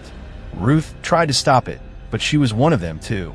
Emma's stomach twisted, Ruth's guilt. Her attempt to save Clara was known to the town, yet they'd let her carry it alone. The hum grew louder, the shadows pulsing, and Clara's voice came again, faint but clear. Emma, they know. Make them speak. Henry's growl followed, shaking the floor. You can't break it. The town is mine. The lights flickered and Thomas flinched, his eyes darting to a photograph of the circle. Henry, Clara, Ruth, and others, the radio at the center, its symbols glowing. Emma's burned hand tightened on the key in her pocket, its metal warm now, and she realized the town's silence was the ritual's final anchor, their fear feeding Henry's echo. Her blood the key to its end, or its rebirth. Chapter 13, The Town Silence. The Pritchard House parlor was a museum of Black Hollow's buried past, its walls lined with photographs that stared down at Emma Carter like silent witnesses. The air was heavy with the musty scent of old wood and the sharp tang of ozone, now laced with the metallic edge of her blood, oozing from the cut on her palm. Her burned hand throbbed, the blistered skin raw as she clutched the file from the town hall, its list of 1,943 council members. Ellsworth Pritchard Marrow, a map to the town's complicity in the circle's ritual. Thomas Pritchard stood before her, his stern face pale, his eyes flickering with fear as he admitted the town's role in hiding the shrine and silencing Ruth's guilt. The photograph on the table, Henry Voss, Clara Ellison, Ruth, and the circle around the glowing radio. burned in Emma's mind, proof that Black Hollow had known of Henry's betrayal. His fire that trapped Clara's soul and done nothing. Clara's faint whisper, "Emma, they know, make them speak," echoed. But Henry's growl, "You can't break it. The town is mine," vibrated through the floor, a threat that clung to the shadows pulsing in the corners. Emma's voice was steady, though her heart raced. "You let Henry burn the theater, let Clara die, and protected his ritual. What are you still hiding?" Thomas's hands trembled, his eyes darting to the photograph, then away, as if it held a truth he couldn't face. "It wasn't just Henry," he said, his voice low. "The circle was our families, our blood. They thought the radio could give us power, speak to the dead. But Henry twisted it, wanted Clara for himself. After the fire, we swore to keep it quiet, to protect the town. The shrine in the woods was their altar, but it's gone now, isn't it?" Emma's stomach twisted. Thomas knew she destroyed the shrine, felt its loss, but his fear was deeper, as if the town's pact was still alive, feeding Henry's echo. The lights flickered, the ozone smell sharpening, and a faint static crackled in the air, unnoticed by Thomas but chilling Emma. The shadows lunged, not as Henry's silhouette, but as formless shapes, cold and heavy. Brushing her arm, Clara's voice came again, urgent. "Emma!" The silence. "Break it!" Henry's growl followed, shaking the walls. "They're mine. You're mine." Emma's burned hand tightened on the file, her eyes fixed on Thomas. "The ritual's not over. Henry's still here, and your silence is keeping him strong. Where's the truth? What did you bury?" Thomas backed away, his voice trembling. "You don't understand. The Circle's pact wasn't just the radio, it was the town, our blood, our land. If you keep digging, you'll wake something worse than Henry." Emma's heart pounded, the key in her pocket faintly warm, pulsing as if stirred by Thomas's words. The town's blood, its land, Black Hollow itself was the ritual's vessel, its silence a seal that protected the Circle's power. She grabbed the photograph, its edges curling, and saw a faint symbol in the background, carved into the theater's basement wall, matching the shrine's sigil. The hum returned, soft but growing, vibrating through the floor, and the shadows pulsed, forming hands, faces, a chorus of the Circle's victims, not just Clara, but others. Trapped by the town's complicity, Emma's burned hand trembled, her resolve hardening. "You're protecting a curse," she said, her voice rising. "Clara's free, but Henry's using your silence to stay. Tell me how to end it, or I'll tear this town apart."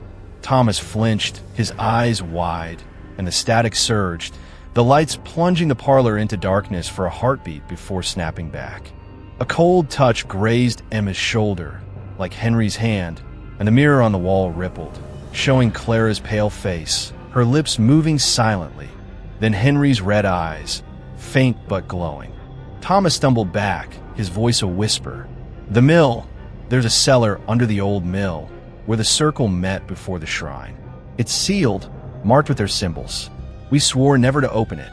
But if Henry's still here, it's there." Emma's breath caught. The mill, near the shrine, a place the town had erased from its history, another altar to their guilt. She left the Pritchard house, the file and photograph heavy in her bag, the hum chasing her, the ozone smell thick with blood and smoke. The town square was empty, but eyes watched from behind curtains. Black Hollow's residents shunning her, their fear a wall she couldn't breach. She drove to the mill, its rusted frame looming through the pines, the ground still scarred from the shrine's fire. The cellar door was hidden under debris, its wood blackened, symbols carved into its surface, glowing faintly red, pulsing with the hum. Emma's burned hand tightened on the key, her heart racing as Clara's voice whispered, "Emma, the cellar, end it." Henry's growl followed, vibrating through the earth. "You're mine. You'll burn." The shadows pulsed, the ritual's echo alive. And Emma knew the town's silence was its strength, one her blood had to break or be consumed by. The old mill's rusted frame loomed over the pine forest clearing, its shadow merging with the scorched earth where the shrine's sigil had burned, the air thick with the fading tang of ozone, smoke, and the metallic bite of Emma Carter's blood. Her burned hand throbbed, the blistered skin raw as she gripped the key, its coiled cymbals faintly warm, pulsing with the hum that vibrated through the ground. The cellar door, hidden under a pile of splintered boards and pine needles, was blackened, its surface carved with symbols that glowed a sickly red, matching the radios and the theater sigils. The file from the town hall, heavy in her bag with Ruth's journal, had led her here, Thomas Pritchard's reluctant confession revealing the mill's cellar as the Circle's first altar, sealed by Black Hollow's complicity to hide their 1943 pact. Clara's urgent whisper, "Emma, the cellar," and it echoed in her ears, but Henry's growl, "You're mine, you'll burn," clawed at her, his presence weaker but alive, fed by the town's silence. Emma cleared the debris, her burned hand aching, the cut on her palm oozing blood that stained the door's symbols, making them flare brighter. The hum surged, shaking the ground, and the air grew colder, the ozone smell sharpening, laced with ash and decay. She slid the key into the lock, its fit perfect, and the door groaned open, releasing a gust of damp, acrid air that carried the stench of blood and earth. A narrow staircase descended into darkness, the walls etched with symbols that pulsed red, casting jagged shadows that seemed to writhe. Her phone was dead, its screen black, but the key's faint glow guided her, the hum deafening now, vibrating through her bones. Clara's voice came again, soft but clear from the shadows. "Emma, the altar, break it." Henry's snarl followed, vibrating through the stone. "You're too late. The town is mine." The cellar was a small, cavernous chamber, its floor covered in ash, a crude stone altar at the center, its surface scarred with symbols and stained with dark, crusted blood. Decades old, maybe Clara's, maybe Ruth's, maybe the Circle's. The walls pulsed with sigils, their red glow sinking with the hum, and the shadows moved, forming shapes. Not just Henry's silhouette, but others, faces twisted in pain, hands reaching out. The Circle's victims trapped by the town silence. Emma's heart raced, her burned hand trembling as she approached the altar, the key pulsing in her grip, her blood dripping onto the stone, hissing as it touched the symbols. The static roared, a high-pitched wail, and Henry's silhouette formed, tall and sharp, red eyes glowing, his laugh shaking the walls.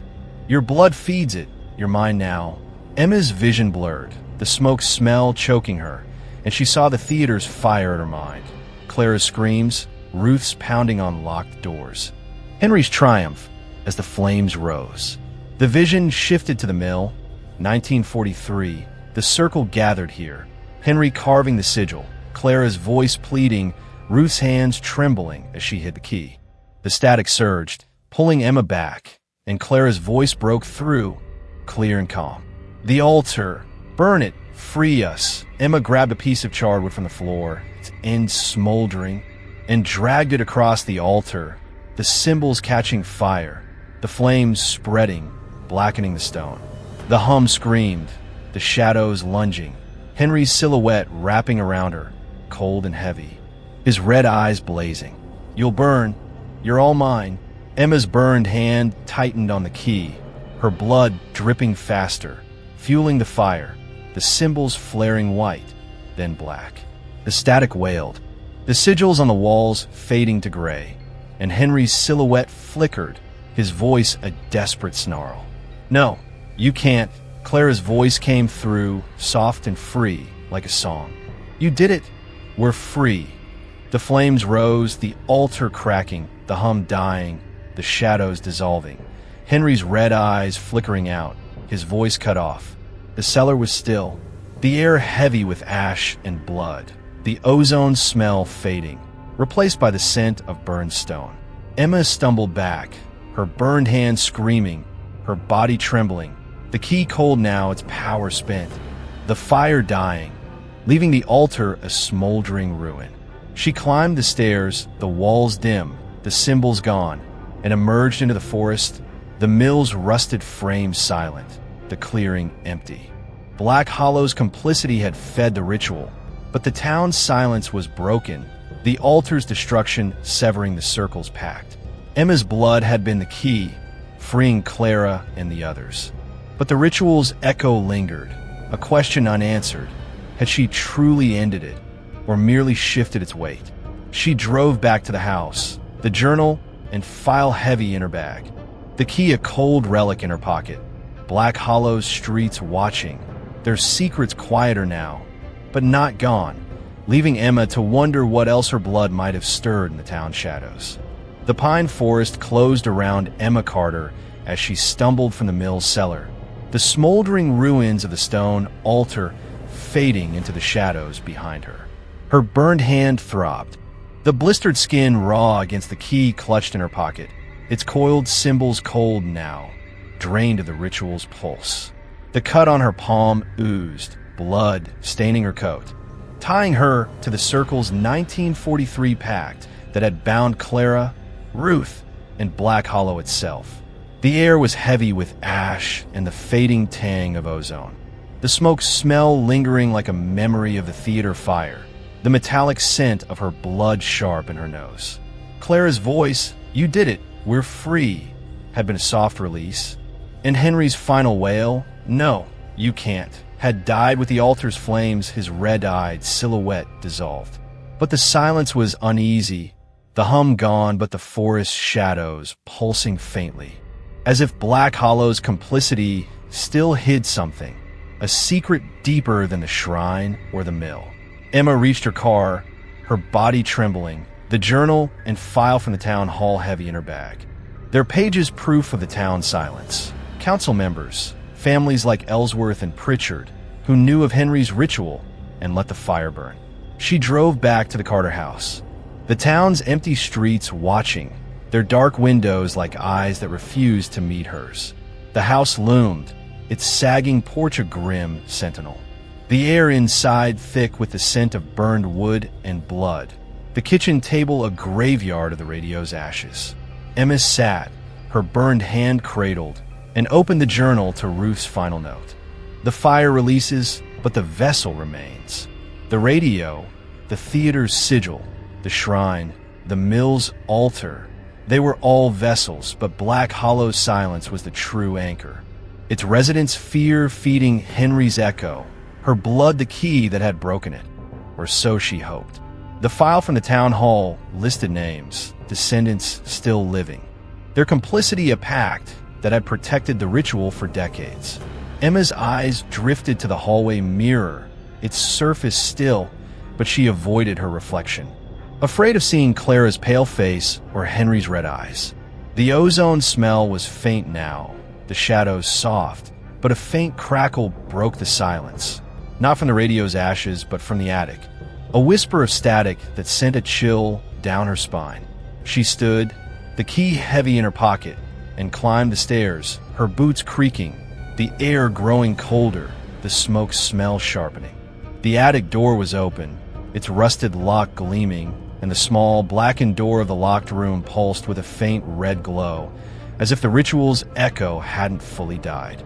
Emma hesitated, her burned hand trembling, and pushed the door open, the air inside thick with ash, blood, and decay. The chamber's stone walls were dim, the sigil on the floor a smoldering ruin. But the shadows moved, forming shapes, hands, faces, not Henry's silhouette, but others, the circle's victims, their eyes pleading, their voices a faint chorus. Clara's voice came, soft but clear, from the air. "Emma, you freed us, but the town..." The words trailed off, heavy with sorrow, and Emma's heart raced, her eyes scanning the shadows. Henry's voice was gone, but the shadows pulsed. Formless, older, as if the circle had woken something beyond Henry, something Black Hollow's silence still fed. The static crackled, the symbols on the walls flickering faintly, and Emma felt a pull, like the ritual was stirring her blood, calling her to finish what she'd started. She knelt, her burned hand tracing the ruined sigil, the stone cold and slick, and saw faint scratches in the ash, new lines, not a sigil but a word, blood. Emma's stomach twisted, her cut palm throbbing, as if the house, The town, the ritual itself were demanding more. Clara's voice came again, faint but urgent. The silence, break it, or it wakes. The shadows lunged, cold and heavy, brushing her arm, and Emma stumbled back, slamming the door. Its lock clicking shut. The attic was still, the cracked mirror showing only her pale, ash-streaked face, but the ozone smell lingered, the static a whisper in her ears. Black Hollow's complicity was the ritual's final vessel, its residents' silence a pact that had to be broken, not just with fire but with truth, exposing the town's guilt to end the echo her blood had stirred. Emma descended the stairs, the journal and file heavy in her bag, the key a cold relic in her pocket. The town's silence was its strength, and she needed to confront its living keepers. Ellsworth, Pritchard, Marrow, forced them to speak, to shatter the pact that had protected Henry's ritual. The hum was faint now, the shadows soft, but Black Hollow's secrets were alive, and Emma's blood was their key, pulling her toward a final reckoning, or a deeper curse waiting to wake in the town's shadows. Chapter 14, The Final Broadcast. Emma Carter stood in the living room of the Carter house, the journal and file from the town hall heavy in her bag, the key a cold weight in her pocket. Its coiled symbols no longer pulsing, but still a reminder of the ritual's lingering echo. Her burned hand throbbed, the blistered skin raw, her palms cut, oozing blood that stained her coat, tying her to the circle's 1943 pact that had bound Clara, Ruth, and Black Hollow's complicit silence. The attic's locked room, with its smoldering sigil and the word blood scratched in ash, had confirmed the town's role as the ritual's final vessel, its residents' fear and secrecy feeding Henry Voss's power. Even after the radio's destruction, the theater's sigil, the shrine, and the mill's altar, Clara's faint warning. The silence, break it or it wakes, echoed in Emma's mind, a call to shatter Black Hollow's pact. But the ozone smell lingered, sharp with smoke and blood, and the shadows pulsed faintly, as if something older than Henry waited in the town's depths. Emma grabbed her bag, the file's list of council descendants, Ellsworth, Pritchard, Marrow, a map to the town's living keepers, their silence the ritual's last anchor. She needed to confront them, force the truth into the open, and end the pact her blood had stirred. The house was still, the hum gone, but the kitchen's radio ashes seemed to watch her, their blackened remains a warning of the ritual's tenacity. She stepped outside, the gray afternoon light stark against Black Hollow's empty streets, the houses dark, their curtains drawn like shields. Emma drove to the Marrow house, a modest home owned by Ellen Marrow, whose grandfather had been on the 1943 council. The file's note, "No further inquiry advised," burned in her mind, proof the town had buried the circle's crimes. And Ellen's family was part of that silence. The Marrow house was quiet, its porch light off, but Ellen, a woman in her 50s with tired eyes, answered the door, her face tightening at Emma's ash-streaked appearance and bandaged hand. "You're Ruth Carter's granddaughter," she said, her voice low, stepping back to let Emma inside.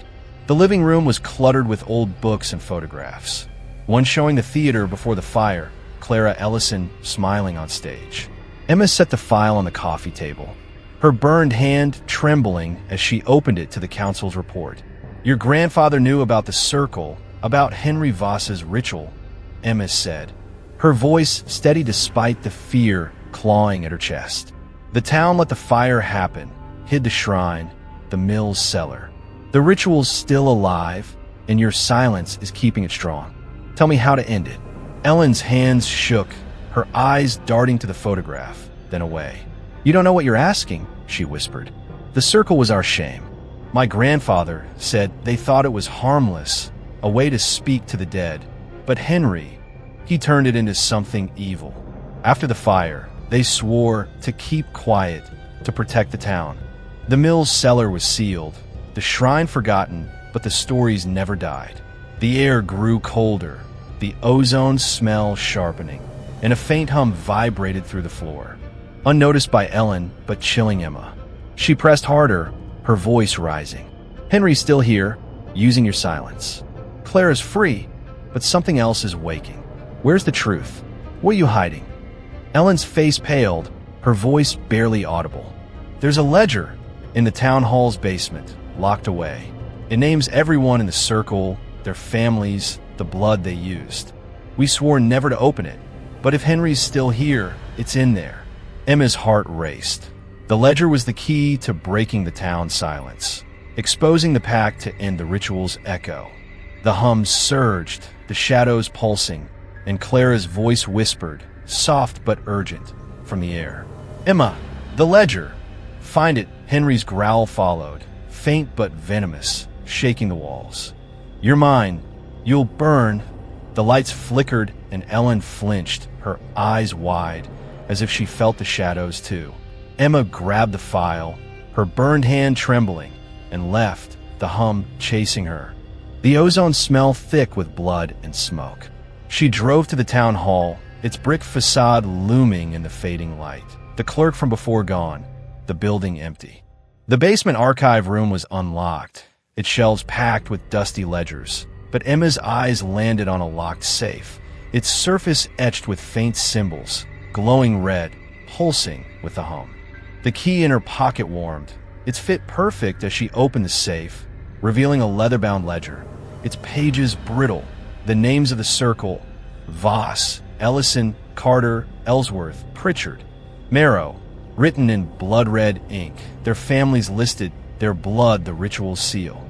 The hum roared, the shadows lunging, and Henry's silhouette formed, red eyes glowing, his laugh ablade.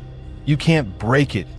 The town is mine. Emma's burned hand tightened on the ledger, her blood dripping onto its pages. And she knew the final broadcast, the ritual's end, depended on exposing Black Hollow's truth or burning with it. The town hall's basement archive room was a crypt of shadows, the air thick with the musty scent of old paper and the sharp tang of ozone, now laced with the metallic bite of Emma Carter's blood, dripping from her cut palm onto the leather-bound ledger in her hands. The safe, its symbols dimmed after yielding to the key, stood open behind her, a silent witness to Black Hollow's buried truth. The ledger's brittle pages listed the circle's members: Voss, Ellison, Carter, Ellsworth, Pritchard, Marrow, their names scrawled in blood-red ink. Their family's blood sealing the 1943 ritual that had bound Clara's soul and fed Henry Voss's power. Her burned hand throbbed, the blistered skin raw as she clutched the ledger. The key in her pocket faintly warm, pulsing with a hum that vibrated through the stone floor. Clara's urgent whisper, Emma, the ledger, find it, had led her here, but Henry's growl, you can't break it. The town is mine, roared through the shadows, his red-eyed silhouette forming, tall and sharp, his laugh a blade cutting through the static that crackled in the air. Emma's heart pounded, her eyes scanning the ledger's pages, each name a link to Black Hollow's complicity, their silence a pact that had protected Henry's ritual for decades. Notes in the margins described the blood used, Clara's, Ruth's, others, to bind the radio, the shrine, the mill's cellar, and the town itself, a vessel for the circle's curse. The final page held a sketch of a sigil, identical to those she'd burned, with a warning: the blood binds, silence seals, truth breaks. Emma's breath caught. The ledger was the key to shattering the town's silence, exposing their guilt to end the ritual's echo. The hum surged, the shadows lunging, Henry's silhouette gliding closer, his red eyes blazing, his hand cold and sharp as it grazed her arm. You're too late. Your blood is mine. The static screamed, the symbols on the safe flaring red, and Emma felt the ritual's pull.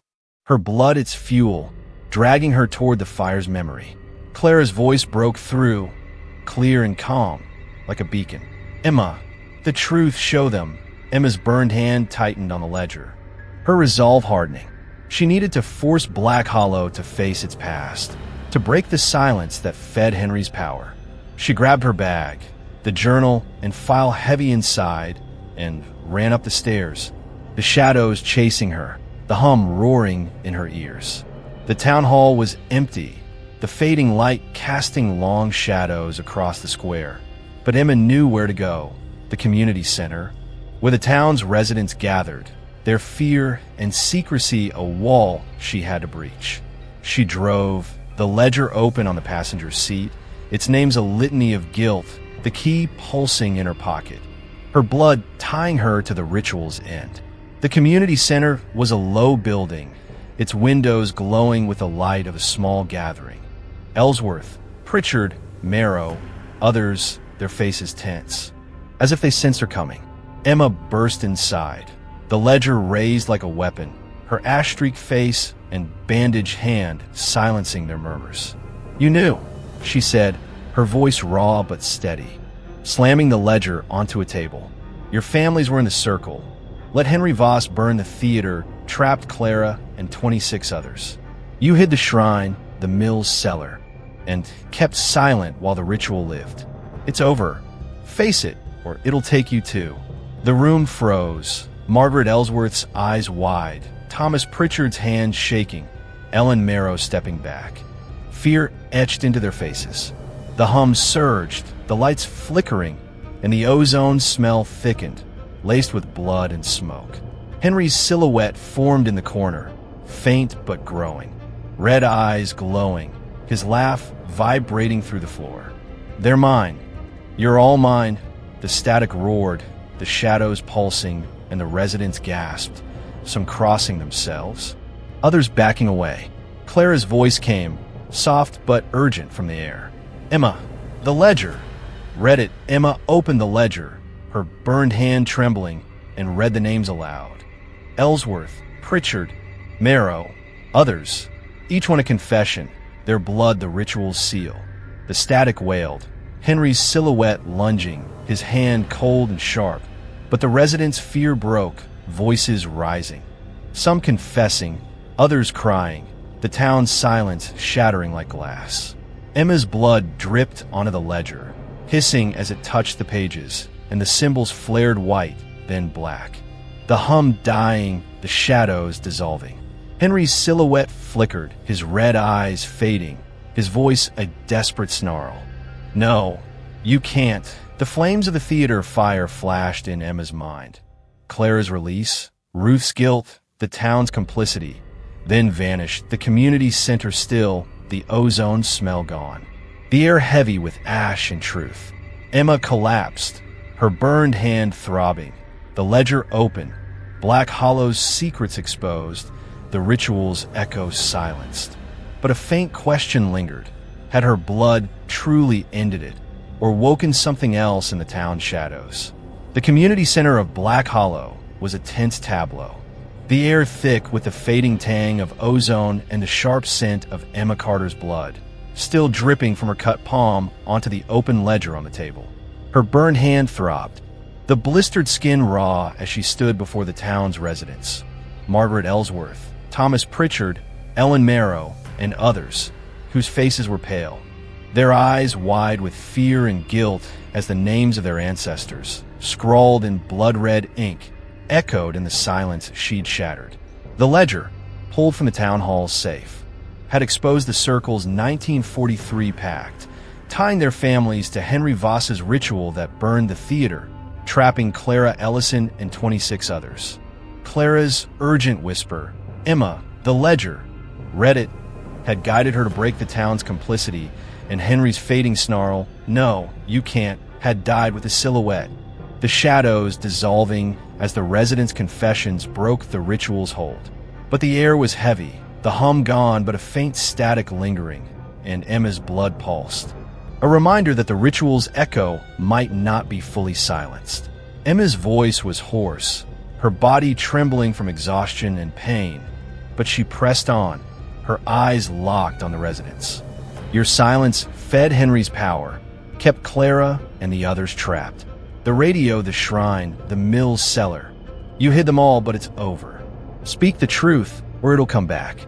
Margaret Ellsworth's hands shook, her voice breaking as she admitted her grandfather's role in the circle, his fear of Henry's promises. Thomas Pritchard spoke next, his words halting. confessing his family's oath to bury the shrine's existence. Ellen Marrow wept, her voice a whisper, revealing how the council had burned records to erase the ritual's trace.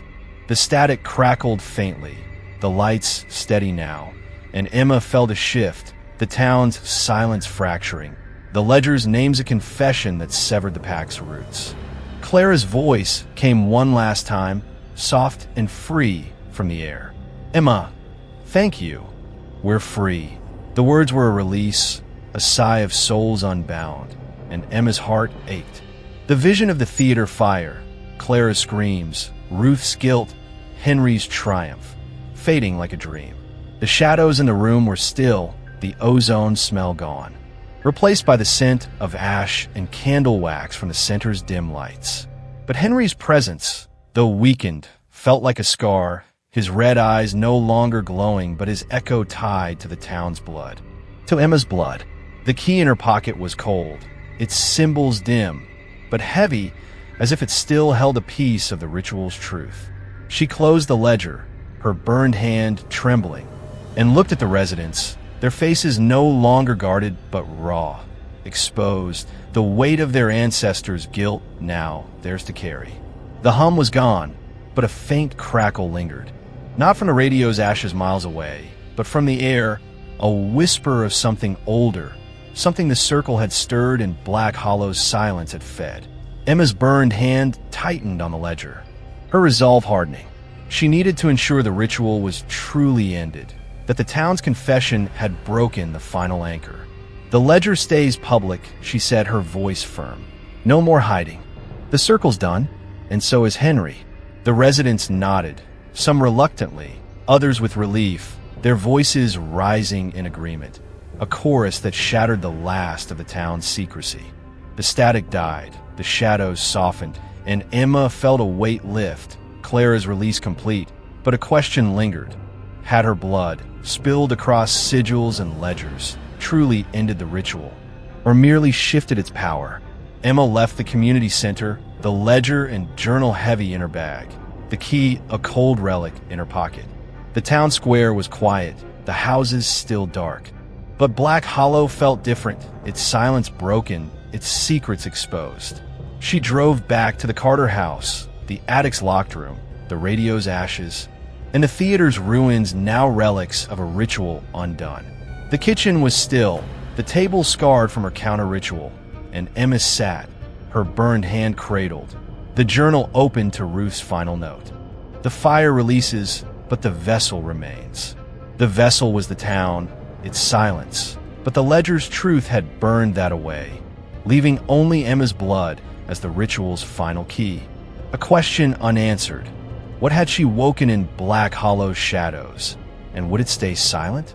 The Carter house was a silent monument to the ritual's end, its walls scarred by ash and memory as Emma Carter stood in the kitchen, the ledger from the town hall open on the table, its blood-red names a final confession of Black Hollow's complicity. Her burned hand throbbed, the blistered skin raw, her palms cut sealed but aching, a mark of the blood that had broken the circle's 1943 pact. The key lay beside the journal, its coiled symbols cold. Drained of the hum that had pulsed through the radio, the theater's sigil, the shrine, and the mill cellar. The air was clear of ozone, the smoke and blood scents faded, replaced by the musty tang of old wood and dust. Clara's voice, "Emma, thank you, we're free," had been a soft farewell, and Henry's final snarl, "No, you can't," had died with his red-eyed silhouette in the community center, the town's shattered silence severing his hold. But the shadows in the corners were still, yet watchful, and Emma's blood felt like a key to something unanswered, a whisper of what Black Hollow's secrets might still hide. Emma closed the ledger, its weight a reminder of the residents' confessions. Margaret Ellsworth, Thomas Pritchard, Ellen Marrow, their family's guilt laid bare, the circle's pact exposed. The journal's final note, the fire releases, had proven true. The fire in the theater, the shrine, the mill, and the ledger's truth had freed Clara and the others, burning away the town's silence. But Hargrove's warning about the ritual's blood tie, her blood, lingered, and the faint crackle in the attic, the static's echo, suggested something older than Henry. Something the circle had stirred and the town's complicity had fed. Emma's burned hand trembled as she grabbed the key and journal, her resolve hardening. She needed to ensure the ritual was truly ended, that black hollow shadows held no more altars, no more sigils waiting to wake. She climbed the attic stairs, the house creaking softly, the air cold but free of ozone, the hum gone. The locked room's door was shut, its symbols dim, the sigil on the floor a smoldering ruin from her fire. Emma pushed the door open, the chamber's stone walls silent, the ash-covered floor showing no new scratches, no blood etched in warning. The shadows were still, the static absent, and Clara's voice didn't come, nor did Henry's growl. Emma knelt, her burned hand tracing the ruined sigil, the stone cold and lifeless, and felt a release, as if the house itself had exhaled. The attic's cracked mirror reflected only her pale, ash-streaked face. No ripples, no faces, just her own eyes, heavy with the ritual's cost. Back in the kitchen, Emma packed the ledger and journal. The key a relic she couldn't leave behind. The radio's ashes were swept into a tin, a final act to bury its power. She stepped outside, the gray light of Black Hollow's evening softening the town's edges, its streets quiet, but no longer oppressive. The residents' confessions had changed something, their fear replaced by a tentative openness. The community center's voices a promise to keep the ledger public, to face their past. Emma drove to the theater's ruins one last time, the key in her pocket, the ledger in her bag, needing to see the basement's sigil to confirm its destruction. The stage was a charred skeleton, the basement door open, its symbols gone. The sigil a cracked, blackened ruin, no hum, no static, just ash and silence. Emma stood in the basement, her burned hand steady, the key cold, and felt Clara's absence, a freedom-hard one. Henry's echo was gone, the town's silence broken, but the ritual's question lingered. Her blood had ended it, but what had it stirred? She left the theater, the ruins fading into the dusk, and returned to the house, the key locked in a drawer, the ledger and journal stored, her burned hand a scar of the truth. Black Hollow was quiet, its shadows soft, but Emma knew her blood was a key, and the town's secrets, though exposed, might hold something older, waiting in the dark, a question she'd carry beyond its borders. Chapter 15, The Silent Frequency. Emma Carter stood in the kitchen of the Carter house, the ledger and journal packed away in a box. Their ash-smeared pages a silent testament to Black Hollow's shattered complicity. Her burned hand, now bandaged, ached with a dull throb. The blistered skin a scar of the fires she'd set to break the circle's 1943 ritual. The radio's ashes, the theater's sigil, the shrine, the mill's altar, and the town silence. The key, its coiled symbols cold and lifeless, was locked in a drawer, a relic of the blood that had tied her to Clara Ellison, Ruth Carter, and Henry Voss's curse pact. The air was clear, free of the ozone tang, smoke, and blood that had choked her for days, but a faint unease lingered, a whisper of static in her mind, as if the ritual's echo hadn't fully faded. Clara's final words, "Emma, thank you, we're free," were a release, and Henry's silent snarl left the shadows still, but Black Hollow's quiet was a question, not an answer. And Emma's blood felt like a key to something unopened. She moved to the living room, the hallway mirror reflecting only her pale, weary face, no ripples. No visions of Clara's pale eyes or Henry's red glow. The attic's locked room was sealed, its sigil burned, its shadows empty, and the theater's ruins, visited one last time, had offered only silence. The basement's cracked sigil a grave for the ritual's heart. The ledger's exposure at the community center had broken the town silence, forcing Margaret Ellsworth, Thomas Pritchard, Ellen Marrow, and others to confess their family's role in the circle, their ancestors' blood sealing the pact that let 27 burn. But the static's faint crackle in her mind, unprompted by any radio, suggested something older, Something the circle had stirred and Black Hollow's complicity had fed still lingered in the town's shadows.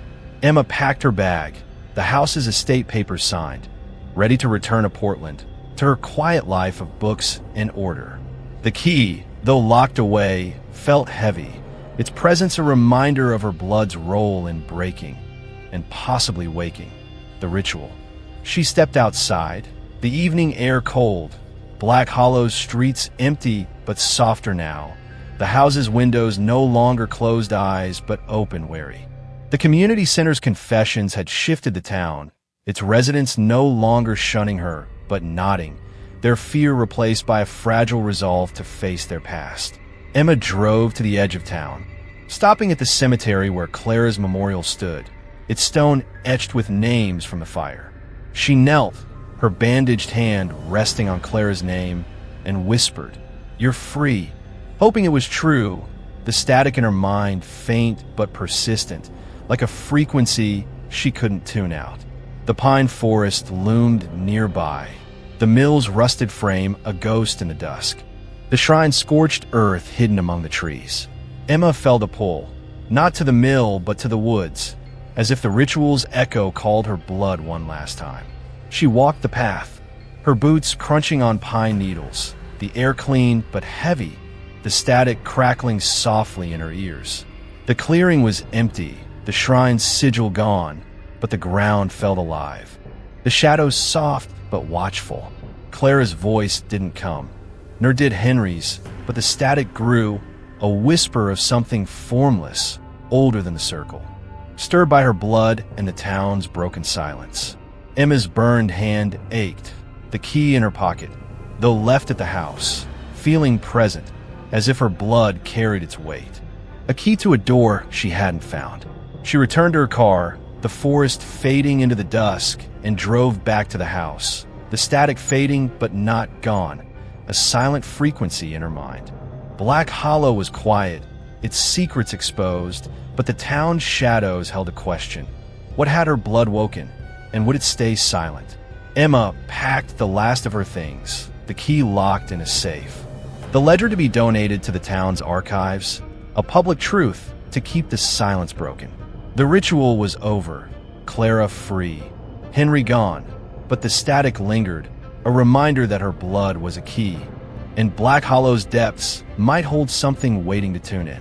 Emma Carter stood on the porch of the Carter house, her bag packed, the key to the attic's locked room now locked in a safe.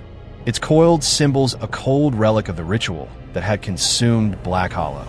Her burned hand, bandaged tightly, ached with a dull pulse. The blistered skin a map of the fire she'd set, the radio's ashes, the theater's sigil, the shrine, the mill's cellar, and the ledger's truth that shattered the town's silence. The journal and file, their pages curling with ash and blood, were boxed for the town's archives, a public confession of the circle's 1943 pact that had bound Clara Ellison, Ruth Carter, and Henry Voss's cursed legacy. The air was crisp, free of the ozone tang, smoke, and blood that had haunted her, but the faint static in her mind persisted, a silent frequency that whispered of something older. Stirred by her blood and the town's broken complicity, Clara's release, "Emma, thank you, we're free," was a soft victory, but Henry's absence left a void, and Black Hollow's quiet was a question, not a resolution. She locked the house, the creak of the door a final farewell to Ruth's secrets, and walked to her car, the evening light casting long shadows across the empty streets. Black Hollow's houses stood open now, their curtains parted, the residents, Margaret Ellsworth, Thomas Pritchard, Ellen Marrow, no longer shunning her but nodding. Their confessions at the community center a fragile step toward truth. Emma drove through the town square, the town hall's brick facade softened in the dusk, its basement safe empty. The ledger's names now public, the circle's guilt exposed. The theater's ruins, the mill, the shrine. They were scars, not threats, but the static in her mind crackled faintly. A reminder of the ritual's echo, her blood a key to a door she hadn't opened. She stopped at the edge of town, the pine forest looming, its shadows deep but still. The mill's rusted frame, a ghost in the distance. Emma stepped out, the air cold, the scent of pine and earth clean, but heavy, the static a soft hum in her ears. She walked to the cemetery. Clara's memorial stone glowing faintly in the twilight. Its names, Ellison, others, a litany of the fire's cost. She knelt, her bandaged hand resting on Clara's name, and felt a stillness. No voices, no visions, just the weight of her own breath. The static faded, a silent frequency that didn't speak but listened, as if black hollow shadows held something formless. Woken by her blood, but not yet named, Emma stood, her resolve firm. She'd leave the town, return to Portland, to her books and quiet, but the key, the ledger, her blood, they were threads in a tapestry she couldn't fully unravel. The ritual was broken, Clara free, Henry gone, but the town's depths were questioned. A whisper of what might stir if the silence returned. She drove away, Black Hollow shrinking in her rearview mirror, its houses fading into the dusk, their windows soft but watchful. The static was faint now, a whisper she could ignore, but her burned hand ached, a reminder of the fire she'd set, the blood she'd spilled. The key was locked away, the ledger public, the journal archived, but Emma's blood was a key, and Black Hollow's secrets, though quiet, were not gone. She'd broken the ritual's hold, freed Clara's soul, and exposed the town's guilt. But the silent frequency lingered, a question unanswered. What had her blood woken, and would it stay silent beyond the town's borders? As the highway stretched before her, the static crackled one last time, a soft echo in her mind, and Emma drove on. The weight of Black Hollow's shadows a story she'd carry, a call to action for those who'd listen. Share your thoughts. Break the silence and keep the truth alive, or risk tuning into something darker, waiting in the static.